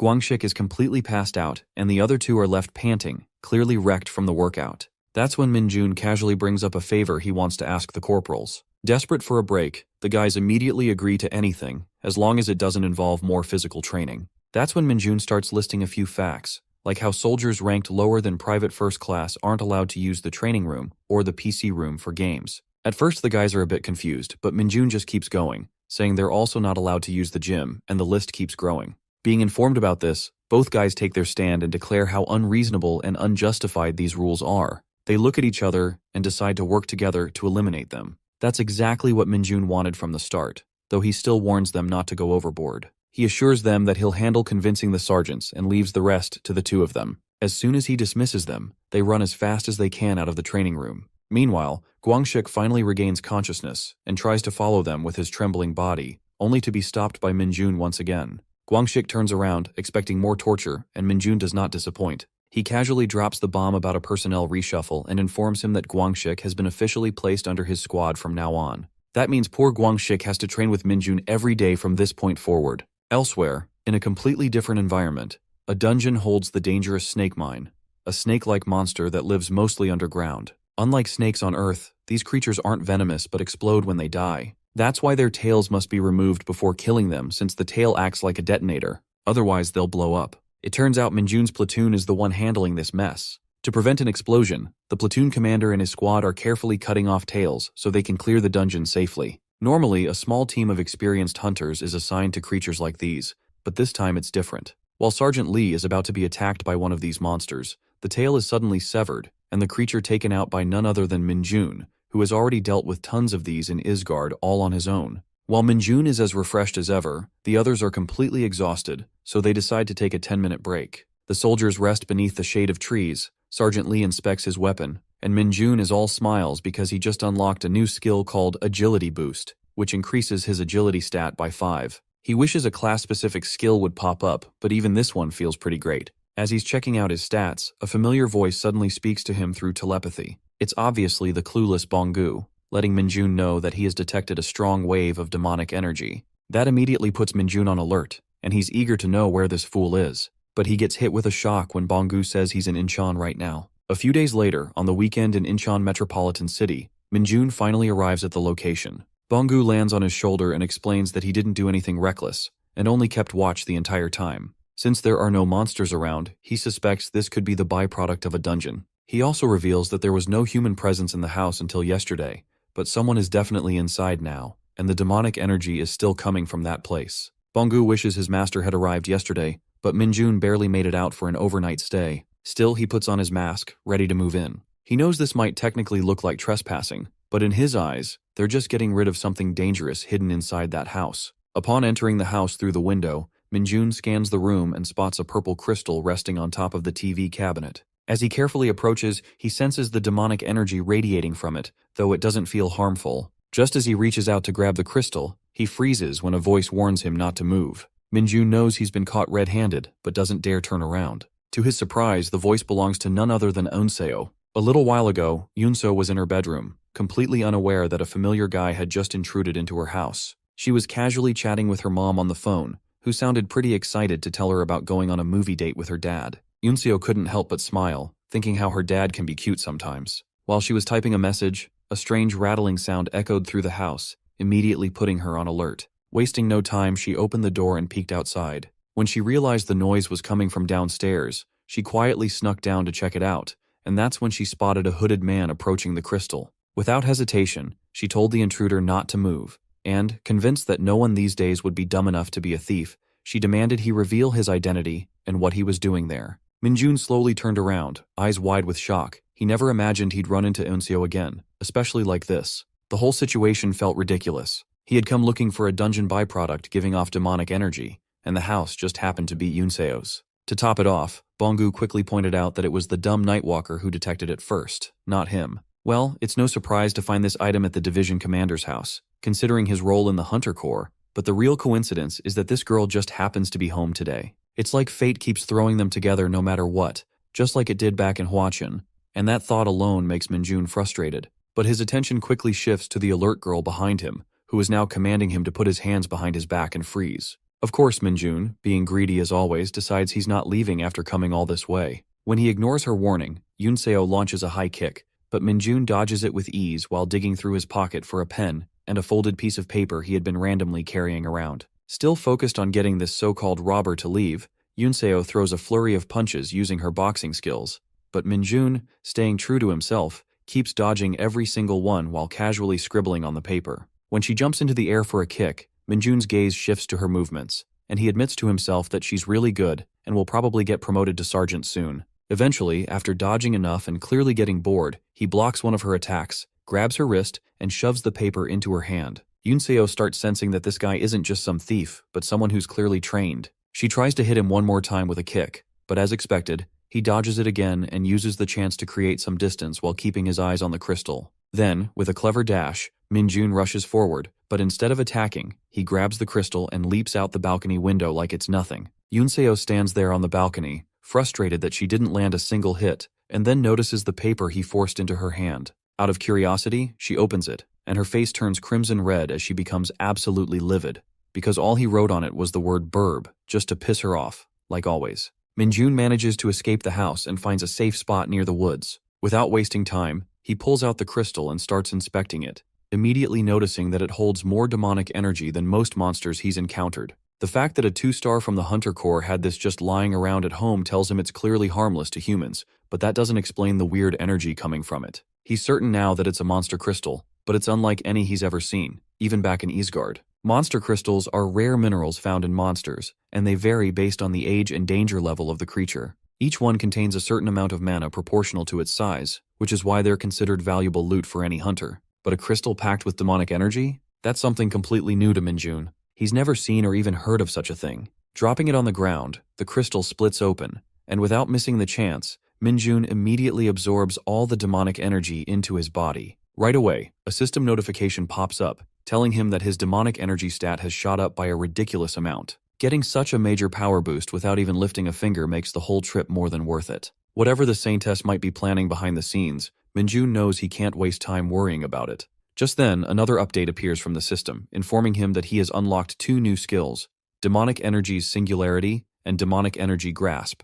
Minjun is more than happy to gain new skills and quickly checks the details for Demonic Energy's Singularity, which allows his demonic energy to become colorless and odorless, making it undetectable to the surroundings. This puts him at ease since he was getting worried that the higher his demonic energy stats rose, the harder it was becoming to control the pressure it released, so this skill was exactly what he needed. On top of that, The demonic grasp skill lets him physically control demonic energy. To test it out, he extends his hand and points at dumb Bonggu, who immediately gets lifted into the air. Minjun isn't sure if there's a weight limit, but it's still impressive. After that, he gives both Bonggu and Nightwalker a task, to search for dungeons and their byproducts suspected of holding demonic energy. As a small reward, he tosses each of them a bit of demonic energy to snack on. But of course, the two idiots start fighting over whose portion is better. When Minjun turns around to glare at them, they suddenly act like lifelong brothers who have never had a disagreement. In a surprisingly good mood, Minjun asks Bonggu if he's ever had Korean food before, and just like that, the three of them head to a Korean restaurant.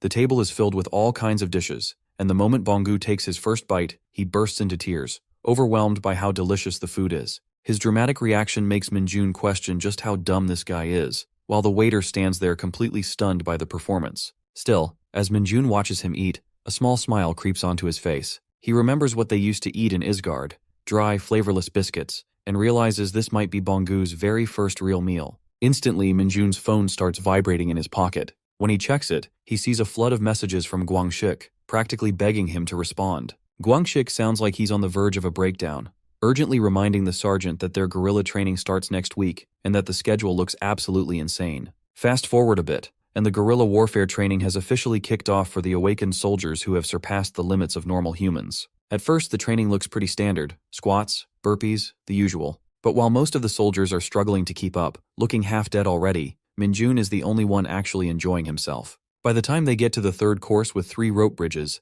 he's swinging across them like a kid on a playground, while the rest are clenching every muscle just to avoid falling off. Then come the drop-down drills, which he nails effortlessly too. Finally, a man in a hazmat suit shows up and gives a random lecture, forcing everyone to memorize the national anthem until the 4th verse and the full Hunter military pledge. After that, they're dismissed. Most of the soldiers drag themselves straight to their beds, which are just as uncomfortable as the food they're about to face. Others sit in misery, staring down at the disgusting meal in front of them, clearly regretting everything. They expected rest and something edible after training, but instead, they're stuck with food that's barely fit for consumption. At this point, some of them genuinely wonder if the division master holds a personal grudge against them. On the contrary, Minjun is actually acting like a lunatic, devouring the food like he's dining on a 7-course meal at a 5-star restaurant. One of the guys nearby is too scared to eat much, terrified of what the washroom might be like afterward. Later that night, the platoon commander, Captain Seo Jong-woon, arrives at the camp. Sergeant Lee immediately stands up and salutes the seniors.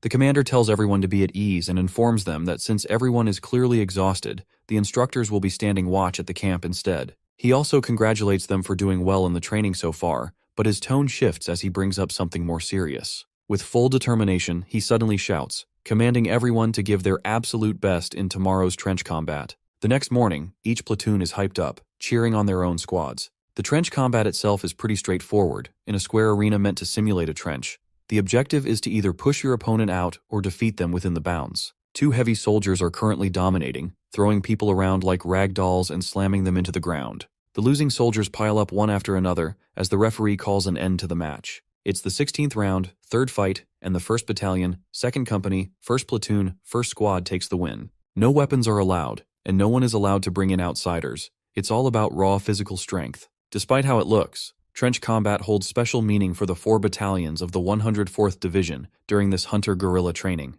The 2nd Battalion commander, Colonel Lee Junbyum, is stunned to see them win, finding their strength insane, especially since these are the same guys who dominated last year. Colonel John Sung-kyun from the 2nd Battalion agrees and reminds him that these guys were just corporals last year, and now they're sergeants. Even when 10 squads charged in together, that heavy guy, Choi Sung-woo, pushed them all out by himself. But then, the 3rd Battalion commander, Colonel Ko Jung-cheol, casually drops the info that Sergeant Choi Sung-woo recently passed his promotion exam, yet the 1st Battalion has been stalling it. This instantly sets off Junbyum, and he starts yelling at Seong-kyun, accusing him of delaying the man's promotion just so he could keep using him in trench combat, since a higher rank would have made him ineligible. Sung-kyun loses it too, denying everything and insisting he never agreed to any of that. This kind of clash was expected. Trench combat always turns into a proxy war between battalion commanders. While Colonel Ko Jung-chol watches with a smug grin, enjoying the chaos, the 4th Battalion commander, Yu Ji-hye, keeps quiet. When the referee announces that next up is the 4th Battalion,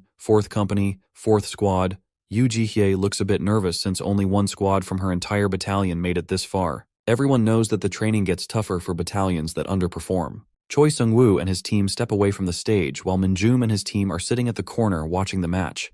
That is when Choi Sung-woo spots Minjun and greets him for the very first time. He confirms that he is the same hunter Minjun from the 2nd Battalion. At first, he seems to be very happy to meet Minjun, claiming that he never thought he would meet a celebrity here, the fastest to become the sergeant. But then he scoffs, as he had high expectations because of the rumors, declaring that Minjun is really stupid. As soon as Gwangshik and Jung Han-young hear this, they both get angry and stand up to deal with this shit, but they both get frozen in their place when that giant guy puts his hands on both the guys to stop them, declaring that he meant to say it in his heart. With a smirk, he apologizes and leaves with his squad with a mocking laugh. Both Gwangshik and Han-young are left angry, their faces crimson red, but Minjun tells them that it is all okay. However, Gwangsik's anger is not letting him hold back, and he wants to crush that guy into pieces. Meanwhile, Minjun, who seemed to look calm seconds ago, is now like a red tomato who is going to explode any time, but still he manages to control his unbearable anger, assuring them that it is okay because they will get to meet this bull-like guy again soon enough. The trench combat resumes, and the 4th Battalion, 4th Company,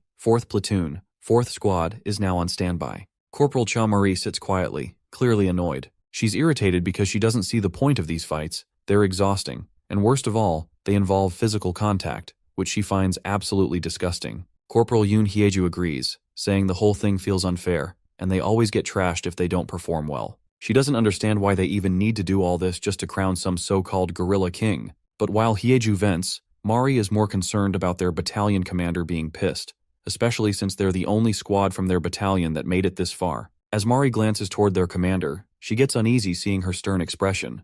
But at this point, what's done is done. The referee calls for the 4th Battalion, 4th Company, 4th Platoon, and 4th Squad to enter the arena. Their squad commander, Sergeant Oh Setbyul, fires them up, telling the girls to win this and take the Guerrilla King title. She's the only one looking genuinely hyped and confident, while the rest are just trying to hold it together. The round begins, and Mari starts running around the arena trying to avoid being touched, while Hyeju is holding her ground, pushing her opponent back with effort. In the back, Ha Jae-eun and Kim Na-yoon are struggling as a massive soldier grabs both of them at once. Suddenly, a single hand grips the guy by the collar and slams him across the arena like a rag doll. It's Sergeant Oh Setbyul, completely stealing the spotlight with her absurd strength. Before the guy can even react, she's already in her stance, and without warning, she charges in and tackles him with a brutal spear move, knocking him out cold. His body skids outside the ring, officially out of the fight. Setbyul casually dusts her hands and turns to her squad, her eyes locking on Mari, who's still darting around like her life depends on it. Just when a soldier chasing Mari grins, thinking he's finally got her, she suddenly grabs his wrist and slams him to the ground so hard that a loud thud echoes through the arena, leaving the crowd stunned. Oh Setbyul can't help but smirk with pride, while Mari glances back at the unconscious man and reminds him that he was warned to stay away from her. After dealing with that weak guy, her attention shifts to Yoon Hyeju, who's still locked in a struggle with her opponent. The guy smirks when his friend runs over, pointing out what he thinks is an opening to take Hyeju down, but in the chaos he doesn't even realize he's the one about to get knocked out. Before he can react, he's flipped upside down in the air and launched out of the arena. This time, it's none other than Yoon Seo, using her precise combat instincts to finish him off. The guy fighting Hyeju, caught off guard by what just happened, lets his guard down too, and Hyeju doesn't waste the opportunity. She grabs his arm and slams his back to the ground with all the strength she's got. Now that the small fries are out of the picture, only two massive, bulky guys remain. They never imagined the girls would manage to push even one of them out, but now that it's happened, they're ready to take things seriously. With confidence, they charge in, claiming they'll be the ones to win this round. But before they can even land a proper hit, both are stopped dead in their tracks by Oh Setbyul, who's holding them back with both arms. The guys laugh at first, thinking she's crazy for trying to take them on alone, but that laughter fades fast when they realize they can't even budge her. As they struggle to comprehend just how strong this girl really is, the rest of the squad charges in, and together they launch both bulky guys out of the arena in a single sweep, leaving everyone watching in complete shock. The referee announces their victory, and the whole squad erupts in celebration. At this moment, Minjun quietly observes from the sidelines, acknowledging that the girls actually have solid teamwork, and on top of that, they're clearly well-trained and skilled. Even Gwangshik and Han-young nod in agreement, convinced that this squad will be the one to go up against that giant bull Choi Sung-woo in the quarterfinals. They're both excited at the idea of watching that beast finally lose. Still, Han-young hopes Sung-woo makes it to the finals, because he wants to face him himself and teach him a lesson. But looking at how strong the girls' squad is, they start wondering if they'll even get that chance. Then again, They remind themselves they've got Minjun and Lee Seung-ho on their side, so there's no way they're losing. Just then, Mari spots her crush Minjun and instantly waves at him, who stays serious as usual. Meanwhile, Gwangshik and Han-young both blush like fools, assuming she's waving at them instead. Yoon Hyeju, completely fed up, tells Mari to stop being such a simp, while the guys are even worse simps, now deciding to cheer for the 4th Battalion instead of focusing on fighting that giant bull. Watching them act like this, Minjun lets out a quiet chuckle, fully convinced that these two are absolute idiots. At the judges panel, Colonel Lee Junbyom looks visibly disappointed, especially since he had high expectations for the boys. He points toward the 4th Battalion commander, asking if she's proud now, but she stays silent and doesn't give him a response. Next up, the referee calls out the next 2 squads for the battle, and this time it includes Minjun's squad. At that moment, Yoo Ji-hye's gaze shifts to Minjun as she remembers he's the same guy Seokyung is oddly obsessed with. Her curiosity kicks in, and she becomes genuinely interested in seeing what he's capable of. As all the boys walk toward the arena, Han-young casually informs Minjun that if they take first place in this competition, their squad will earn a vacation. The second he hears that, Minjun's mood drops. He has zero interest in going on a trip with a bunch of idiots. Gwangshik and Han-young burst into laughter at his reaction, joking that maybe they should just give up on first place. Ignoring their nonsense, Minjun keeps his eyes locked on the arena, a smirk tugging at his lips as he confidently declares that they'll still enjoy that vacation, but separately. The test begins as both teams stand face to face, waiting for the signal. The coach tells them to get ready, and the moment the whistle blows, the match kicks off. Han-young and Lee Seung-ho charge straight at their opponents while Sergeant Kim Min-jun stays perfectly still. Lee Seung-ho grabs 2 opponents by the waist and starts pushing them back with ease. Gwangshik locks onto another guy, grabbing him by the waist and remarking how light they feel. He and Brownhead lift their opponents effortlessly, but among the other team stands a guy built like a tank, Muscle Man. He sizes up Han-young and then Lee Seung-ho, clearly trying to decide who to go after. Just then, Min-jun finally steps forward. As he approaches Muscleman, he sizes him up, thinking the guy might be pretty useful for testing something. Muscleman doesn't hesitate and charges at Min-jun. With a small grin, Min-jun admits his control still needs work, but at the very least, he can mess with balance. He activates his E-rank skill, Demonic Energy's Grasp, and instantly throws Muscleman off balance, making him crash to the ground. Confused and pissed, Muscleman gets back up and charges again. Min-jun calmly uses his ability once more, yanking the guy's arm and slamming him to the ground again. Now Muscleman is both shaken and terrified, unable to make sense of what's happening. But Min-jun knows better than to keep using the skill in plain sight. He figures if he keeps messing with a guy like this, someone might start getting suspicious. He signals for his opponent to get up and come at him again. This time, Sergeant Kim Min-jun doesn't rely on his ability, and instead puts his faith entirely in his agility and physical strength. As soon as Muscleman stands, Min-jun charges in at full speed, grabs him by the waist, and throws him back, ending the match with ease.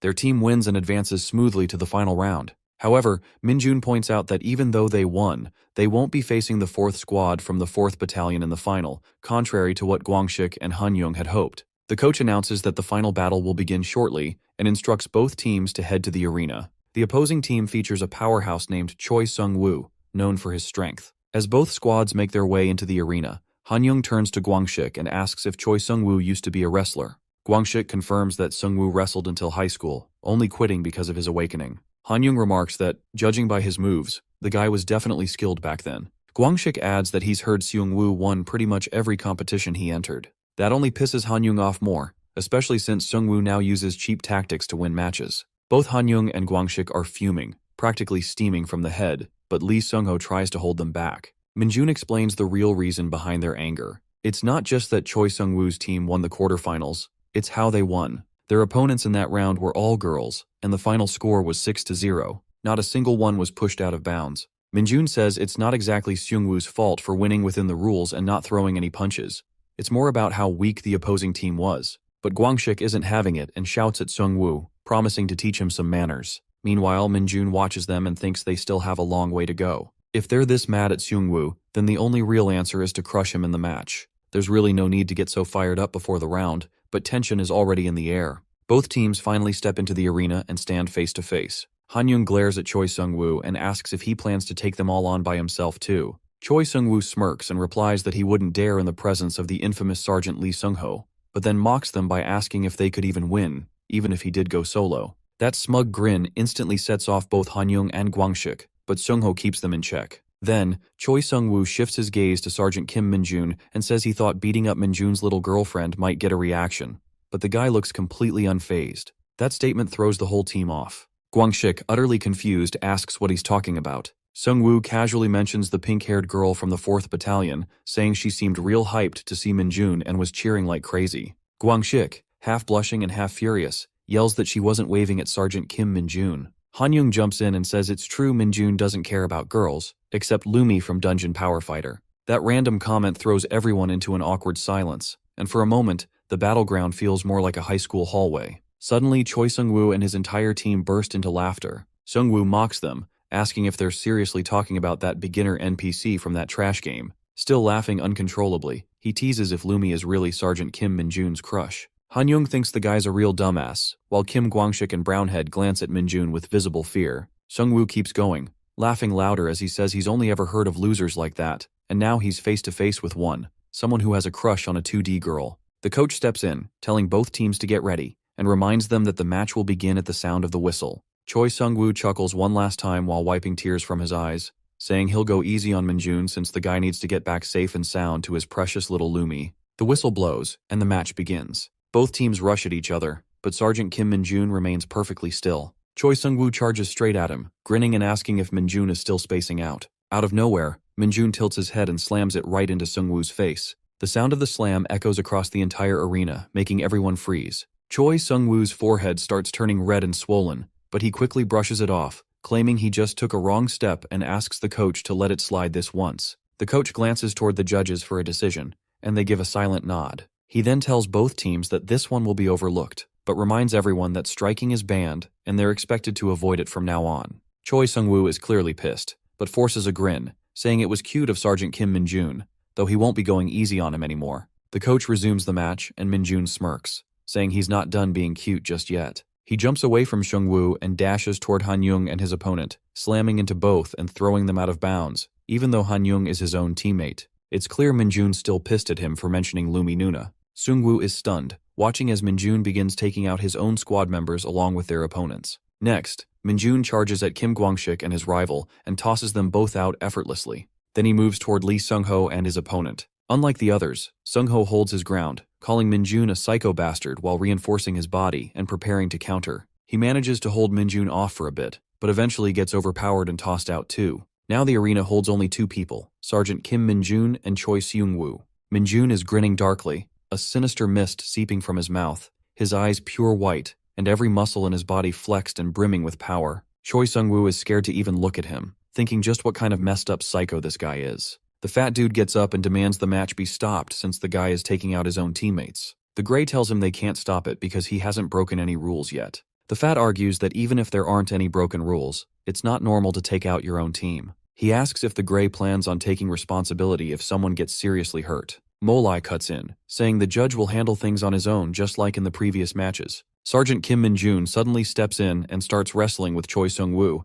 catching him off guard and making him question what's even going on. First, the guy made sure it was a one-on-one, and now he wants to wrestle him. Choi Sung-woo thinks Kim Minjun made a mistake. Sure, the guy's strong, but wrestling isn't just about brute strength, it's all about technique. He digs deep, uses all the strength he's got, and pulls off a solid move to try and throw Kim Minjun out of bounds. But no matter how hard he tries, the guy doesn't budge an inch. Then, out of nowhere, Kim Minjun lifts him clean off the ground and slams him hard. He tells him to get back up. Choi Sung-woo gets back up and thinks this guy is seriously dangerous. He chuckles nervously and says he's going to surrender, but before he can even finish the sentence, Sergeant Kim Minjun grabs him again and hits him with a suplex. He locks him by the waist and lifts him up, saying he can't let him surrender just yet. He pulls him up and throws him again. Before he can do it a third time, Choi Sung-woo quickly says he gives up, and he's stepping down. Sergeant Kim Minjun looks him straight in the eye and tells him to listen closely. He says Lumi Nuna isn't just some two-dimensional character, she's his absolute favorite. Then he slams Choi Sung-woo to the ground one last time as foam starts dripping from his mouth. The coach announces that the match is over and declares the 2nd Battalion, 2nd Company, 2nd Squad, 2nd Platoon the winners. Sergeant Kim Minjun steps off the stage and looks toward his team, the same guys he threw out during the match. He tells them nervously that he might have gotten a little too excited, but his teammates cheer for him and congratulate him on the win. Kim Guangxik says it was the most impactful match he's ever seen, and that he took down the infamous Choi Sung-woo in a straight-up one-on-one. Hanyung adds that it was refreshing to see Choi get absolutely destroyed, and asks if Kim Minjun took them out on purpose just to make things more dramatic. Kim Minjun thinks it's nice to see how positive everyone is, but Lee Sung-ho cuts in and tells him that no matter what reason he had, team kills can't be justified. He tells him he's really disappointed and walks away from the team. After a short walk, Lee Sung-ho smiles to himself, thinking he can't afford to let his guard down. He might be the next target. He tells himself that next time, he'll be the one to beat Kim Min-jun. Meanwhile, the winners are awarded medals for their performance by Mole Eye. At the same time, Sir Hunter steps out of the tent to use the bathroom, wondering why they have to go through guerrilla training during times like this when they're part of the Hunter Corps. Just then, a voice calls out to Eyebrows from behind. He turns around and blushes as he sees Yunseo standing there. The next day, right after the short but intense guerrilla training of the 104th Division, the gang starts plotting something. Kim Kwang-sik says they need to approach this carefully. Han-young adds that even if they get punished for it later, they still have to push forward. Brownhead looks nervous because of the sergeant, but Kim Kwang-sik tells him not to be scared now. He says they just need to lure them to the rendezvous point, and once they're there, they won't be able to do anything. Han-young turns to Mohawk and says his role is the most important, asking if he can handle it. Mohawk stays silent. They were already scheming before the exhaustion from training had even worn off. Kim Kwang-sik reminds them they don't have much time and need to stay as efficient as possible. Han-young agrees that picking the right rendezvous point is key and asks Kim Kwang-sik what location would be best. Lee Dongjin suggests the eastern part of Gyeonggi since it's the borderline, and going any farther would take too long. Kim Kwang-sik agrees and tells him to keep throwing out more options. Suddenly, they get a message from Hunter's son Yunseo.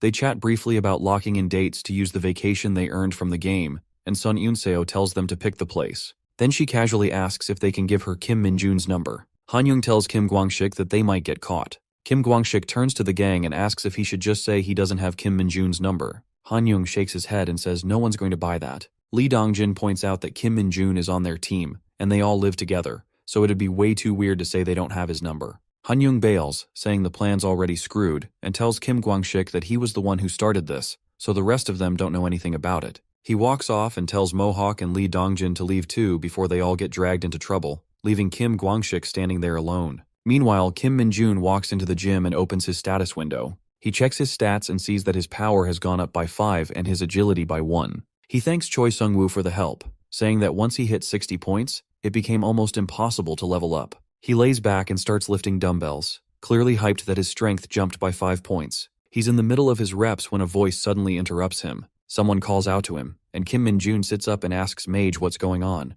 Lee Bong-gu says he wants more soup. Kim Min-jun snaps and tells him he already gave him money to buy food on his own. Lee Bong-gu casually thanks him and says he forgot to mention something about a mysterious aura. Kim Min-jun pulls a face and says he should have led with that. He asks what kind of aura it is, wondering if it's some kind of demonic energy or something. Lee Bong-gu says it's not demonic, but it's definitely foreign. He says he's never felt anything like it in Isgard. Kim Min-jun asks him why he suddenly stopped talking. Lee Bong-gu says the soup just arrived and he'll share the rest of the details after eating. Kim Min-jun curses at him in frustration, calling him a piece of shit. Right then, he gets a text from Son Yunseo asking if this is Hunter Kim Min-jun's number. He groans, wondering what's going on today and why everyone suddenly wants to talk to him. He questions how she even got his number and decides he's just going to block her. But before he can do it, Kim Kwang-sik comes running toward him and begs him not to. Kim Min-jun has no idea what he's talking about. Kwang-sik asks if he got a text from Son Yunseo and tells him this is a rare chance, pleading with him to think about his squad members.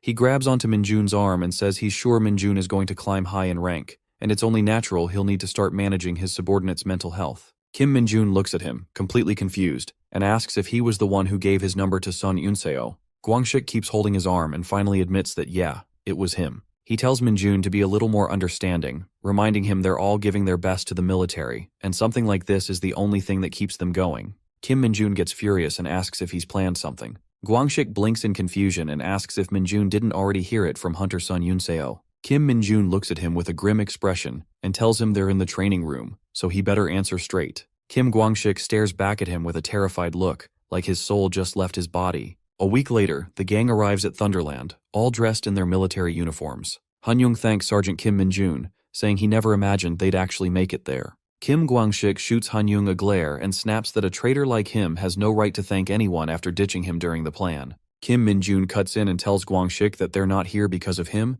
It was all thanks to Cheol-ho. Han-young says he didn't expect Sergeant Lee Sung-ho to approve the plan so easily, and jokes that maybe Kim Min-jun really is just a regular guy after all. Kim Min-jun tells his platoon that the only reason he agreed to this was because he'd rather do this than spend the whole day hanging out with them. Han-young starts looking around, wondering where the girls are. His face lights up with joy and blushes as he spots them in the distance, standing near the ticketing area. Just as the group gets distracted by the girls, their attention quickly shifts to a huge figure standing behind them. Kim Gwangshik and Han Young freeze, thinking the guy must be some kind of gangster. But Kim Min-jun stops them and orders them to salute, telling them that the man is the commander of the 107th Division and that he saw him on TV giving a briefing. Sun Tae-ho starts walking toward their group, but his daughter Yoon-seo grabs his arm and reminds him that he said he was only dropping her off and asks him to head back now. Sun Tae-ho smiles warmly and says he just wants to meet the hunters she works with, and then he'll leave. He gently taps her hand away and keeps walking toward Kim Min-jun. He stops right in front of him, towering over him,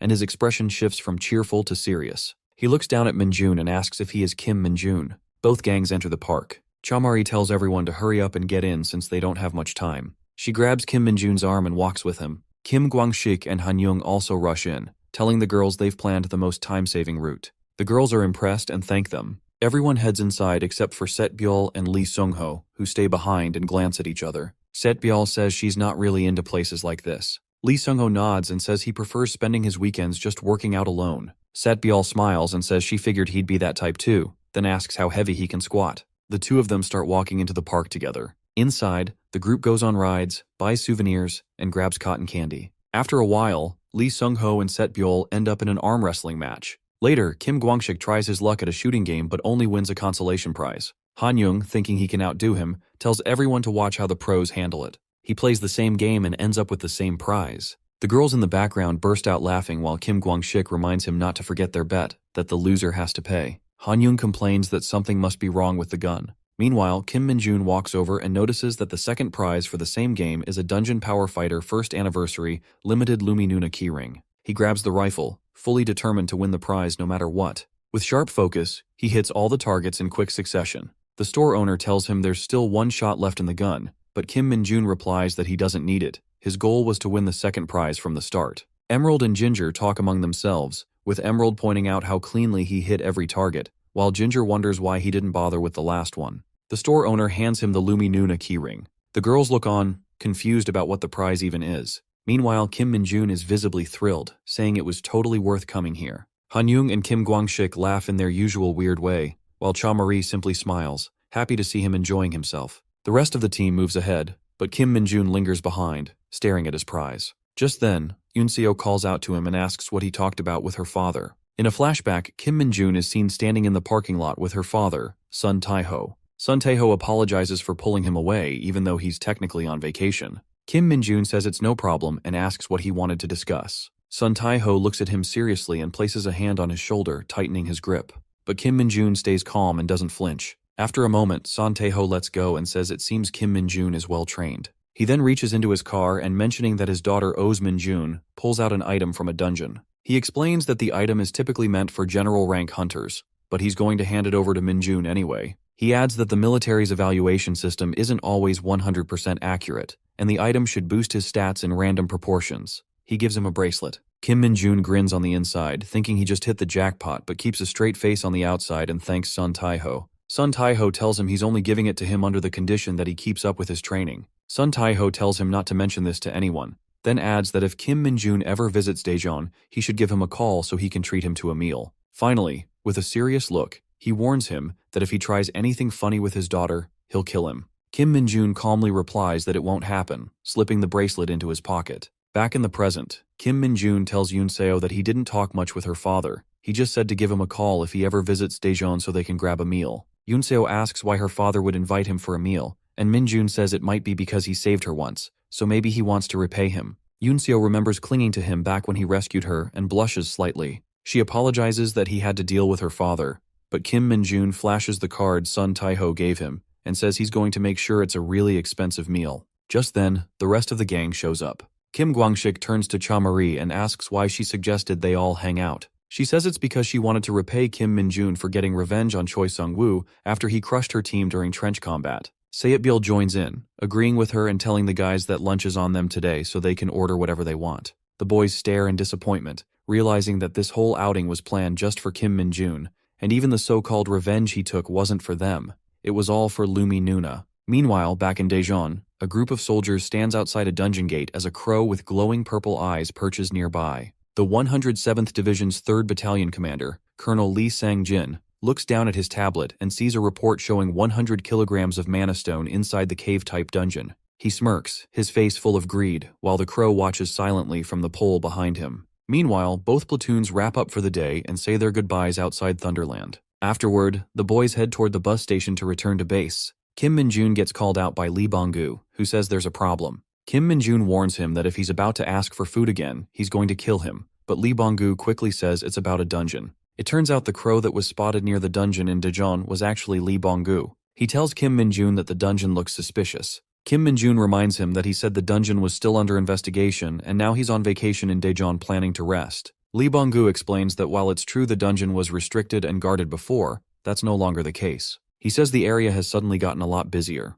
Kim Min-jun tells him to keep sending updates until he arrives. The next day at noon, Kim Min-jun shows up in Daejeon near the dungeon and notices the soldiers carrying loads of mana stones. He pulls out his hunter card and wonders if showing it would get him a tour of the dungeon. Right then, Lee Bong-gu appears, now in the form of a pigeon. He tells Kim Min-jun that he changed into this form to stay on watch until Min-jun arrived. Kim Min-jun asks if he really heard right about there being 100 kilograms of mana stones inside that dungeon. Lee Bong-gu confirms that's exactly what he heard. He says he's not sure exactly how much that is, but it definitely seems like a lot. Kim Min-jun tells him it's about 100 times more than what he could ever find in Isgard, even if he got lucky. He explains that this is an enormous amount of energy, and Earth is already working on ways to weaponize it. Suddenly, a wave of otherworldly energy bursts out from the dungeon, and Kim Min-jun asks Lee Bong-gu if it's the same energy he sensed before. Lee Bong-gu confirms that it is, but says he still can't quite figure out what this aura is. He doesn't sense any monsters, but the energy feels deeply ominous.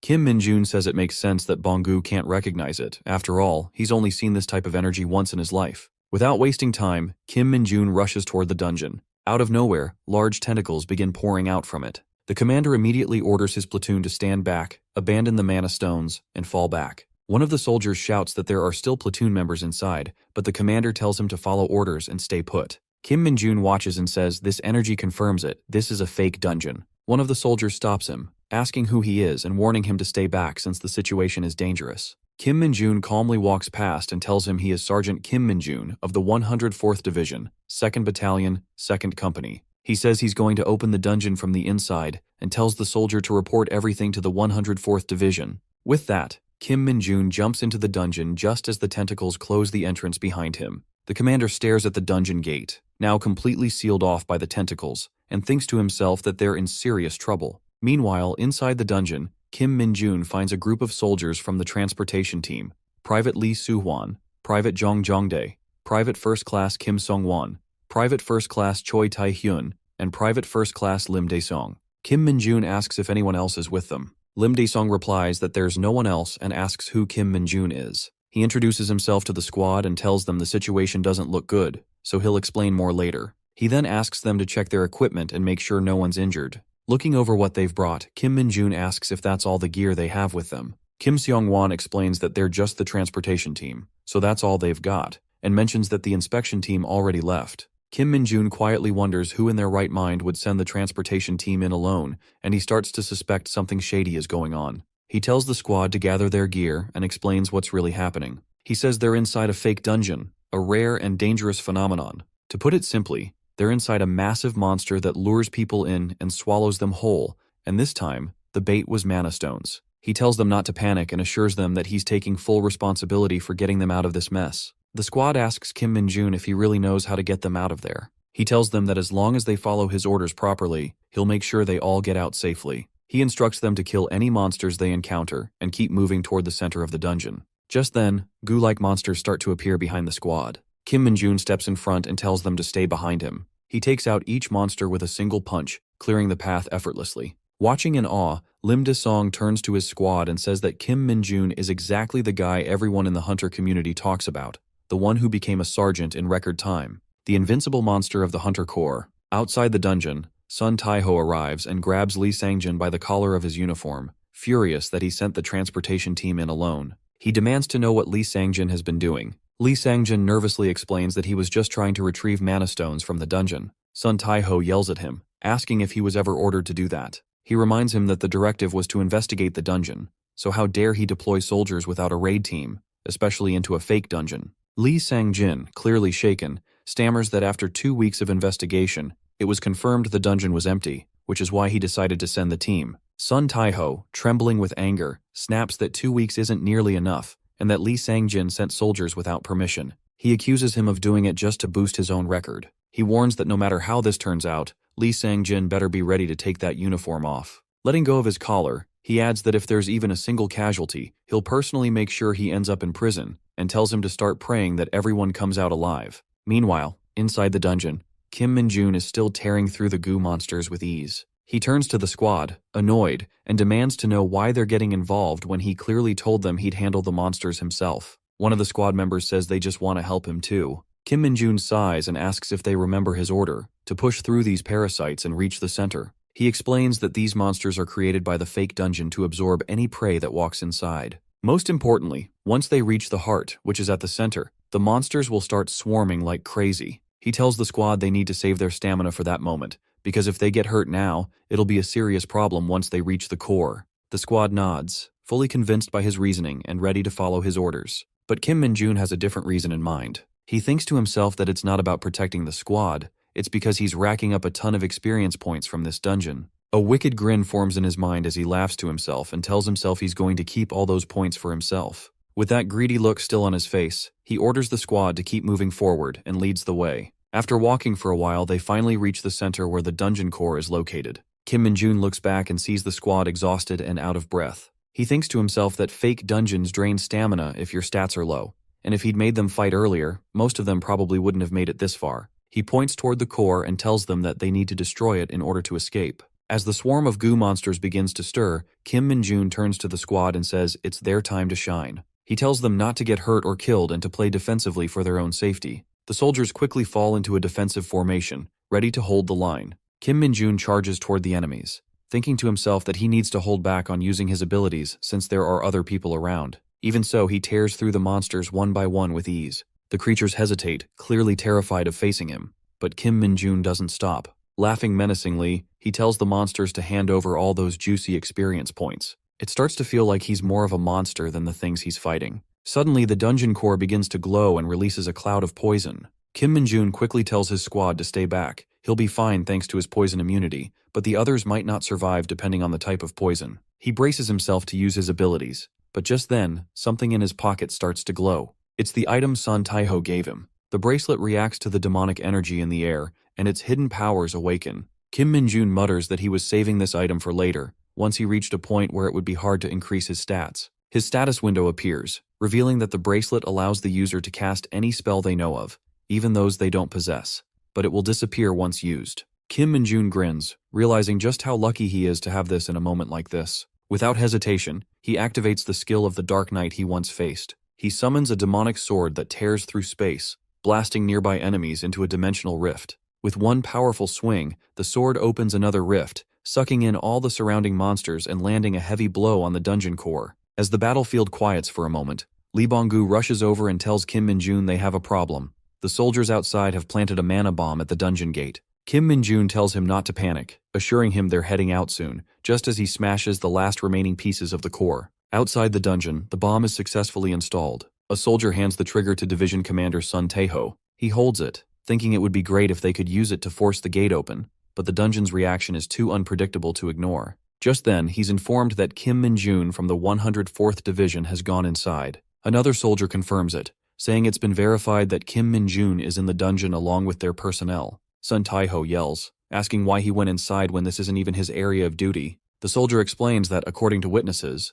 Kim Min-joon charged in after stating his affiliation. Sun Taeho asks if contact has been made with the 104th Division, and the soldier replies that their commander is already on the way. Another soldier informs Sun Taeho that all troops have been evacuated to a safe location. Sun Taeho thinks to himself that it's already been 4 hours since they went in, and they don't even have the right equipment. He wants to believe in Kim Min-joon, but he knows he can't wait much longer. Just as he's about to press the button, the dungeon gate starts to crack. Sun Taeho rushes over and orders his men to alert the medics and get convoys ready for any survivors. He also tells them to bring all available officers to the gate fully armed. Without hesitation, Sun Taeho grabs a tentacle from the gate and begins tearing it away. The medics arrive, and he tells them to stand by while he keeps ripping through the dungeon's defenses. Finally, the gate opens and the soldiers come out safely. Sun Taeho breathes a sigh of relief, happy to see them all return in one piece. He asks the soldiers about their condition, and they respond that they successfully cleared the dungeon. Kim Min-jun steps out of the gate with the last 2 soldiers and salutes Commander Sun Tae-ho, who smiles and returns the salute. That same evening, at the 107th Division's headquarters, Kim Min-jun and Sun Tae-ho sit together for a conversation. Kim Min-jun explains that he was on vacation when he came to Daejeon. Sun Tae-ho asks why he was in Daejeon in the first place. Kim Min-jun tells him he was there to meet with him, since Sun Tae-ho had offered to treat him to a meal. Sun Tae-ho raises an eyebrow and says, "So it just happened that while coming to meet him, Kim Min-jun passed by the dungeon, and when the incident broke out, he jumped right in." With a confident and cheerful smile, Kim Min-jun admits that's exactly what happened. He adds that when he saw the anomaly, his body just moved on its own before he even had time to think. Sun Tae-ho chuckles and says the more he looks at Kim Min-jun, the more eccentric he seems. He praises him, saying that clearing a fake dungeon solo is a serious accomplishment, and he truly appreciates his effort. But he also warns him that he's starting to stand out too much. He's climbing ranks faster than usual, and after what happened today, the Hunter Corps headquarters is bound to start watching him. He tells Kim Min-jun that if any of that causes problems, he shouldn't hesitate to come to him. Kim Min-jun thanks him and says he'll definitely reach out if anything comes up. Sun Tae-ho says that he won't be able to treat him to a meal just yet, since he's buried in work, but if Kim Min-jun has anything else he wants to ask personally, he's welcome to. He says that if it's within his capabilities, he'll do it for him. Without missing a beat, Kim Min-jun immediately asks for a promotion, his eyes sparkling with hope. Sun Tae-ho quickly shuts it down, saying that's not something within his authority. Kim Min-jun pouts a little, but then his eyes drift to a crystal on Sun Tae-ho's desk. He senses a faint yet refined demonic energy radiating from it. Sun Tae-ho catches him eyeing it and asks if he wants it. Kim Min-jun's eyes light up again, and he says it's his first time seeing that kind of stone, but he'd love to add it to his collection. Sun Tae-ho tells him that his house was recently burglarized and that this is the only one left. He picks it up and hands it to Kim Min-jun, mentioning that although it hasn't been identified yet, it's been deemed safe for humans, so he can keep it. Sun Tae-ho watches him and thinks to himself that, just like with Yunseo, he keeps getting pulled into things involving Kim Min-jun, and truthfully, he doesn't mind it. Then, with a serious look, he asks Kim Min-jun what kind of relationship he has with his daughter. Kim Min-jun casually responds that they're just fellow hunters, nothing more, nothing less. That answer seems to put Sun Tae-ho at ease, and he smiles, saying he's already taken up too much of Kim Min-jun's vacation time and tells him he can go. On his way out, Sun Tae-ho asks him to let his commander know to come in. Kim Min-jun nods respectfully and leaves. Outside, Lee Bong-gu is chomping loudly on a grilled carp, shouting about how delicious it is. Kim Min-jun tells him to shut up and eat properly, or he's going to wake up the whole neighborhood. Then, without hesitation, Kim Min-jun crushes the crystal in his hand. Demonic energy bursts from it and flows into him, pushing his demonic energy level to its threshold and unlocking a new ability called Demonic Energy Whip. Kim Min-jun grins and says this completely changes the game. Meanwhile, somewhere deep in Gyeonggi Province at Hunter Corps headquarters, Lieutenant General Kim Chang-mo is shouting at Sun Tae-ho for his incompetence. He tells him that the 107th Division is about to be audited, so he better be prepared. He adds that Sun Tae-ho should consider himself lucky that it's ending with just this, because he could have easily stripped him of his uniform. He orders him to send Lee Sang-jin to HQ first thing tomorrow. Just then, the door swings open and another high-ranking officer walks in. Lieutenant General Kim Chang-mo immediately stands and salutes. The officer tells him not to push his subordinates too hard, mentioning that he could hear him yelling from outside. Kim Chang-mo quickly apologizes and says he'll take care of it right away. The officer takes a seat and says he's received the report, then asks if it was Kim Min-jun again. The officer is none other than the Hunter Corps commander himself, General Gu Hakcheol. Meanwhile, the commander rushes back to his barracks in his car. He gets out and heads straight into the commander's office, urgently looking around. Kim Min-chul salutes him. The commander asks where they are and if it's what he thinks it is. He confirms with Kim Min-chul whether he is the target, and Kim Min-chul tells him it's correct. The commander sits down and says those bastards clearly timed it to strike when he was away. Just an hour ago, 2 members from the Special Task Force arrived, First Sergeant Yu Tae-won and Sergeant First Class Jang Min-soo. Kim Min-chul explains that he understands what they're saying, but they showed up early in the morning and are demanding to meet one of their soldiers, who just returned from vacation. Yu Tae-won interrupts him and asks if he realizes under whose orders they've come. He politely requests Kim Min-chul to cooperate this once. Kim Min-chul tells them that both the battalion and company commanders are absent, so this doesn't seem like the right way to go about it. Yu Tae-won asks if he needs an official notice, and says they can arrange that immediately if required. He assures him that they'll leave quietly after a brief meeting and asks him to bring Kim Min-jun. Suddenly, Kim Min-jun arrives and notices the insignias on the officers, realizing they belong to the special unit that works directly under Hunter Corps headquarters. Yu Tae-won introduces himself and shakes his hand, saying it was incredible how Kim Min-jun rescued so many hunters by jumping into that fake dungeon. He adds that the Hunter Special Task Force needs capable people like him. Kim Min-jun asks if this is a scouting offer. Yu Tae-won explains that they are deployed in special situations like high-risk dungeon raids, VIP protection, overseas missions, and more. He keeps talking about all the perks and benefits of being a special task force hunter, but Kim Min-jun is lost in his own thoughts, thinking that none of it matters unless they offer a big promotion. Then he's in. Yu Tae-won says they also deal with crimes committed by civilian hunters who aren't affiliated with the military, so strong combat skills are crucial. He tells Kim Min-jun that his outstanding performance hasn't gone unnoticed by headquarters, which is why he's here to offer him something he deserves, including a special promotion. Kim Min-jun gets excited hearing the words special promotion. Yu Tae-won explains that their unit doesn't accept regular soldiers, so if Kim Min-jun joins the Hunter Special Task Force, headquarters will immediately promote him to staff sergeant. Jang Min-soo adds that the task force offers more chances for advancement than other corps since they're deployed to places where achievements stack fast. Kim Min-jun thinks there's no reason to turn this down. Just then, Yu Tae-won's device starts buzzing. He takes it out and places it on the table. Kim Min-jun asks if that's a phone, and Jang Min-soo tells him it's a special device issued to the task force. It's not a smartphone but a secure communication tool, since most of what they handle is confidential. Kim Min-jun suddenly tenses up and asks if he'll be allowed to use the internet and computers as much as he wants. Yu Tae-won tells him that security is top priority in the special task force, so personal electronics and internet access are strictly prohibited in the barracks, and even discouraged during vacations. Jang Min-soo says it's a small price to pay for serving the country at that level and receiving such exceptional treatment. Kim Min-jun is heartbroken to hear this. However, Kim Min-chul starts to smile mischievously. Yu Tae-won offers Kim Min-jun a card and says they don't extend this offer to just anyone, so he should think it over. But Kim Min-jun rejects it and says he'll be staying with them. Both officers are shocked by his response. Yu Tae-won asks why he's turning it down, and Kim Min-jun tells them that if he joins the special task force, he won't be able to play Dungeon Power Fighter. Jang Min-soo is furious and yells at him, asking if he's really throwing away such an opportunity over a game. He tells Kim Min-jun that the generals held a meeting just for this, and now he's rejecting it because of Dungeon Power Fighter. He questions whether Kim Min-jun is trying to be funny, but Kim Min-jun calmly responds that he isn't joking, and the game is an essential source of energy for him. Yu Tae-won nods and says he understands his reasoning, then says they'll be heading out. Kim Min-chul quickly gets up and opens the door to help them leave faster. Just as they step outside, Jang Min-soo turns back and says he's sure Kim Min-jun's accomplishments are exaggerated, and that he's just making excuses because he's scared he wouldn't survive in the special forces. He adds that without lucky breaks like this, someone like him would never pass the entrance test.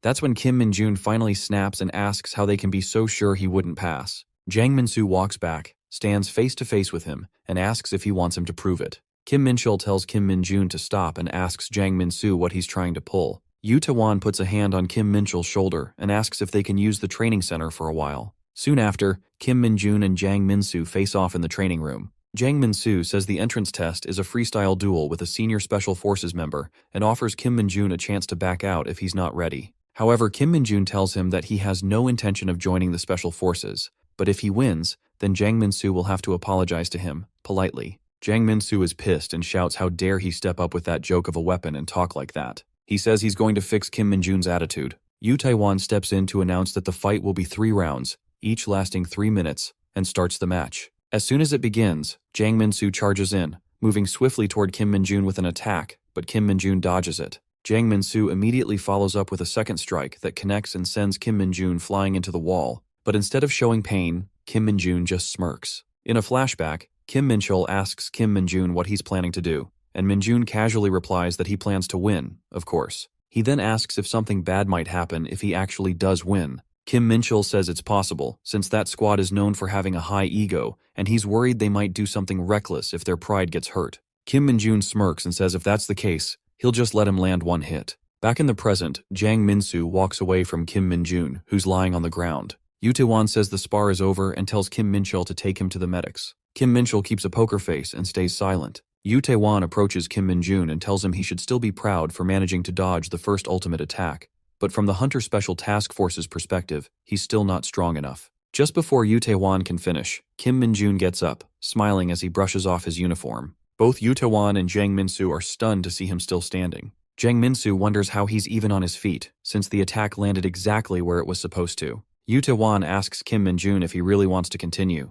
warning that pushing himself too hard could cause injuries for both of them. Kim Min-jun shrugs it off and says he wants to go again. Jang Min-soo scoffs that he's being arrogant and swears to make him regret getting back up. Kim Min-jun wraps his whip in demonic energy and gets ready to strike. Jang Min-soo lunges in and unleashes a flurry of sword attacks, but Kim Min-jun blocks every single one. Then, in a swift move, he catches the sword with his whip and tosses it aside, leaving Jang Min-soo completely unarmed. Afterwards, Kim Min-jun strikes Jang Min-soo with a few lashes from his whip. Jang Min-soo tries to stay composed and compliments Kim Min-jun, saying he's skilled with that whip, but claims the attacks won't do much damage to him. Just then, the pain from the lashes starts to kick in, and he screams like a little girl. Yoo Tae-hwan is stunned to see a big, muscular guy like Jang Min-soo on his knees from those hits. Kim Min-jun pulls the whip back to strike again, and Jang Min-soo, now panicking, pleads for him to stop, but Kim Min-jun doesn't listen and lands a direct hit on his chest. The pain nearly knocks Jang Min-soo out. Kim Min-jun thinks to himself that the attack was high level, and while the special task force is definitely elite, it seems like this is Jang Min-soo's first time getting hit by a whip infused with demonic energy. He notes that even thick-skinned orc warriors would drop after a single strike from that thing. He raises the whip again and tells Jang Min-soo he should stop strutting around like he's all that just because he's decent in combat. Yoo Tae-hwan asks Kim Min-jun to stop, but with an evil grin, Min-jun cracks the whip again, this time landing it on the ground between Jang Min-soo's legs. Just imagining the impact causes Jang Min-soo to faint. Yoo Tae-hwan rushes over to catch him, baffled that the same guy who didn't flinch while getting beat up by a horde of orcs is now unconscious from fear alone. He wonders if a training whip could really do that much damage. Turning to Kim Min-jun, he says that when a subordinate messes up, it's on the higher-up. He offers a sincere apology in Jang Min-soo's place. Kim Min-jun admits he acted beyond his rank and apologizes in return. Yoo Tae-hwan hands him a card and tells him to reach out if he ever changes his mind. Kim Min-chul mocks them and asks if they'd like to get treated by their medics. Yoo Tae-hwan declines and says they need to leave soon. Back in the present, Lee Junbyum laughs and asks where Kim Min-jun is. Kim Min-chul tells him that he's off training by himself right now. Lee Junbyum says he'll report directly to Division Commander Seo-kyung that Sergeant Kim Min-jun has turned down the Special Task Force's offer. He adds that while Kim Min-jun rejected it today, he's sure they'll want him even more now. There's no way they'll give up that easily. Kim Min-chul replies that in that case, they should come up with something to keep Kim Min-jun right where he is. Colonel Lee Junbyum smiles and says Division Commander Seo-kyung already predicted this might happen, so there's nothing to worry about. Now, all they have to do is wait and see what kind of offer the commander has prepared for Kim Min-jun. The next day, Division Commander Seo-kyung bursts into laughter after hearing from Colonel Lee Junbyum that Kim Min-jun rejected the Special Task Force's offer. He says those arrogant bastards must be fuming right now. He adds that no matter what kind of privileges they offer, if Kim Min-jun decides to join them, no one can stop him. That's why he had been cautious about the situation, but now it has resolved itself. The commander agrees and says it's time for them to step up.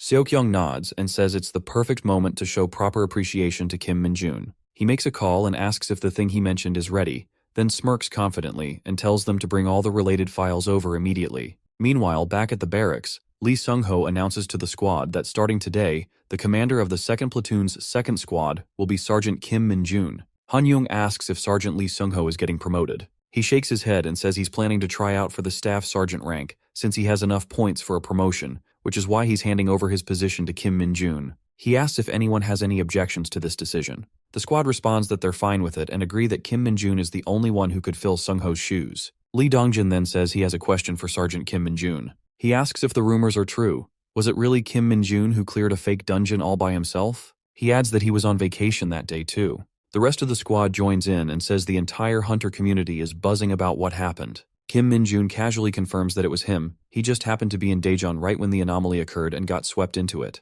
The whole squad is stunned that their sergeant is that powerful. Kim Kwang-shik asks if that's why he's being appointed as a captain and wonders if he received any rewards on top of it. Kim Min-jun admits that he did get a few perks for clearing that dungeon. The squad gets all fired up, curious about what those perks might be. A few days later, at the Goblin Colony dungeon, some soldiers are fighting goblins while Han-young and Eyebrows talk about Kim Min-jun. Eyebrows asks if it's really true that Kim Min-jun received an offer from the Hunter Special Forces so quickly and then rejected it. Han-young confirms it and adds that he even beat up a first-class sergeant in a sparring match. Eyebrows finds it hard to believe and says that people outside the military probably wouldn't buy into any of it. He asks if it's also true that the division commander appointed Kim Min-jun as their squad commander and plans to promote him to staff sergeant within a year once he earns enough points. Han-young nods and says that even Sergeant Lee Sung-ho supported the decision when he heard the news. Just then, their conversation is cut off when an orc suddenly charges out of the woods, roaring. but both soldiers keep straight faces, completely unfazed by the monster's appearance.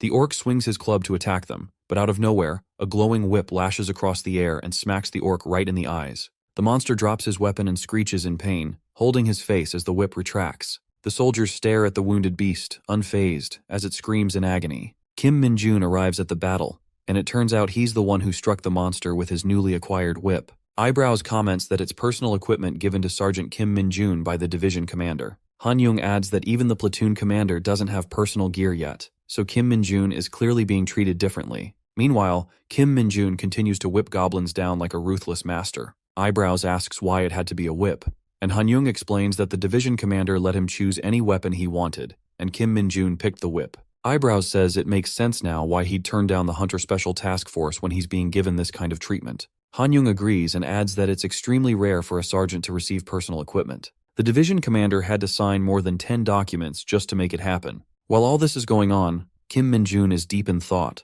realizing that this weapon is way better than he expected. Thanks to the Mana Stone, he doesn't even need to use his own demonic energy to make it powerful. He thinks that if this little guy stays with him, he'll climb the ranks way faster than a year. The next Saturday at a Chunshin restaurant, Kim Min-jun sits at the table, ready for dinner. Yoon-seo is with him and asks if they should start eating. Kim Min-jun looks at her and asks why she's even asking him that, and more importantly, why she's having dinner with him in the first place. The old lady running the kitchen comes over and tells Yoon-seo the food is ready. Yoon-seo smiles, thanks the chef, and starts eating. She looks at Kim Min-jun and asks if he's not going to eat. She tells him not to worry, she's paying so he can eat as much as he wants. Kim Min-jun tells her that's not the issue. He asks how she knew he'd be out today, coming to Chunshin, and to this exact restaurant. Suddenly a thought hits him. He asks Yoon-seo if it was Kim Gwang-shik who told her his plans. She glances around nervously and says it's all just a coincidence. Kim Min-jun doesn't buy it, and his expression darkens like a villain in a drama. She quickly apologizes and admits that it was Gwang-shik,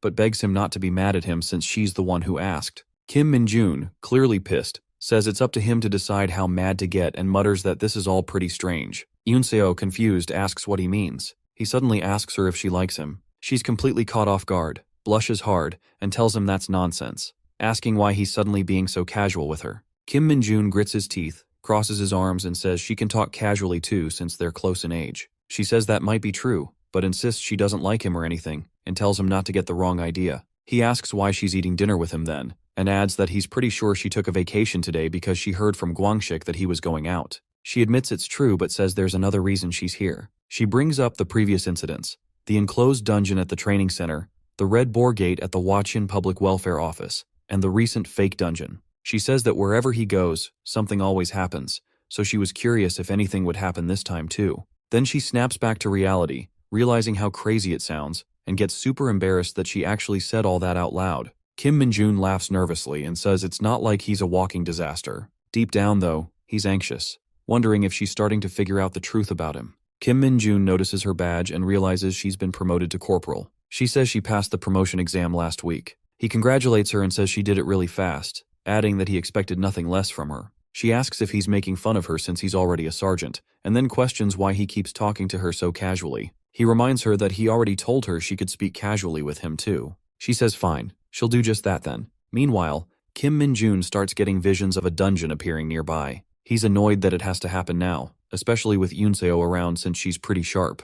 In his head, he talks to himself, saying he only took this vacation because his best employee tipped him off about a gate popping up soon. He excuses himself, saying he needs to use the bathroom, and heads out to the park where the gate is expected to appear. He looks around and spots his best employee waiting nearby. He gives him props for showing up right on cue after being assigned to work separately from Lee Bong-gu. They both throw each other a thumbs up, and Kim Min-jun hands him a ball of demonic energy. He wonders where Lee Bong-gu is, since he hasn't heard from him in a while. The gate starts to form, and Kim Min-jun watches it carefully. He's relieved that there aren't many people around thanks to the cold winter, but he still questions why the gate had to show up in a residential area with so many people living nearby. He tells himself that he needs to take care of this quickly, for the people's safety and for the sake of his promotion. Just as he's heading toward the gate, a monster begins to emerge. His phone buzzes with an emergency notification from the military about the dungeon appearance. Kim Min-jun thinks that if something comes out of there that he can't handle, he'll just have to stall it until the military arrives. He braces himself and gets ready for battle. A hanker emerges from the gate, but something about it feels off. Kim Min-jun notes that it seems to be alone for now and wonders how much demonic energy it has already absorbed. He eyes its blade arms and comments that they look dangerous, but they're useless if they can't reach him. He leaps backward to avoid the initial strike and gets ready to activate his demonic arrows. Before he can launch his ability, the hanker suddenly throws one of its blade arms at him like a projectile. To his surprise, the blade is attached to a chain. Kim Min-jun grabs the chain midair and mocks the creature, asking what kind of petty trick this is. But the hanker yanks the chain back, flinging Kim Min-jun high into the air. As he's airborne, the monster hurls its other blade, and Min-jun barely dodges it before countering with a solid punch to its face, knocking it to the ground. He looks back, thinking it's over, but the hanker gets up again with its jaw broken and ready to fight. Just then, someone calls out to him. It's Yunseo, running toward him with a road sign in her hands. He's stunned to see her there. The hanker throws its blade in her direction, but Kim Min-jun grabs the chain and redirects the attack. He demands to know what she's doing there.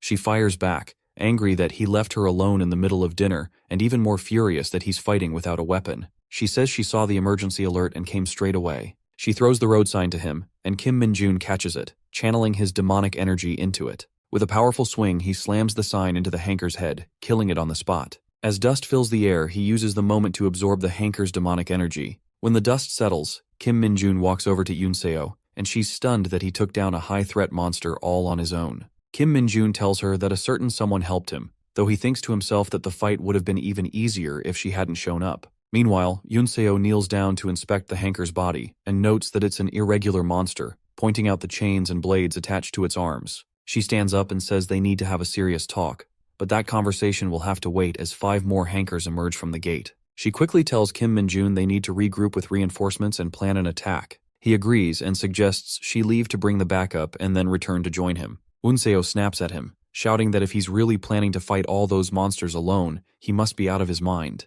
As the hankers let out a deafening roar, Kim Min-jun smiles confidently and says it's time to go. Charging toward the monsters, he tells himself it's time to earn that staff sergeant promotion. Meanwhile, deep in a forest, a cloaked figure steps out of the trees. She mutters a few words, and a secret underground passage opens up beside a large boulder. The figure descends into a massive stone hall, removes her hood, revealing herself to be a woman, and stands before a carving of Lumi Nuna. She quietly says for Lord Minold to wait, because she's coming for him.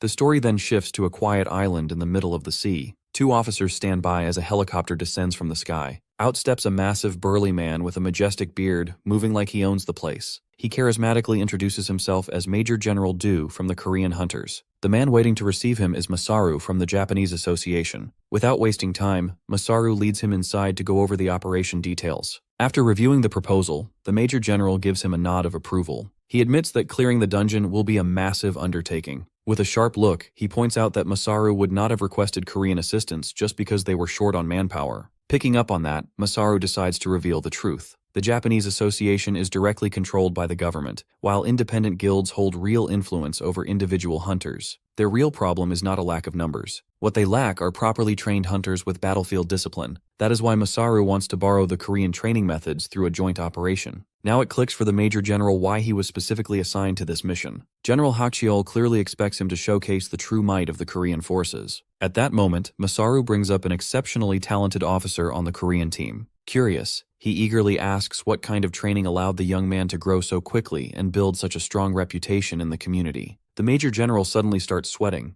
unsure how to even begin explaining that story. Meanwhile, we cut back to our boy Min-jun. My guy is standing there calm as ever while a massive dokaibi looms over his head, ready to crush him flat. He casually cleans out his ear while his Japanese teammates, Ren and Ken, drop the beast to its knees within seconds. Even so, they struggle to cut through its thick hide. That is when a confident female voice cuts through the tension. The monster immediately charges at her, ready to squash her into the ground. But she is no damsel in distress. With precise swings, she slices it apart with the same ease she chops carrots in a kitchen. The samurai woman is Suzuki Mio from the Japanese Association. Ren and Ken are impressed, as always, by her overwhelming swordsmanship. Mio walks over to check if Min-jun is alright. Noticing his spaced-out look, she bluntly tells him to stay in the back if he cannot handle a real fight. Her blunt comment annoys him, but her flawlessly fluent Korean makes fangirling on the inside. Major Hyundo from the Korean forces comments that this dokaibi is tiny compared to the ones they deal with back home. Another overly patriotic old captain, however, is furious at our boy for embarrassing their country in front of the Japanese. The man cannot stand that they were assigned a loser sergeant like him,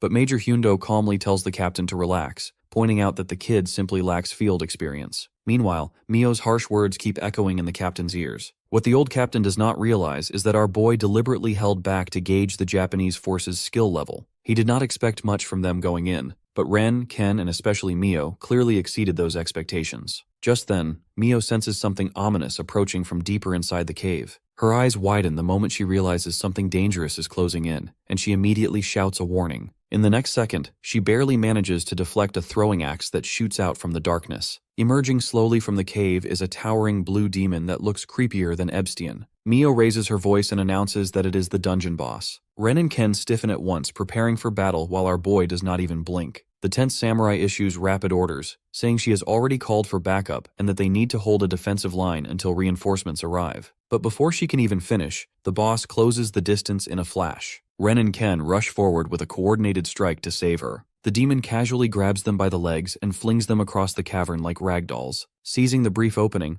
Mio swings her blade with full force, aiming to cleave the monster clean in half. To her disbelief, the creature's body is so durable that her sword fails to leave even a scratch. At that moment, Captain Sangduke steps forward, drawing his mana-infused blade. He boasts that his weapon is leagues above the third-rate equipment the average hunters receive, then charges in to display his so-called true strength. One perfectly timed kick to the face is all it takes to send him crashing straight into the wall. The boss then effortlessly reads Mio's follow-up strike and sidesteps her magic blade with ease. As she orders everyone to retreat immediately, she notices Minjun already moving, with Ren and Ken slung over his shoulders. She is stunned that he reacted before her command was even fully given, and she instinctively wishes him a safe withdrawal. Instead, he turns back toward her and calmly asks why retreat when they can just slay the boss. Her eyes widen at what sounds like a reckless plan. She yells at him to run while he still can, but he only gives a sly grin and releases his power, mogging the samurai at her own specialty. Even the boss hesitates, sensing the terrifying aura around him, as if questioning who the real monster in the room truly is. Realizing it cannot afford to mess around, the boss quickly reaches out to grab its weapon. Our boy just stands there smiling, straight up letting it swing at him on purpose. Right before it can chop him in half though, he smacks it with his blade and sends the giant straight into the ceiling.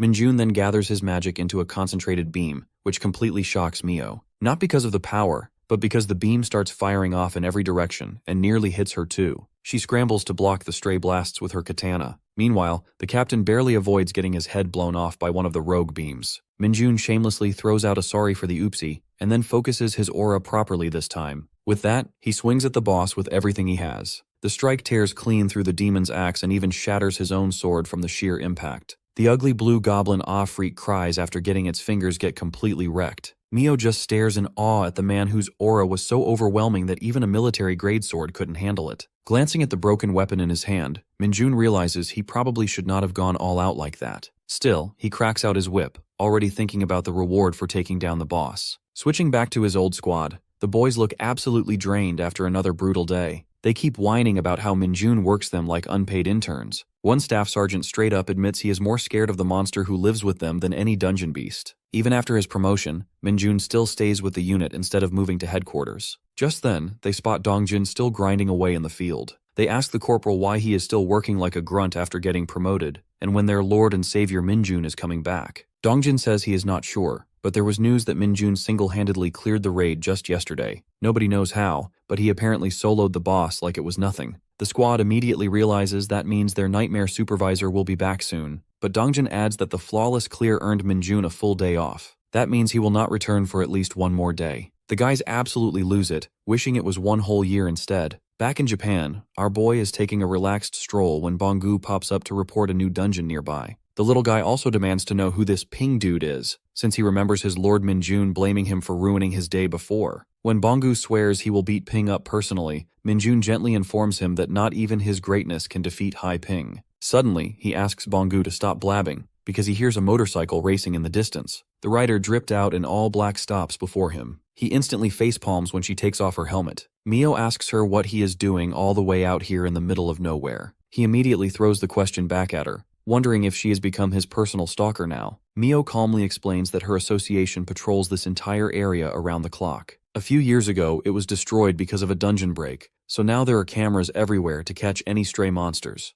Right on cue, Bongu casually flies straight in front of one. Minjun looks both pissed and disappointed at the same time, wondering how this idiot keeps fumbling so hard. Anyway, Mio repeats her question about why he is wandering around a restricted zone. With a face straighter than a JoJo character, he swears he just got lost. Hearing that only makes her more suspicious. but she lets it slide since she did not come here for him in the first place. Just then, a loud explosion goes off behind her. She turns around to see a massive minotaur smashing everything in sight. Our boy instantly realizes this is Bangu trying to cover up his earlier mistake. The samurai warns Minjun to get underground fast before the demonic energy corrupts his mind. Before she can even finish her sentence, he is already sprinting off at full speed. Mio frowns, finding it strange that the monster did not emerge from a gate and somehow never showed up on the cameras. Still, her top priority is taking it down before it causes serious damage. She lunges in with a powerful slash aimed at its neck. But right before her blade connects, the Minotaur pulls off a Dark Souls-style dodge and bolts in the opposite direction. Annoyed, the samurai gives chase without hesitation. Meanwhile, our boy reaches the entrance of an underground dungeon.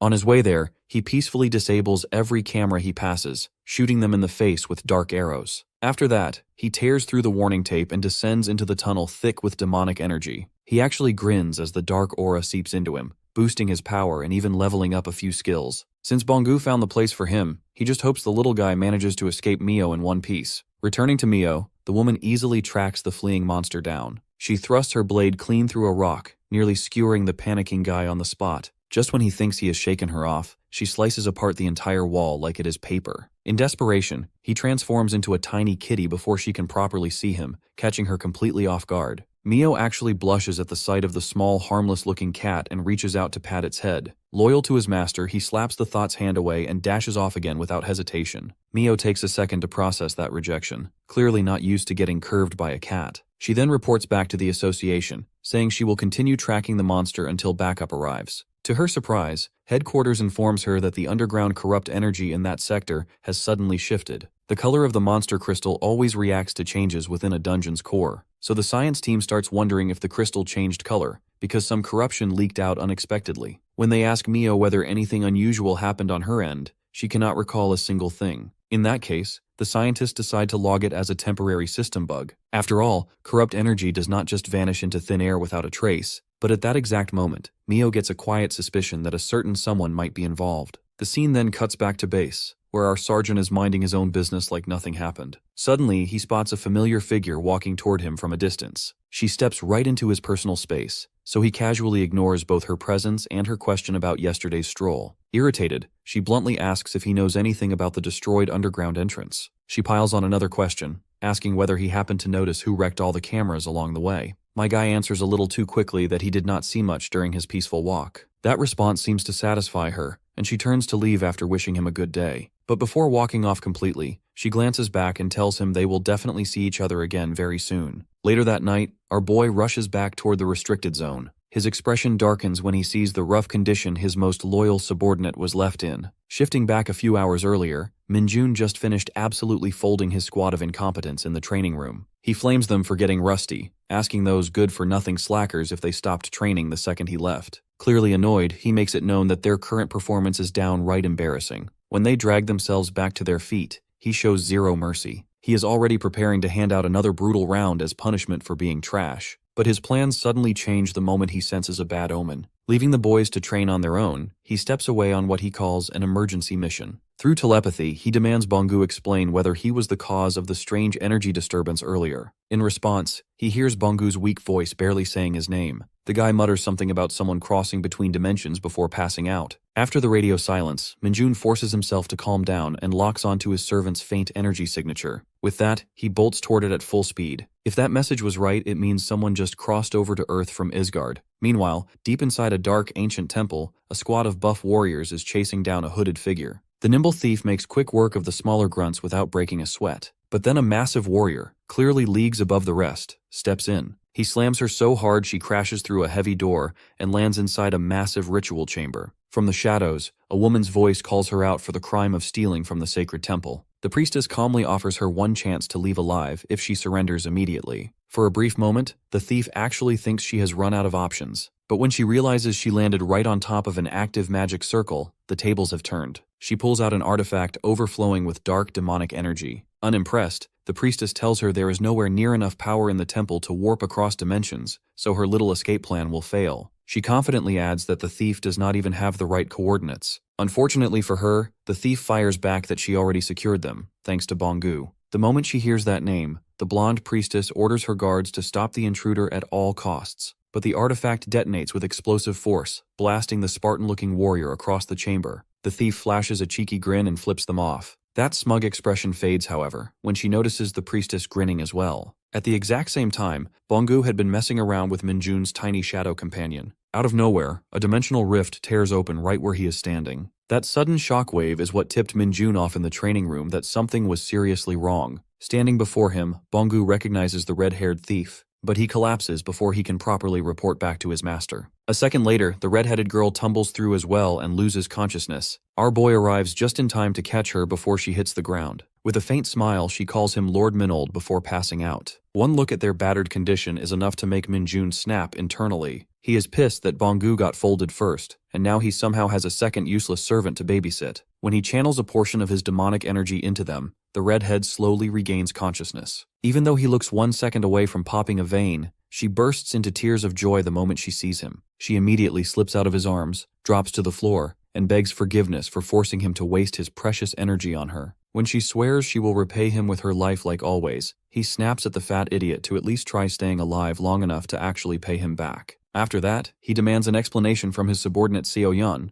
asking how the so-called strategist of the cult ended up the same as Bonggu. Xiaoyun bows deeply and apologizes over and over, saying she crossed dimensions for a reason. Hearing that, he realizes she must have seen something important. The redhead confirms it as a blue flare ignites in her right eye. That demonic eye is an ultra-rare artifact he personally gave her after she lost her original one serving under him. Its true value lies in its ability to imperfectly predict the future. With a heavy look on her face, she quietly reveals that her foresight showed her one thing: the demise of Earth. Our boy doesn't sound all that worried and asks if she is sure. She confirms that she doesn't know when it will happen, but she saw a destroyed Earth and Bonggu by his side. That ticks him off that she used the tracking spell to come here all the way, just to tell him that she saw the end of Earth. Puffing like a kettle, he demands to know if she stole something from the Saintess to get here or something. Minjun's eyes then fall on the cross around her neck, and he figures that was indeed the case and calms down. He then asks what she saw in her visions. Xiaoyun explains that she sensed a war due to hatred and anger, just like the one happening in Isgard right now. That makes his eyes go wide in shock, and he then starts letting loose, ranting that all his hard work there went to waste. Demanding to know who it was, she reveals that the Nova Empire is the culprit this time. The scene then shifts to the last day on Isgard before our boy returns to Earth in the Nova Empire. Countless bodies litter the floor as a cloaked figure stares down a juiced-up Frankenstein. An old guy behind the steroid zombie tells Minold not to get too cocky since he only defeated the beginner goons. The guy in front is the real threat here. That catches our boy's interest that the old guy knows his name, to which the man then reveals that he is a duke with good intel gatherers. The blondie then tries to aggro him, saying that it's a shame that he is being used as a slave by the Saintess, and gives him an offer. Without missing a beat, he shoots down the offer and tells the guy to make his move already. Clearly annoyed, the old man tries to make an offer again, but our boy shuts him up, saying that he didn't come here to chit-chat.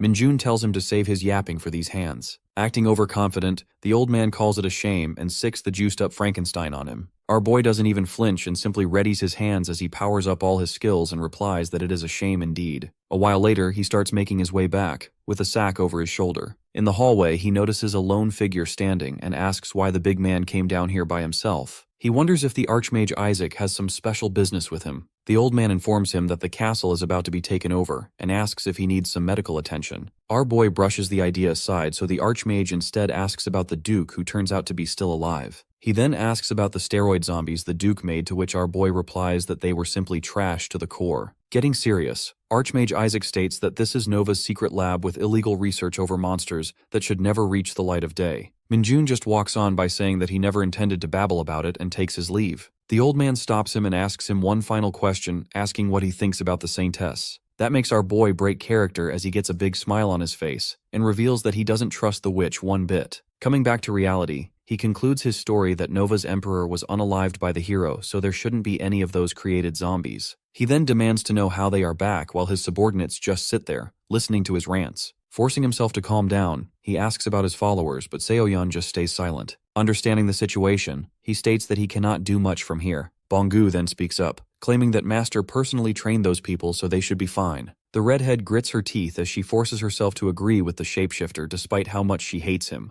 The system then pops up, informing our boy that when he uses demonic power on his loyal followers, a part will flow back to him. That catches him off guard that this kind of party buff is useless. However, after looking at their cute wide-eyed faces, He tells himself that someone has to look after them. Getting up, he declares that the prophecy won't stop him, as he will simply level up to become strong enough to set everything in place. His followers start hyping him up too, and he then thinks of the next step of the plan. A couple of days later, our boy puts forth a huge tower of cash, making Seo-yeon interested. Banga starts salivating and reaching for the money, only for the redhead to smack his bird brain. She then tells her master that this much isn't necessary. However, he reassures her that it is, and he can get the cash back very quickly. Minjun states that he couldn't give them a good life back in Isgard, but he can make sure that they live comfortably here, which makes the two emotional. The shapeshifter then says that he will work hard to get his identity card, to which our boy tells him not to get scammed. Watching the subordinate's passionate responses, the girl gets ticked off and clamps his beak shut. Meanwhile, our boy wonders that the people who try to scam them would never survive in the first place. The redhead then pulls him out of his thoughts, saying that after getting her card she wishes to join the Hunter Corps.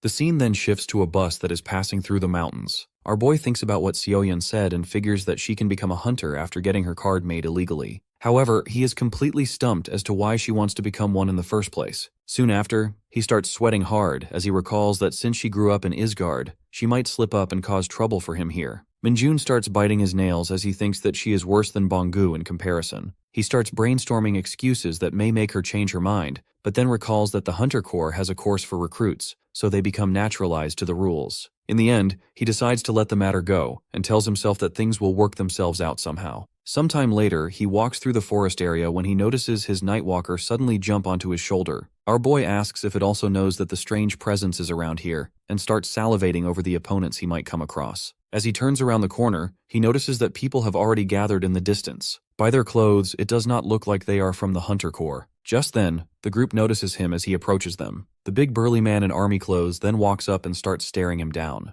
Minjun gets confused about what is happening, but then the guy speaks up and asks what he is doing here. Looking around, he makes an excuse that he is here to investigate a malfunctioning dungeon. The guy counters that an investigation was already done and introduces the group as Raid, which is a civilian hunter company. The macho man then says that they have official permission for this dungeon and even offers to show a permit. Our boy raises his hand in surrender and says that he is not here to cause problems. The leader then presses forward and asks what an officer is doing here alone on a weekend. Our boy recalls that the Hunter Corps handles nearly all the dungeons here in Korea. He figures that the big guy is afraid that this opportunity might get snatched away from him. Although he sympathizes with their feelings, he still wants to get into this dungeon too and starts smiling like crazy. Regaining his composure, he announces that he will not interfere with their raid. However, this extra investigation is necessary. Putting his hand up, our boy tells them that he only needs 5 minutes in there. The big man and the others remain suspicious of him. Minjun reassures them that he only needs to take a quick look and will not take any loot. Seeing no other option, the leader turns around and says that he will discuss this with his teammates. A few minutes later, the group discusses that since there is no profit to divide, everything should be fine.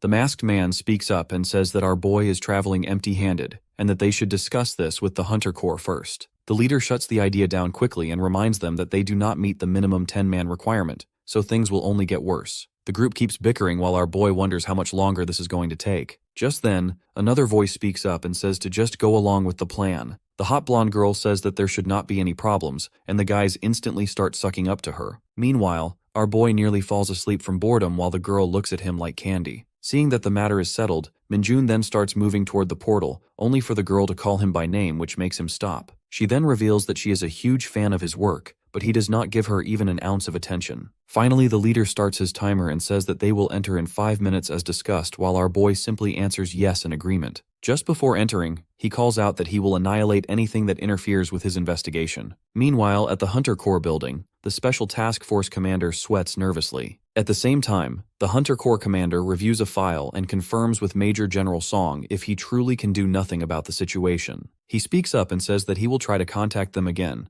but then General Hakshiel slams the file down and asks what the problem is. Narrowing his eyes, he asks if Major General Du is the concern here. Song answers that the other Major General is against it, but so is the target himself. The general then relaxes and says that nothing can be done about this for now. The bearded man hurriedly states that he will try again, and even fight if he has to, but the general shuts him up and tells him to leave. Walking out of the room, Major General Song holds his head in frustration, but then notices his phone ringing. Realizing that it is his daughter, his mood completely changes and he asks what she wants. Just as his mood drops because of the scolding he received earlier, she says something that makes him instantly light up and he demands to know more. The blondie tells her old man that she just met Minjun. The scene then shifts to the dungeon. where a giant lizard crawls around like it owns the place. All of a sudden, it notices something and gets alert as it stares down into the darkness. The monster gets ready to attack only for our boy to barrel right past it and launch it away. The other lizards over there meet the same fate as he continues to race forward toward his target. Minjun feels a very weak, almost unnoticeable demonic energy coming from the dungeon, and figures that that is the reason why civilian hunters were allowed here in the first place. He tells himself that if it were not for him sensing the demonic energy, the other hunters would have been done for. Just then, more lizards launch a surprise attack on him,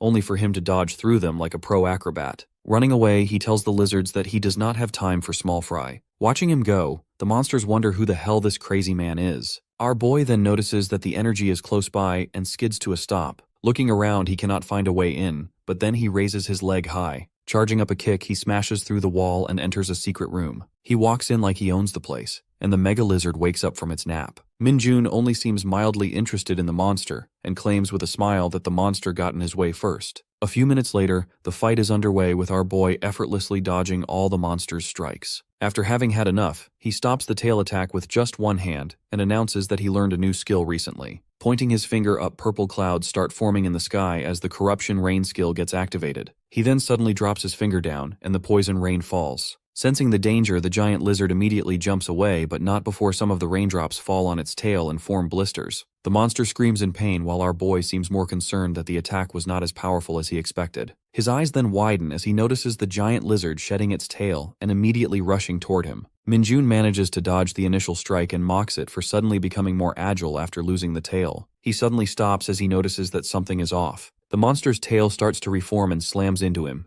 Blocking the attack, our boy looks up only to see a giant blob of venom heading his way. The venom coats his entire upper body and forces him to step back. Seeing its attacker now defenseless, the giant lizard steps forward as it becomes determined to chomp him up. Just as its nasty slimy tongue slithers out, our boy drops the act and grabs onto it, which catches the monster off guard. A dark aura begins to leak out as he announces that this weak venom is like candy to an advanced dark mage like him. Summoning giant hands that keep the monster's jaw open, he summons the corruption rain skill again, and menacingly asks how the inside of its body will react to his attack. The giant lizard realizes that it bit off more than it could chew, but it is too late as the attack explodes through its body. Now shirtless, Minjun watches the monster's body fall to the ground and smiles as the demonic energy flows into him. The system then gives him exciting news that he has also acquired the skill Vicious Charge. The skill allows him to act like a battering ram, which other dark mages usually ignore, but not him. Dismissing the system, he then focuses on clearing up the mess he left behind by using his corruption skill. All traces of the monster disappear, and with that, he turns to the opening he made. Walking out, he wonders if it has been 5 minutes so far. On the outside, the party is still waiting, and the masked guy asks if it is time yet. The leader confirms that it is, but then asks if the others can feel that something is not right.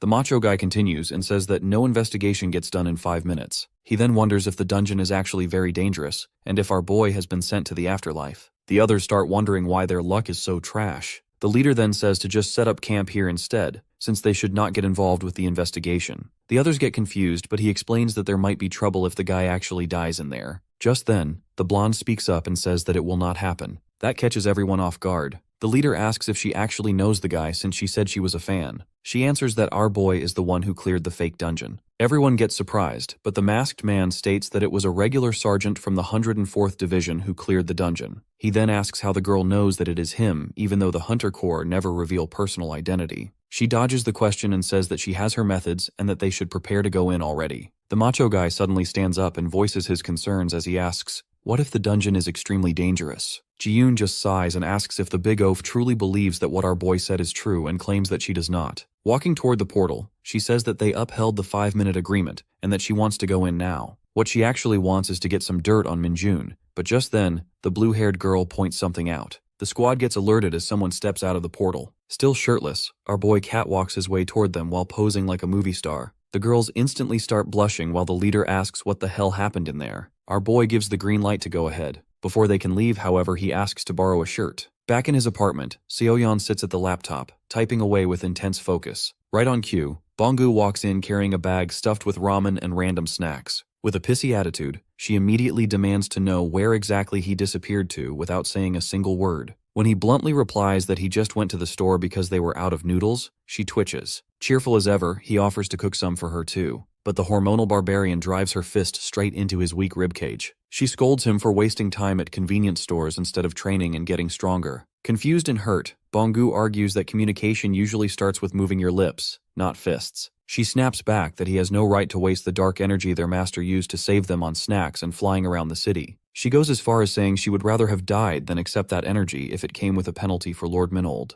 Bonggu quickly swears he will help fix everything in no time using his scouting abilities. Grabbing him by the collar, she reminds him that dark energy does not simply refill. It is already scarce in this world, and even what little exists is painfully limited. Bonggu insists he trusts their master and believes saving them is also a part of his big plan. Watching his stupidly innocent expression finally makes her snap. She throws another punch, but this time Bonggu refuses to tank it. Just then, their sergeant walks in and finds the two of them brawling like children. Without reacting much, he calmly asks whether things are proceeding according to plan. Seoyeon reports that Bonggu will meet the black market trader in a few days. Minjun reminds her to keep a close eye on him since reliability is not exactly his strong suit. Bonggu does himself zero favors, munching on snacks like a starved panda. Anyway, he asks Seoyeon if she is truly serious about joining the Korean hunters alongside him. The girl proudly declares she has studied all his Korean textbooks thoroughly and is ready to enlist at any time. Just then, a Discord notification pings and she absolutely loses it. Our boy watches in mild shock and strange admiration as the keyboard warrior unleashes her flawless Korean. Apparently, she has been fiercely defending his reputation online as Kim Minjun Fan 69.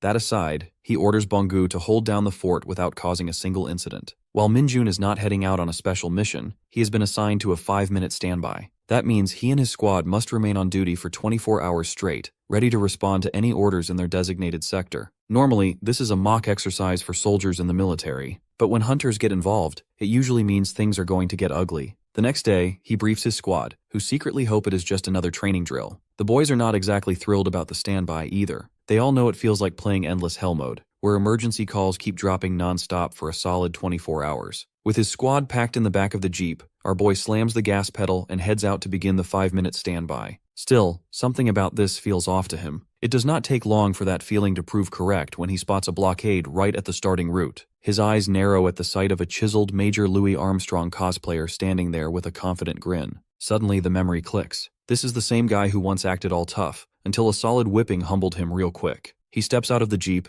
and the massive officer greets him with fake excitement. The man apologizes dramatically, saying he needs to borrow the Jeep since his own car conveniently broke down. Unfazed, our sergeant checks his watch for the time limit to reach the checkpoint. The smug general grins wider, clearly thinking Minjun will fail without a car. To his shock, our boy calmly orders his squad to move out immediately. If they don't have a car, they will use their legs. Annoyed beyond belief, the squad follows behind while the general grinds his teeth at Minjun's unshakable composure. A few minutes later, they reach the checkpoint completely exhausted, arriving with barely 4 minutes to spare. Waiting there is Major General Song Bayomgi, and judging by his expression, he has an even bigger surprise prepared. Minjun orders his team to stand at attention and salute. All the while, his eyes remain locked on the Special Task Force badge pinned to Major General Song's uniform. In that instant, he understands exactly what this darn task force is planning. You see, before Minjun even reached the checkpoint, the Major General had already noticed that Colonel Lee was not entirely pleased with the setup. The general tells him to stop being so stiff, saying this is simply how he handles things. Colonel Lee politely replies that he is not unhappy at all. Rather, he feels honored that the great commander personally visited such a small and insignificant unit. Colonel Lee understands that his current rank may not be enough to properly command a hunter unit like Minjun's. Still, he finds it like overkill that headquarters dispatched senior officers such as Special Task Force hunters to discipline them for this drill. Not to mention, the chief commander himself showed up just to observe what was supposed to be a simple training drill. The scene shifts back to the squad before they headed out earlier that day. They already suspected the 5-minute standby had something to do with Minjun. One of them mutters that it is probably fallout from his earlier clash with that task force sergeant. Hearing that, our boy makes it clear that this is exactly why they need to shove a win in their faces. The squad instantly gets fired up, convinced this is nothing compared to Sergeant Minjun's demonic training sessions. Later, during their uphill sprint toward the checkpoint,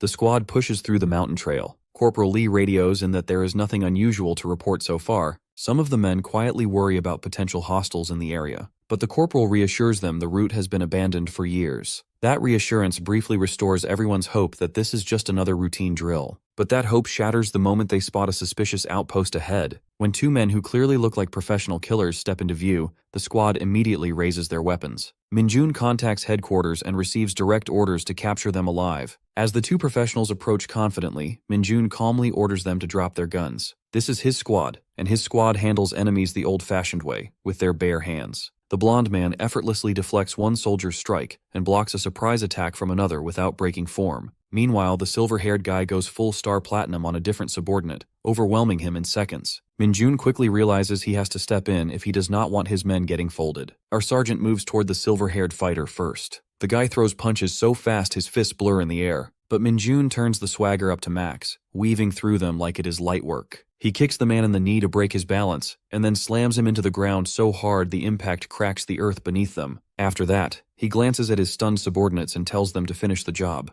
The greedy little masochists happily jump in, beating the poor guy while he is already down bad. With that handled, Minjun shifts his focus to the roided-up wrestler who has been tossing his men around. The massive dude steps forward, towering over him in a clear attempt to assert dominance. Our sergeant casually suggests they play a game of one touch. He even generously allows Arnold Schwarzenegger to land the first hit. The big man swings with full force, only to freeze when the scrawny-looking sergeant does not even flinch. Shrugging it off, the wrestler flexes his chest next, convinced those steel abs make him untouchable. Famous last move? The second Minjun's fist connects. The man's soul practically leaves his body. Without missing a beat, Minjun orders his squad to dogpile him too. Desperate, the buff guy calls for a timeout and yells that he is actually a task force agent, and this is just part of training. Unfortunately for him, Minjun's demons do not process excuses, and they beat him until he is crying for his mom. Back in the present at the checkpoint, Colonel Lee is riled up over the commander's shady setup. He warns that he will file an official complaint if this stunt causes a serious rift between the military and the special task force. The commander tells him to calm down before he does something he regrets.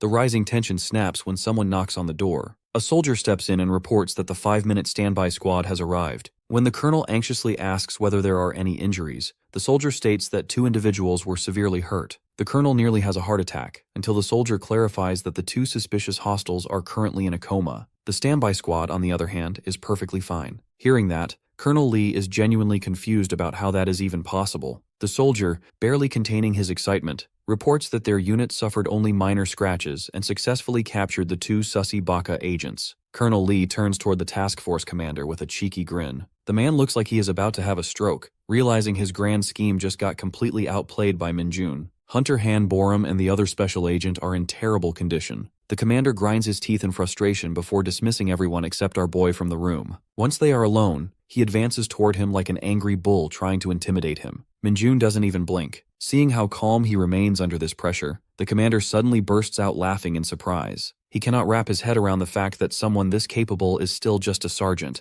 and openly calls his superiors idiots. Grabbing Minjun by the shoulder, he bluntly invites him over to the special task force, and even offers a massive promotion on the spot. Minjun looks completely unimpressed, so the commander sweetens the deal, saying he will accept any condition Minjun names. That line instantly triggers some devious ideas in our boy's head, and the two dive into a long, detailed negotiation behind closed doors. Outside, one of Colonel Lee's subordinates nervously wonders if that scheming bastard is about to steal their sergeant away, but Colonel Lee does not look worried in the slightest. He firmly believes Minjun is a man with principles who does not bend easily under pressure. Right then, the commander's furious shouting and cursing echo from inside the office. Lee bursts out laughing, knowing exactly how this was going to play out. Still, he quietly hopes Minjun does not end up in serious trouble for offending the task force chief. Inside the office, the commander demands to know why the hell Minjun needs guaranteed on-duty gaming hours and something called dungeon power time. Our boy calmly explains that he refuses to live under internet bans and ridiculous electronics restrictions. On top of that, he states with a straight face that Dungeon Power Fighter is a top-tier game that deserves dedication. The commander fumes, saying his level of disobedience as a soldier is unbelievable. He finds it absolutely diabolical that Minjun is spouting this nonsense in front of a 5-star commander. The man questions whether the 5-minute standby stunt taught him anything about hierarchy and power. As a 5-star commander, he can easily make life miserable for both him and his squad. But when he notices Minjun does not flinch even at that threat, the commander switches tactics and decides to approach this from a strictly legal angle instead. He reminds Minjun about the time he illegally used his sergeant status to illegally take part in a civilian hunter company raid. The commander threatens to reopen the case, launch a formal inspection, and pursue legal action if necessary. But that momentum dies instantly when the office door swings open and Major General Du storms inside. He declares he personally authorized Minjun's participation. The Major General coldly states that it is pretty bold of the commander to try taking advantage of his brief absence. He throws a thick bundle of files, casually dropping that he also happens to possess some very shady information on him. Seeing the task force commander freeze in visible shock, our boy cannot help but enjoy the karma. He quickly pieces it together and realizes this entire backup plan traces back to Song Ji-yoon, who recognized him during that so-called dungeon raid inspection. The self-proclaimed superfan had apparently planned to use the raid incident as leverage from the very beginning. All of it was part of her plan to recruit him into the task force. Going back to the first day of his mission, all of his squad members are nearly collapsing from fatigue. He opens the door and silently observes the scene. Dongjin snaps out of his drowsy state and asks if they will start mobilizing soon. Minjun tells him to take it easy for the day, to which the squad mate asks him to rest too. Our boy tells him not to worry about it and to be prepared for tomorrow. Watching the door close, Dongjin starts to get scared since this was just their first day here. Meanwhile, in the hallway, Minjun starts talking to himself that he's going to take care of all the pests tonight and telepathically orders Bongu to start. Standing outside the raid building, the shapeshifter and Nightwalker answer in the affirmative and prepare for their entry. Inside the building, Ji-yoon is busy working on her computer, but then she notices that something is not right. Walking around the floor, she spots a cleaner sweeping in the corner. The blonde gets suspicious and asks what the cleaner is doing here at this time. The man stops sweeping and claims that he got the time schedule mixed up and promises to be done soon. That only makes her more suspicious, so she then asks the guy to show his face and identity card. The man doesn't move from his spot, in response to which she starts activating her powers and repeats what she said. The cleaner then turns around and asks her to be patient. She warns him not to move a single step, but her words die in her throat as she notices the absolute specimen standing in front of her. Bongu hits her with his dashing killer smile and calmly asks her not to raise her voice. Completely love-struck, Ji-yoon's brain short-circuits as she just stands there in shock. Bongu then shakes his head, saying that he doesn't have his card since this is his first day here. Meanwhile, he activates his seduction skill, which makes the blonde fall right into the trap. All of a sudden she gets serious, finding it unbelievable that a worker doesn't have his card on his first day. However, she then unclips her own card and offers it to him, saying that must have been a real bother. Ji-yoon tells him to use the card and return it to her tomorrow. Bongu takes the card and immediately tosses it into his cart. The Nightwalker grabs it and runs off immediately, all while the blonde is still trying to hit on him. Bongu takes her up on her generosity and asks her for one last favor. Still smiling like an angel, he passes the mop to her and tells her to get to mopping. While Ji-yoon is busy cleaning up for the first time in her life, the elevator dings as Seo-yeon enters the floor with the key card. Spotting the locked office, she swipes the card on the reader and sneaks inside. Our boy sends her a telepathic message to look into the blonde, as he is sure she is linked to the Hunter Special Task Force in some way. The redhead spots an open computer and gets to work as she swears to herself that she will find the evidence. A short while later, her eyes widen, then she smirks as she finally spots something. Our boy gets a devious smile of his own as he tells her to copy all the data and send it to the address he will give her. Coming back to the present, Song starts shaking with rage as he wonders where the hell Du got this from. He tries to act innocent and asks what the document is. Du starts roasting him, asking if the big man cannot take responsibility for his actions. He continues that there has been an anonymous report stating that official Hunter Corps data has been shared with a civilian Hunter company. Along with that, there was some personal stuff that was shared that wasn't in the database. Major General Song already knows all of this and silently wonders what the hell his daughter did. Just then, Major General Du mentions Ji-yoon, and also that she is hiding as a headhunting job holder, even though she could be a leader in raid. He continues that he knows the girl used the stolen data to contact hunters with potential and recruited them. Du then asks again if the guy is sure that he has no idea about any of this. Throwing the paper down, Song grips the guy's shoulders and demands to know if there is actual evidence for all these allegations. Major General Du easily pulls his hand away and warns him to lower his voice since the walls have ears. Pulling his hand back, Song stares daggers at our boy, who doesn't show even the slightest bit of emotion. The Major General then pushes past him and says that he will be taking his leave now. He says that the Special Task Force will look into this matter, which makes our boy deadpan that the guy will look into his own corruption. Before the man leaves, Du asks if this matter doesn't involve General Hakshiel. Song stares back at Major General Du and reminds him that the walls have ears, then slams the door shut. Minjun gets confused as he is the only one listening there, but then Major General Du bursts into laughter at the entire incident. Our boy then shouts out that he didn't hear any of the conversation. The Major General reveals that Minjun's info was also in those files and his dungeon raid data. He then says that things are looking very shady right now, but he won't pry further into the matter. Our boy thanks his superior for his kindness, but then the Major General stops him. He recalls all of Minjun's exploits as well as the Special Task Force's obsession over him and the report. Turning his head around, he asks our boy if there is something that he should be aware of. Our hero tells him that he will let the big guy know once the time is right and asks him to cooperate. Major General Du just grins and says that he is looking forward to that day. Meanwhile, at the 104th Division, Colonel Yu is at her desk sorting through documents. Someone then knocks on the door, to which she gives the order to come in. It turns out to be none other than Yunseo. A few moments later, the two are having a small tea party. Colonel Yu congratulates her on getting such a fast promotion, which makes the blue-haired girl flustered. Recalling Minjun's record, Yunseo feels a little dejected, but the colonel reassures her that the guy is an anomaly. The woman then reveals that she heard the Special Task Force contacted Yunseo, to which the girl answers yes. The colonel realizes that they wanted to recruit the blue-haired girl, but then asks what she thinks of the idea. Yunseo smiles and says that she turned down the offer with zero hesitation,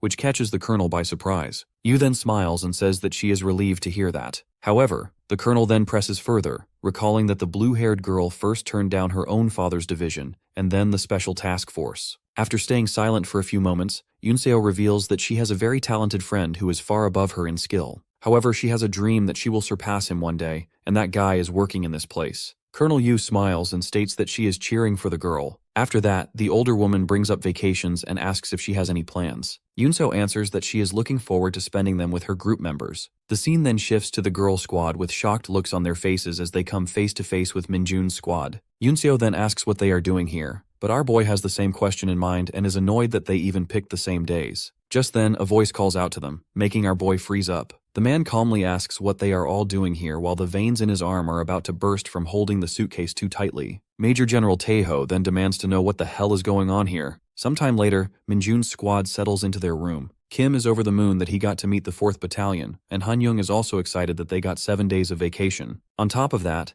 they got passes for the resort that are usually limited to higher-ups, and the 4th Battalion being here makes it the icing on top. Just then, the guys get alert as a drained Minjun makes his way back. Dongjin asks what happened with the Major General. Our boy simply flops down on his bed and explains that the old man was accusing him of stalking his daughter all the way here. He then starts ranting that he knew coming here was a mistake all along. Dongjin tries to reassure him that the Major General simply had a misunderstanding, and at least he left them alone for now. The two in the background bicker that despite being busy, the Major Commander somehow always makes time for the 4th Battalion girls. The brown-haired guy then tries to cheer him up by saying that they should at least enjoy the beach. Just then, the two troublemakers spring into action as they agree with those words while somehow managing to instantly change into suits. Minjun has had enough as he rushes toward them and slams the two straight into the ground. He warns them that they should get changed if they don't want the Major General to destroy them. At that moment, Sergeant Seung-ho puts a hand on his shoulder and gives him a thumbs up. Our hero figures that he is in high spirits too. Looking at his reflection, our boy smiles and realizes that they are all right. Some moments later, the entire squad gets ready for some beach action. The 4th Battalion also shows up, dressed up to impress. The two groups start their beach time with a good old-fashioned game of volleyball. Meanwhile, our boy runs away from the overly excited pink-haired girl who desperately wants to rub sunscreen all over him.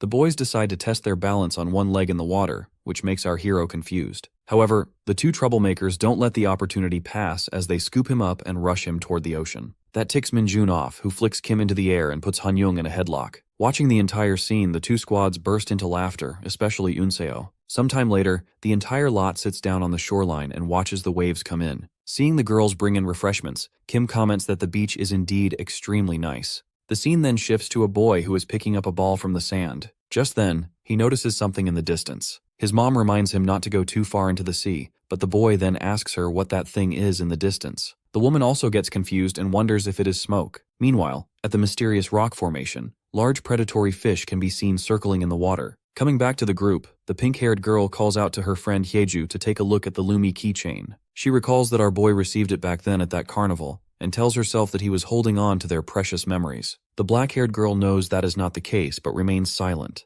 They then get disturbed by a commotion, as Kim and Han-young egg Minjun on for losing rock, paper, scissors. Throwing the rock symbol in his face, they demand that our boy hold up the bet and buy them ice cream. However, he doesn't let that slide, as he crushes both their rocks with his scissors, defying the rules of the universe. Meanwhile, the girls laugh in the background. Kim doesn't let the matter go and grabs Minjun's backpack, pulling on the keychain. Our boy gets irritated and says that his wallet isn't in there as he pulls on the straps. However, the keychain tears apart, which makes everyone go silent. Seeing that his doom is close by, Kim hands the broken Lumi keychain to Mari, and the two troublemakers immediately make a run for it. Han-young calls out that he didn't do anything, but when he sees the murderous look in Minjun's eyes, he shuts up and keeps running. Seeing no other option, the two immediately jump into the water like pro swimmers, figuring that they will die if they get caught. Back on the beach, our boy is fuming while the pink-haired girl still fangirls over him, saying that our boy loves collecting memories. Sometime later, the two troublemakers manage to make it all the way near the smoking rock formations and catch their breath. Han-young blames Kim for dragging him into this, but the guy starts throwing a tantrum, claiming it was an accident. The ponytail guy tells him that he has no choice but to go back and apologize for what he did.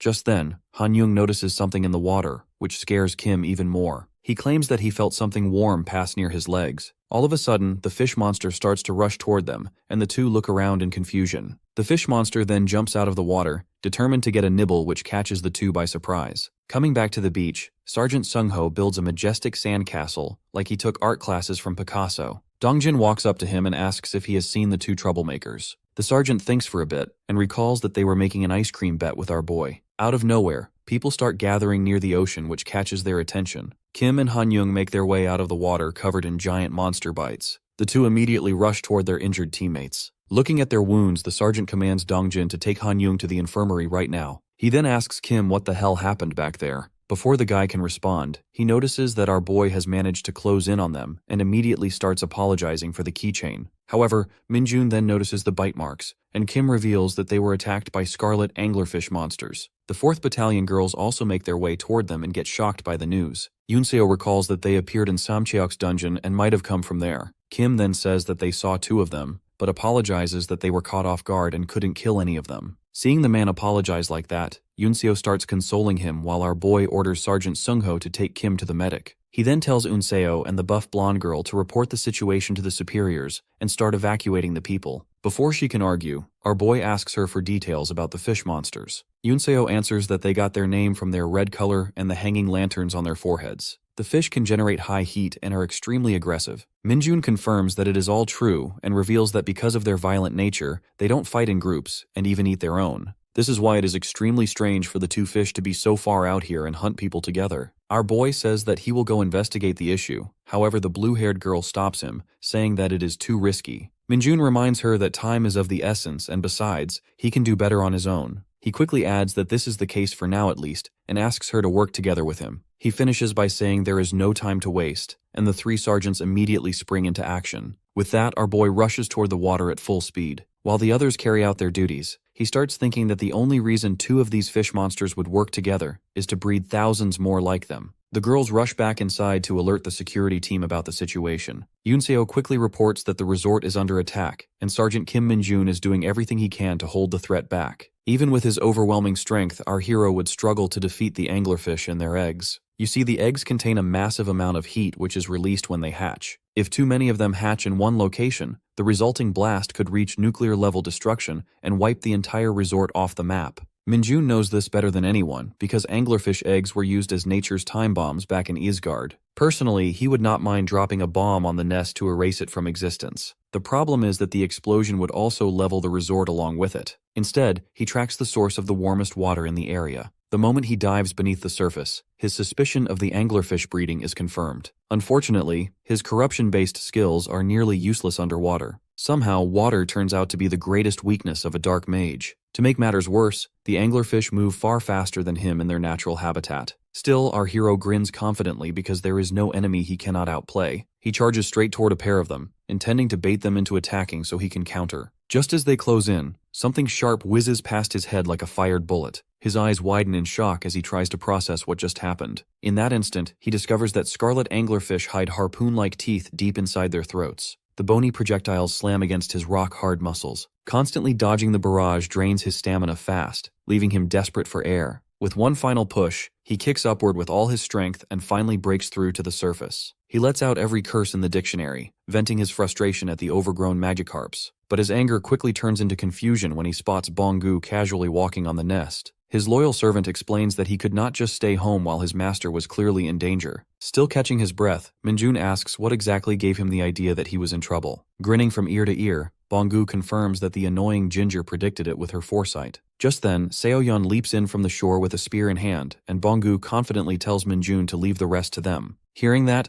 our sergeant does not argue at all because Bonggu is Isgard's undisputed #1 fish slayer. The shapeshifter cleverly transforms into a scarlet squid, the anglerfish's favorite prey, luring them in before finishing them off without mercy. Minjun climbs onto the rocky nest and wonders what exactly Seoyeon saw that made her rush to his side so urgently. A single glance at the overwhelming number of eggs packed inside the nest makes it obvious. Staying a few minutes longer, he will be vaporized by the explosion. It still surprises him how drastically his fate has shifted ever since Seoyeon entered his life. He even managed to blackmail the Special Task Force commander. That is good news though, because it proves the prophesied future is not set in stone. If fate can be altered once, it can be altered again. With that risky thought in mind, he takes a gamble he never would have considered before, and casts corruption over every single egg. Meanwhile, Bonggu keeps teasing the anglerfish, tricking them into thinking they are seconds away from securing an easy meal. As the scarlet squid, he baits them into launching out of the water. A far deadlier surprise awaits them above the surface. Seoyeon hurls her harpoon with terrifying force, bursting them mid-air like grotesque water balloons. Then she spots Lord Minold standing atop the nest, casually playing with what is pretty much a mountain of bombs. Panicked, she swims toward him at full speed, screaming at him to run immediately. But the madman refuses to budge, stubbornly holding his ground until the eggs finally detonate.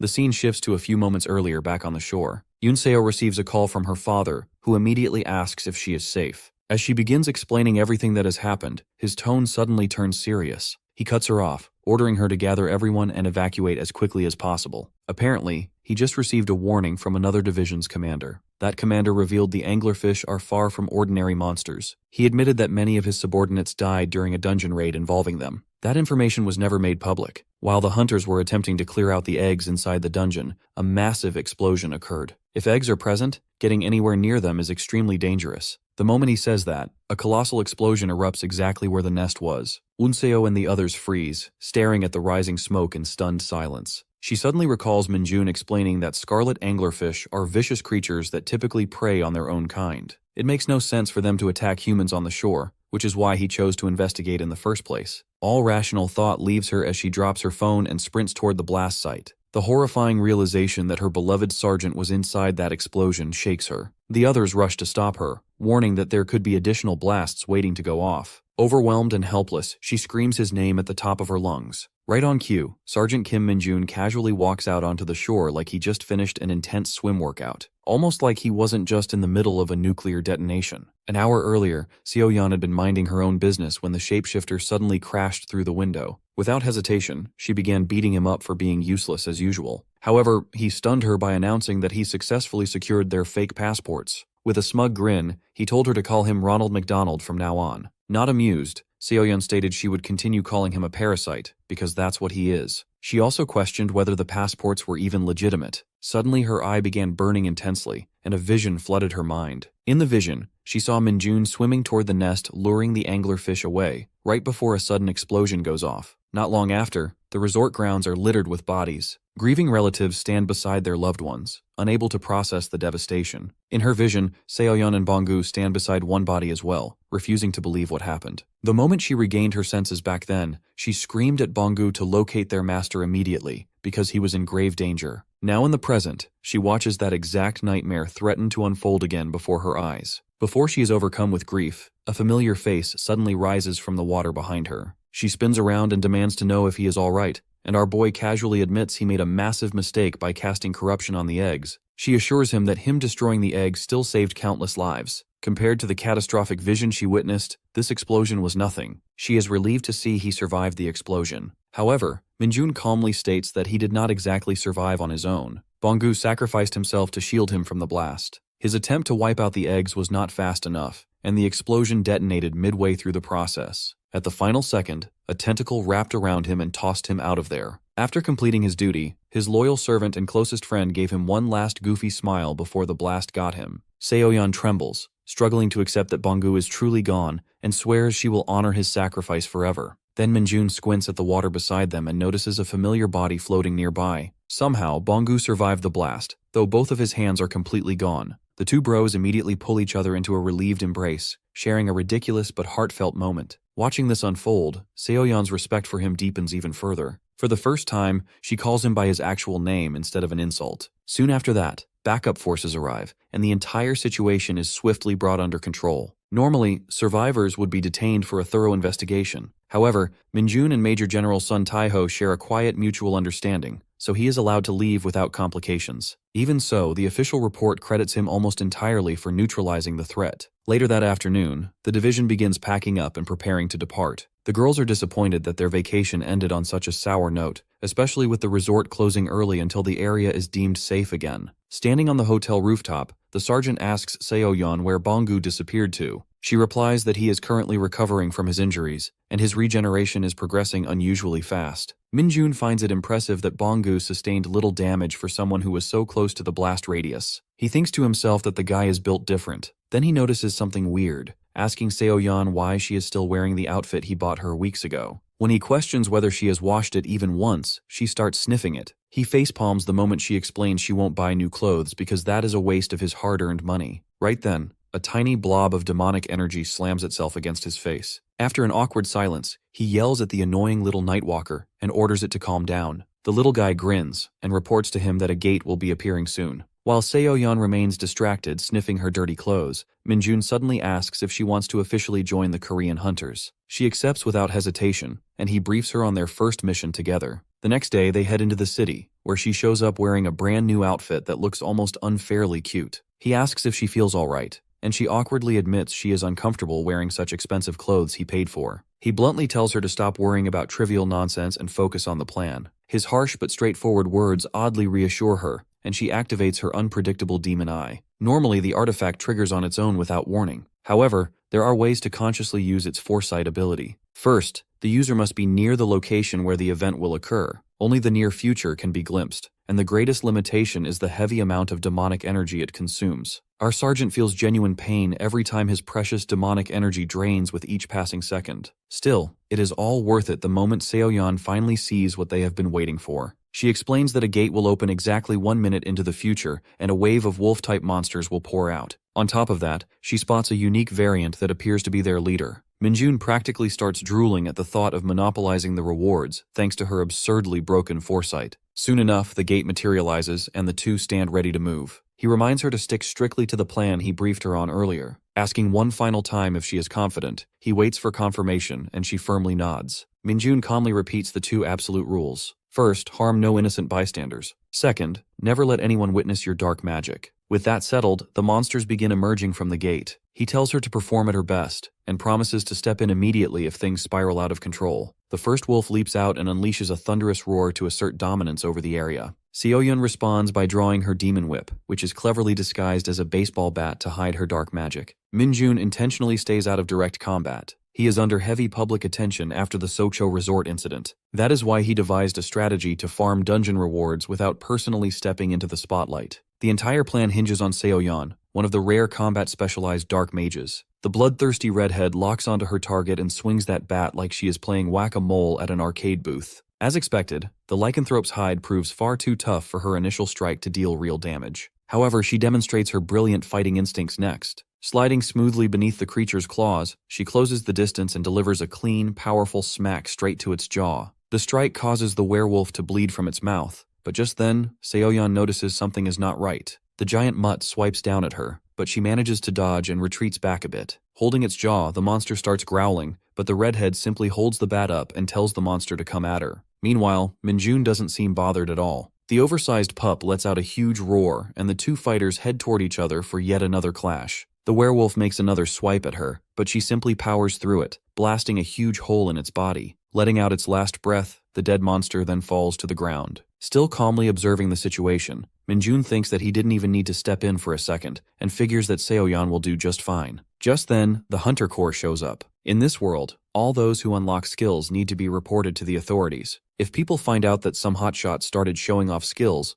they would become the center of attention. Our boy is severely opposed to receiving attention like that. Watching her walk away with the officer, Minjun thinks that she did manage to beat the wolf monster with just a bat, so hopefully no one will find out about the skill users at all. The scene then shifts to the guy from the fake dungeon who comments that it was indeed a skill. The guy is sitting in a room with Ji-yoon, who seems confused by what he just said. The brown-haired guy continues that he never saw anything like that before. so that is the only reasonable explanation. He repeats that he is sure Minjun used a skill back then. The blonde gets serious and tells him not to hold out on any details. The man sweats bullets as he finds it hard to reveal this information for some reason. Staring at Ji-yoon's business card, he finally opens up that it started when they reached the center of the fake dungeon to clear it. The monsters were piling up on them and they were in a really bad situation. When the orb containing the demonic energy started leaking, our boy materialized a giant dark sword out of nowhere, catching everyone by surprise. Minjun then swung the sword and took care of the monsters in the area in one swipe. Thanks to his help, everyone there survived that day. Finally, when he crushed the orb, they all started celebrating.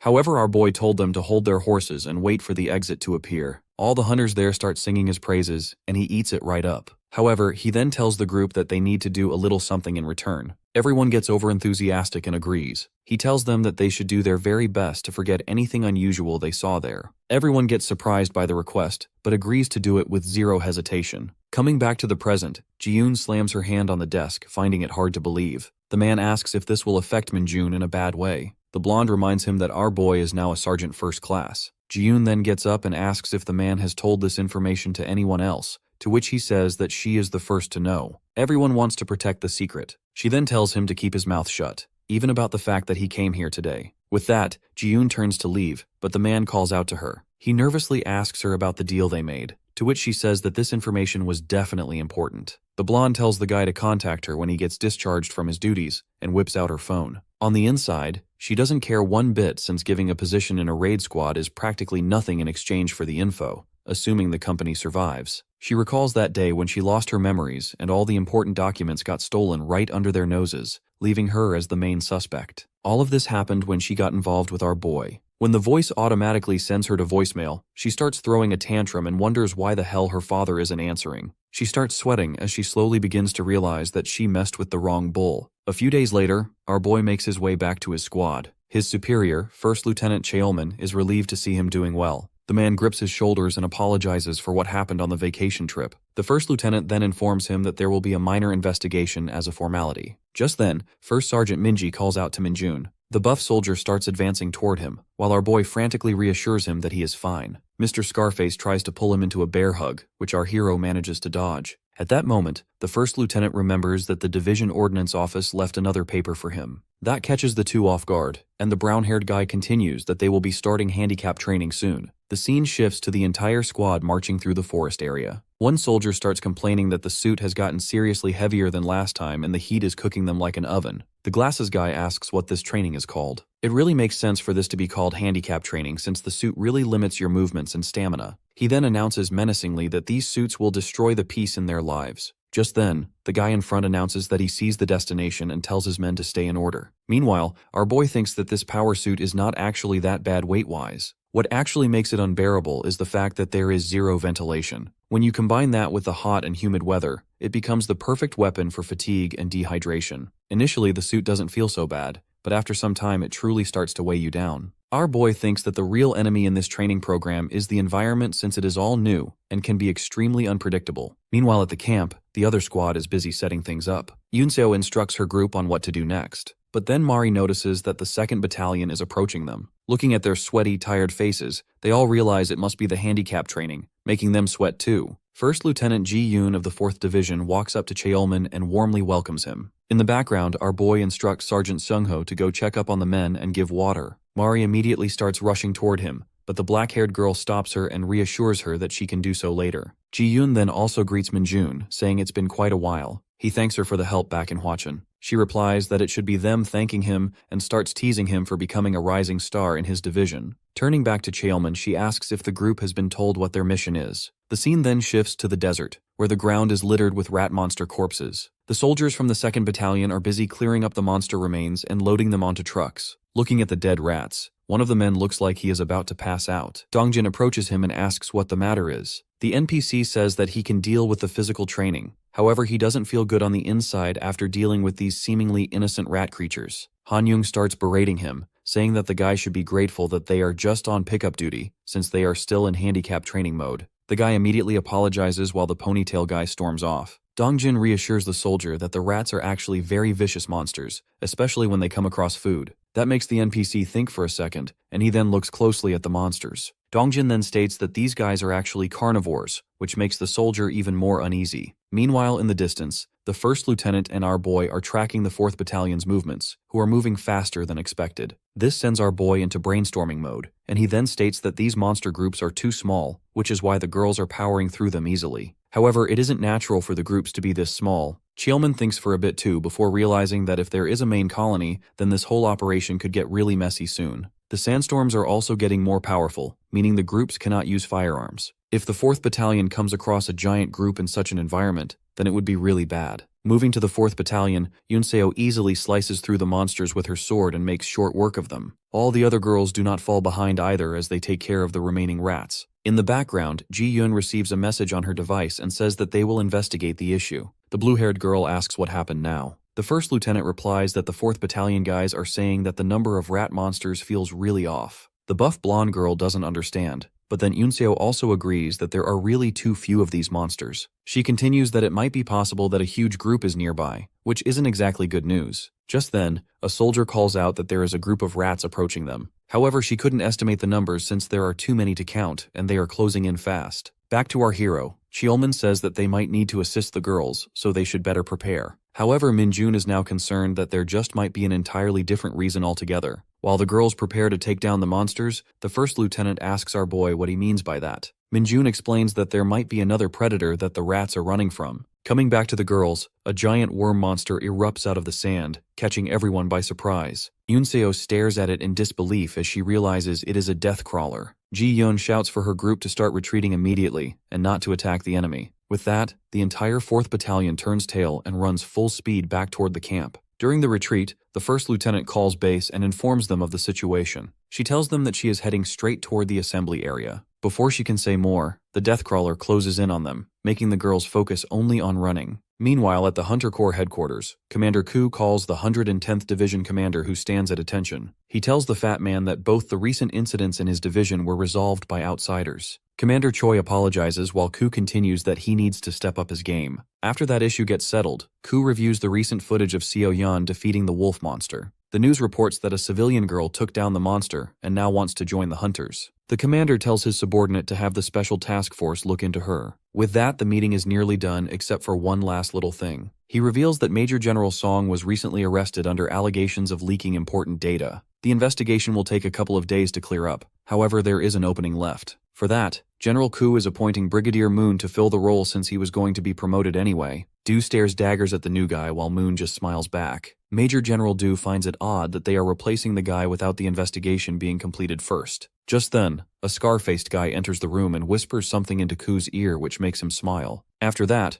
the commander addresses Major General Du and asks why he didn't bring the squad that took care of the Sacho incident like he was instructed to do. The bearded guy reveals that they are training at the moment, so it would disturb their schedule. Ku then states that both the battalions that were involved in the incident are now together in the same dungeon, which he finds to be a really big coincidence. However, what's more concerning is that the same dungeon is facing an issue right now. The evil man then asks if Du really did proper investigations before approving the training schedule and accuses him of rushing things. He keeps egging him on, but the bearded general simply tells him not to worry, as the investigation was done thoroughly. The scene then shifts back to the 4th Battalion, who are nearing the assembly area. The first lieutenant orders everyone to split up as they start heading in different directions. Major General Du tells the guy that they prepared even for unexpected scenarios to take place. Coming back to the fight, both the battalion's commanders are ready to take action. As the Deathcrawler roars at them, the 2nd Battalion's commander charges up his minigun and lets it rip. The bullets slam into the monster, making it stop its advance and forcing it to get back. The commander doesn't let up and keeps firing an endless wave of bullets. Meanwhile, the 4th Battalion commander picks up a metal spear and charges it with mana. After fully loading it up, she launches the spear like an Olympic thrower, which slams right into the monster's back. The male commander doesn't let up either as he keeps raining bullets down. The female commander picks up another spear and prepares to throw while her soldiers manage to climb back up to safety. Yunseo watches them fight and realizes that the superior's ranks aren't just for show. The female commander then shouts at her soldiers to fall back into their positions and to be on high alert. She tells them to prepare for battle as she unleashes another spear attack. The weapon pierces the monster's belly, making it roar in pain. After having enough, the Deathcrawler starts slithering away while the male commander keeps firing his minigun. Finally, after his bullets run out, he drops the mag to the ground and yells for a reload. The buff blonde sergeant immediately runs toward him with a new mag. She slides under the gun and pushes the new mag into place. Moving his gun back into position, the man continues his cover fire while the female commander launches another spear. Flying high into the sky, the spear closes in on its target. However, the monster manages to dodge the strike. The Deathcrawler then starts digging back into the sand and vanishes into a giant hole. The commanders finally calm down, but are ticked off that they didn't finish it. Since they are standing on solid rock, the monster cannot dig under them, so they should be fine. The 2nd Battalion commander tells the woman that they will have to go with the other plan now. Both of them seem uneasy about it. The man then smiles and orders into his walkie-talkie to go ahead with Plan B. Hearing that, a jeep soars off the cliff's edge and starts racing down the slope. The guy commandeering it thanks the commander through the walkie-talkie, and our sergeant yells at the giant creepy crawly to come out wherever it is. He has a whole fried rat buffet waiting. Minjun feels insanely energized after stripping off the bulky protective suit. The sensation hits him like he went Super Saiyan. Shaking with excitement, the rush makes him think he could probably fold that giant worm with his bare hands. Meanwhile, the driver grows increasingly nervous, unable to understand how his sergeant is not panicking even a little. Just a few hours earlier, Minjun had casually predicted that the biggest threat in the desert would be a large apex predator. Minutes after that, they received confirmation about a death crawler moving underground. Defying all common sense, our boy told the poor driver to trust his instincts, then confidently informed HQ that his squad would gladly assist in subjugating it. He explained that the giant worm tends to burrow deep underground whenever it gets injured. That was exactly why he proposed a plan to force it up to the surface from the start. However, Battalion Commander Jihe firmly stated that her unit would eliminate the threat before it ever had the chance to retreat. Therefore, Minjun should remain where he was. Smug as ever, our boy replied that unexpected variables always exist in combat, and there is never any harm in having backup ready. Caught off guard, the battalion commander narrowed her eyes and asked what he was really plotting. The poor driver nearly had a heart attack, praying his reckless sergeant would not say anything outrageous in front of her. To his shock, she ultimately approved the unconventional surprise attack strategy. Right after that, Minjun grabbed the driver with wild excitement and asked if he could handle a vehicle under extreme pressure. Back in the present, the driver cannot deny that the idea of using desert rat carcasses as bait is disturbingly clever. The constant vibrations from the jeep amplify the lure. What truly terrifies him, however, is the possibility of the deathcrawler erupting directly beneath the vehicle without warning. With that, the operation begins. Minjun taps the roof once as a signal, and the driver immediately swerves sharply to one side. A second knock follows, prompting a hard drift in the opposite direction. Even so, the deathcrawler shows no immediate interest. Our boy wonders if the scent of the desert rats is failing to reach it. Deciding not to rely solely on bait, he releases a pulse of demonic energy to further provoke the monster. Almost instantly, a deep rumble shakes the ground beneath them. He glances toward the machine gun squad positioned above, signaling them to prepare to unleash everything they have. When the timing feels perfect, Minjun slams his fist against the jeep one final time. The driver floors the accelerator at the last possible second. They barely dodge the massive deathcrawler erupting from the sand. While the driver nearly blacks out from fear, our sergeant looks like he is floating on cloud 9. The poor deathcrawler has no clue it just walked straight into a carefully staged ambush. From above, Battalion Commander Jihye launches spear after spear with deadly precision. Even so, the attacks fail to inflict critical damage because the spears lose momentum over long distance. Suddenly, Minjun spots one spear embedded in the sand ahead of them after she narrowly misses her mark. His eyes sparkle as if he just found a treasure chest. Without hesitation, he leans out from the side of the speeding jeep and snatches the fallen spear. Up on the ridge, the heavy gunner informs his commander that she will need to land the decisive blow herself. He cannot risk spraying bullets wildly and causing friendly fire. Hearing that, Commander Jihye steadies her stance and prepares another throw. Out of curiosity, she casually asks him what he thinks about Minjun's personality. After some deep thought, the gunner admits he has no idea how to answer that. In his opinion, no sane individual can truly comprehend that man's mad genius. His response earns a faint smile from her, as she hurls another spear, thinking she is beginning to understand why Yunseo admires him. Back on the battlefield, the driver pleads with the dangling lunatic to get back inside before he falls and breaks something. Flashing his signature grin, Minjun calmly states that he intends to slay it personally. Right then, another spear slams directly into the creature's massive body. Seizing the chance, the driver sharply spins the jeep around 180 degrees. From their vantage point, Commander Jihye and the heavy gunner stare in utter confusion at the sudden maneuver. That confusion instantly turns into shock when they see the absolute madman now riding on top of the moving vehicle, ready to lift off. The bizarre sight nearly gives the old man a seizure as he wonders what on earth is wrong with him. Watching closely, the girls suggest that Minjun might actually attempt to slay the creature by himself. Down below, the driver panics hard, silently praying to the RNG lords that he somehow survives this insane stunt. The moment they approach the beast's terrifying mouth lined with razor-sharp teeth, his last shred of confidence evaporates. In that instant, he regrets every life decision that led him to this moment. Right then, our sergeant gives the final signal, and the driver steers his jeep with everything he's got. Minjun launches himself off the roof. Everyone can only stare as his figure soars high into the sky. Channeling all his pent-up hatred for those ugly, heavy training suits, he floods the spear with an overwhelming surge of aura. Without hesitation, he drives the spear straight into the center of the monster's body, pumping it full of magic energy. At the same time, he grabs another spear and impales it again.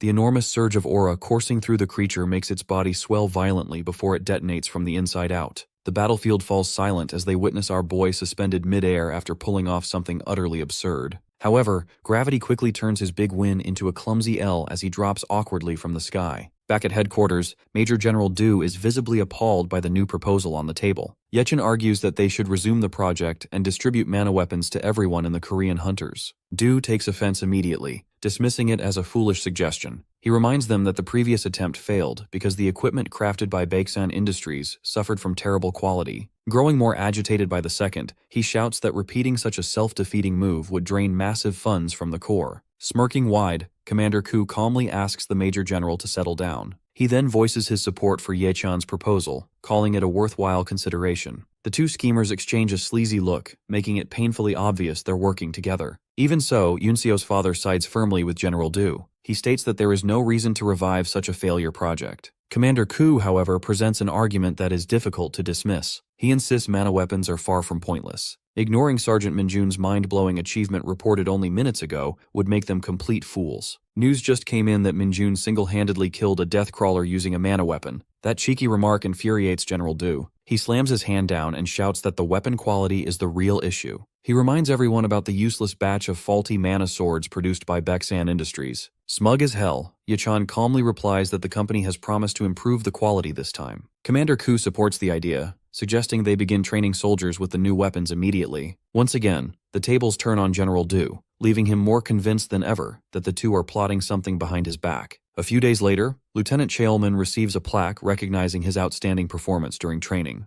Even so, he sincerely believes he does not deserve the praise because Minjun carried him the entire time. While the ceremony wraps up, Chaelman curiously asks when Minjun will finally receive a promotion. After everything that happened at Sakcho Resort, it seems only logical. On top of that, his exceptional performance during training even earned him a recommendation from Battalion Commander Jihye. Unfortunately, a promotion now appears unlikely due to newly established criteria set by the higher-ups. Confused by the sudden change, Chaelman asks why this is happening. The answer is blunt. It is most likely targeting Minjun.